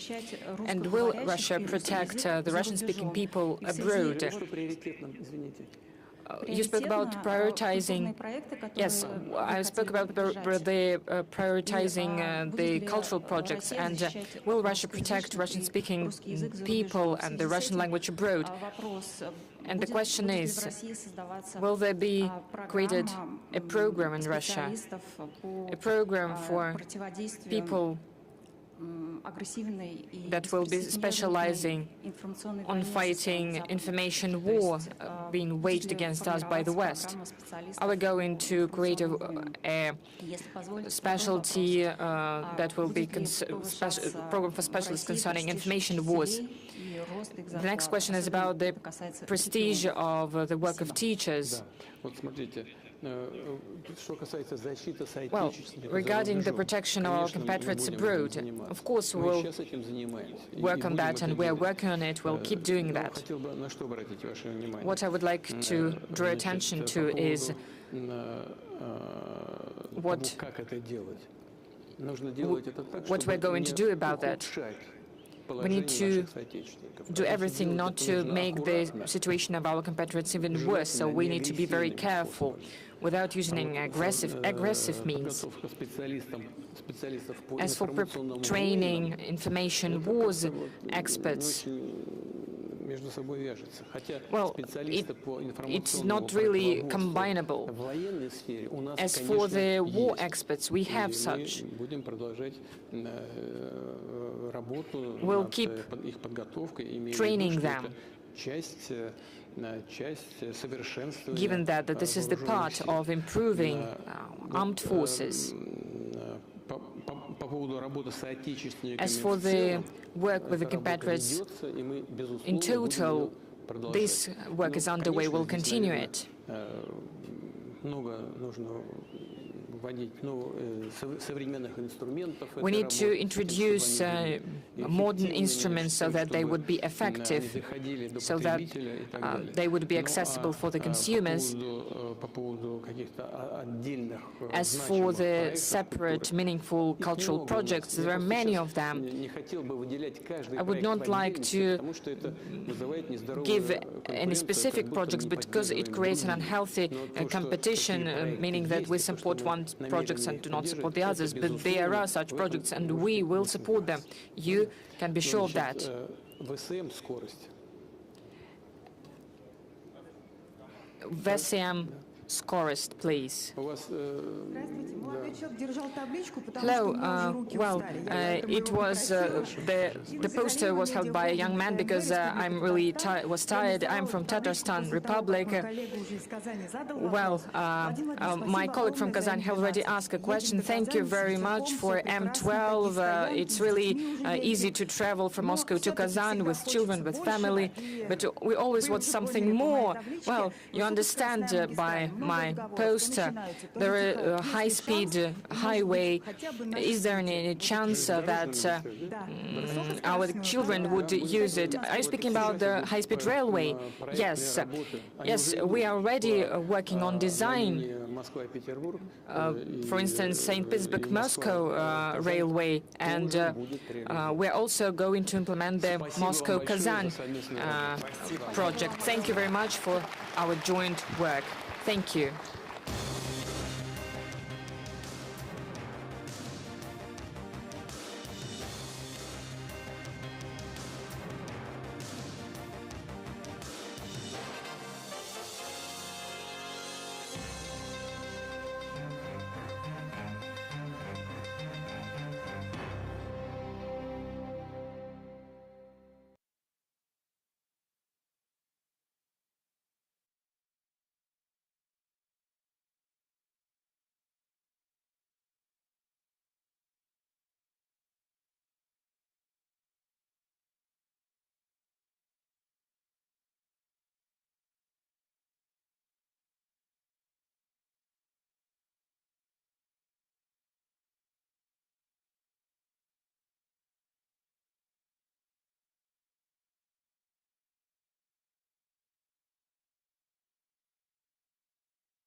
Here are our partners, Rostelecom. We only have people who have been on mission to the Donbass region. They are taking part in this event here. And of course, our veterans are the main heroes. Some of them have been doing this for 2 years, but they will tell you about themselves. Hello, Mr. Putin. My name is Anton. There are 2 of us this year. We are acting as mentors this year, like the guardians of your direct line. We are instructing others, taking care of our family of veterans, which is 13 people this year. There were 5 people last year. I saw you on the screens. I saw your work. Our guys are very ambitious. They're very aware, they're very keen. We have the best vets in Russia. They are fulfilling their full potential. We have some guys, like a guy from Chelyabinsk. There are some blind guys who are still shooting rifles or doing massage. Yes, they are guided by sound, and they get sound signals. They can help assemble UAVs that are used during the special military operation. Somebody who does massage or who makes tourniquets. And I supervise a kindergarten. I talk to young kids. Tell them about important stuff. Trying to be a role model to them, trying to show them that vets can lead by example. I ranked second at a national competition this year, so I won a silver medal. And I work as a mentor and as a supervisor, helping to provide career guidance to other veterans and support them psychologically. So I decided to improve my competence. I will apply to the military healthcare Kirov Academy next year. I will want to be a military therapist, and I will work at the military hospital, working with wounded soldiers to provide psychological support to them, because these wounded guys, they only open up to us. And I will also study at the Moscow State University at the special program for the kind of people like us. So we will continue to expand our community and help the guys that have been discharged from the army due to different kinds of traumas. Some of them have lost their limbs, some of them have lost their eyesight, but we're a big team and we're really close. At the end of this year, thinking back about your direct line last year, you received many appeals from the veterans and their families who were saying that it was sometimes hard to get the right certificate, the right paperwork, confirming that their spouse or their dad was a member of the participant of the special military operation. Right now this problem is gone, because you can apply through gosuslugi.ru. So you still get these queries, right? But it only takes them 2 to 3 hours to get an electronic certificate confirming that their loved one was a soldier at the special military operation. And of course, talking about the new territories, we get queries from there. We get queries from pensioners who cannot adjust their pensions there, because sometimes they lost their documents, or maybe their house burned down when the territory was liberated, and they are not getting higher pensions. They only get really tiny retirement payments due to those document hurdles. And I'd like to give the floor to Denise. Thank you. Thank you so much, and happy upcoming New Year, and I wish you every success. You are an example of resilience and ambition, We love you and respect you very much. Likewise. I served in the North Caucasus. I was a volunteer. I signed up on my own. I was wounded, but there's a silver lining to everything. At that hospital, I was at hospital, I met my future wife, I decided to get married, so really thankful. And here's what I wish for. You have issued a number of decrees to support veterans of the special military operation. It would be great to extend these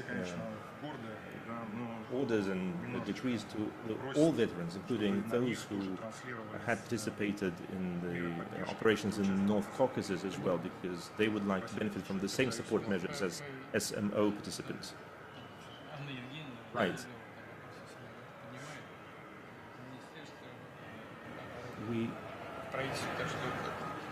The government will look into this issue. Thank you for raising it. Mr. Putin, my name is Vadim Sharipov. I'm from Chelyabinsk. The first Paratrooper Brigade. I was wounded.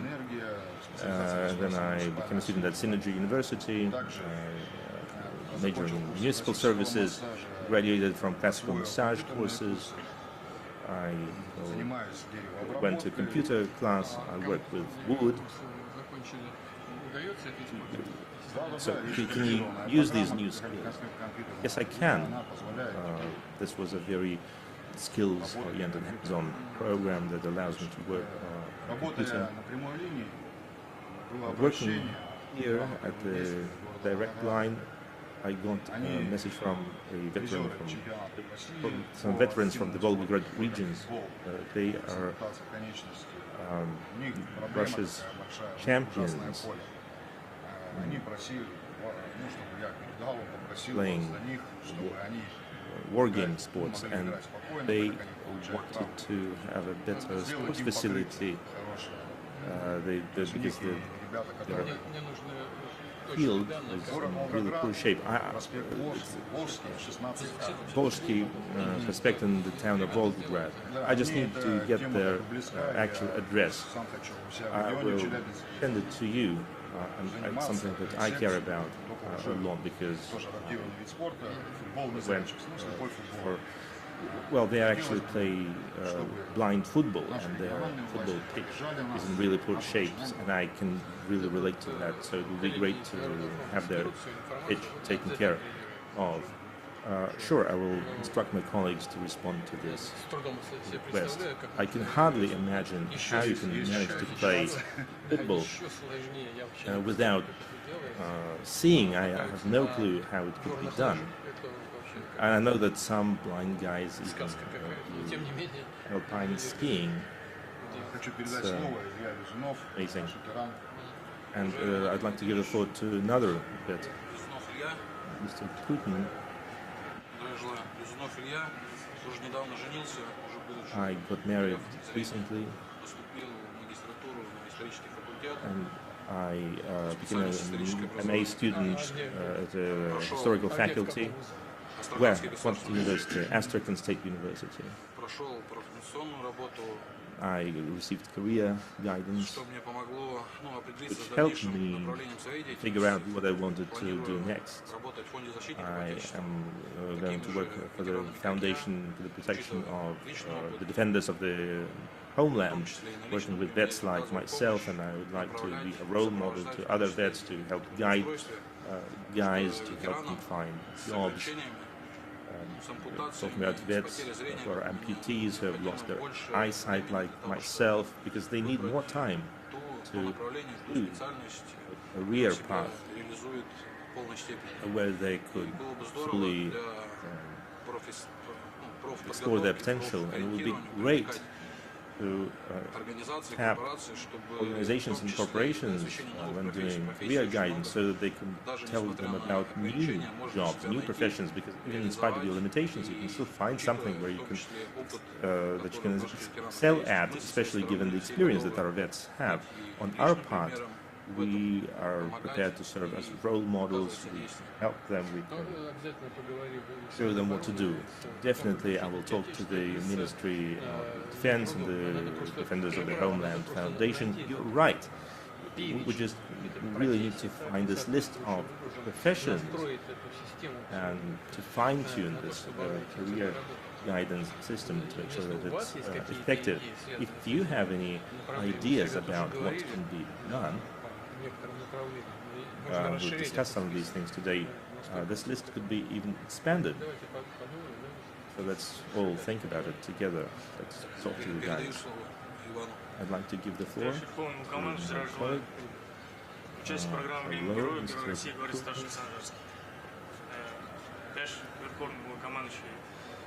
Mr. Comrade Commander-in-Chief, I am interning at the People's Front with Mikhail. I'm studying project management. So far, so good. We've helped organize a few events successfully. And this is my question. I got a query from the Association of SLMO veterans, and here's what they're asking. The families, some families are complaining that benefits provided to those who served in the armed forces before the special military operations, those benefits do not compare to the benefits that the volunteers and the mobilized people are eligible for. So are you saying that they were eligible? Yes, they were. They participated in the special military operation. Yes, they did. Right, you are. Yes, sir. So then I don't understand what the problem is. These people signed their contracts before the special military operation began, and then they just ended up serving there. These people, are you saying that they are not benefiting from some of the support measures? Yes, including the families of the fallen ones and the heroes of Russia. That seems really strange. So you're saying that they signed contracts with the armed forces before the special military operation began, then they ended up at the special military operation, and now they're not benefiting, they're not receiving the benefits. Yes, that's right. I can give you their last names. You don't have to do it right now. Make sure, to me this is a complete surprise. That's really out of the blue. And I'm also talking about the families of the deceased heroes of Russia. That's really, really strange. I think there's an obvious gap that shouldn't be. So would you look into it? Yes. Thank you for raising this issue.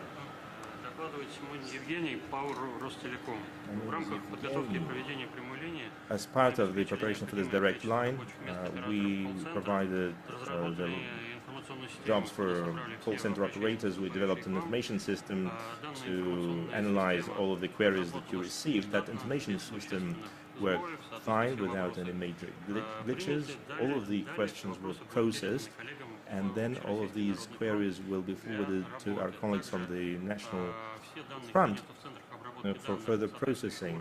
These data will be stored at data centers securely, and information security measures were taken to provide cybersecurity during the event. Thank you. I'd like to thank you and Rostelecom for your great work. I hope that this information will be duly received, and the colleagues from the People's Front will work with these data. The Crimean spring, I was a volunteer in Donetsk, and then I volunteered at the special military operation. I've been helping the country to become better. What are you doing now? How's your life? I work at the People's Front. Does it work with you? They all work with us. We are flying out to Crimea tomorrow. Do you have any other ideas or suggestions or plans? Do you have any ideas? We would just want to win. Maybe something like computer courses. I taught myself to become a massage professional. What I really want is I wish victory to my country. I want my country to thrive, and we'll figure out the rest.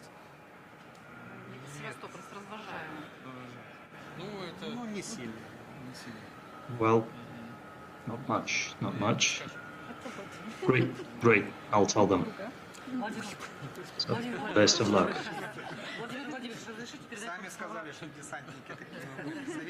You said paratroopers are strong. Mr. President, can I pass on to you words of gratitude from young hockey players from Metallurg team? They had a problem with the construction of their ice rink arena. Great words of gratitude to you, the entire town of Abazy. The problem hasn't been solved yet, but the very fact of you turning your attention towards it already means a lot. Thank you. Thank you very much, all of you. Can we have a group photo, please?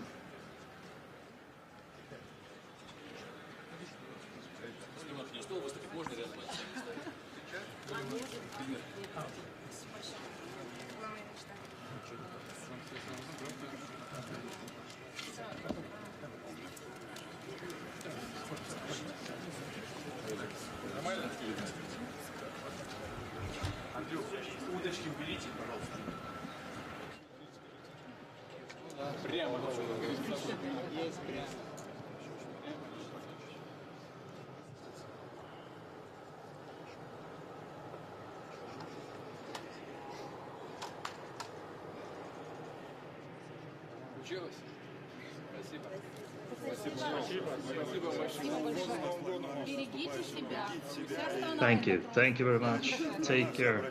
Take care, Mr. President. Best wishes to all of you. Hugs and best wishes.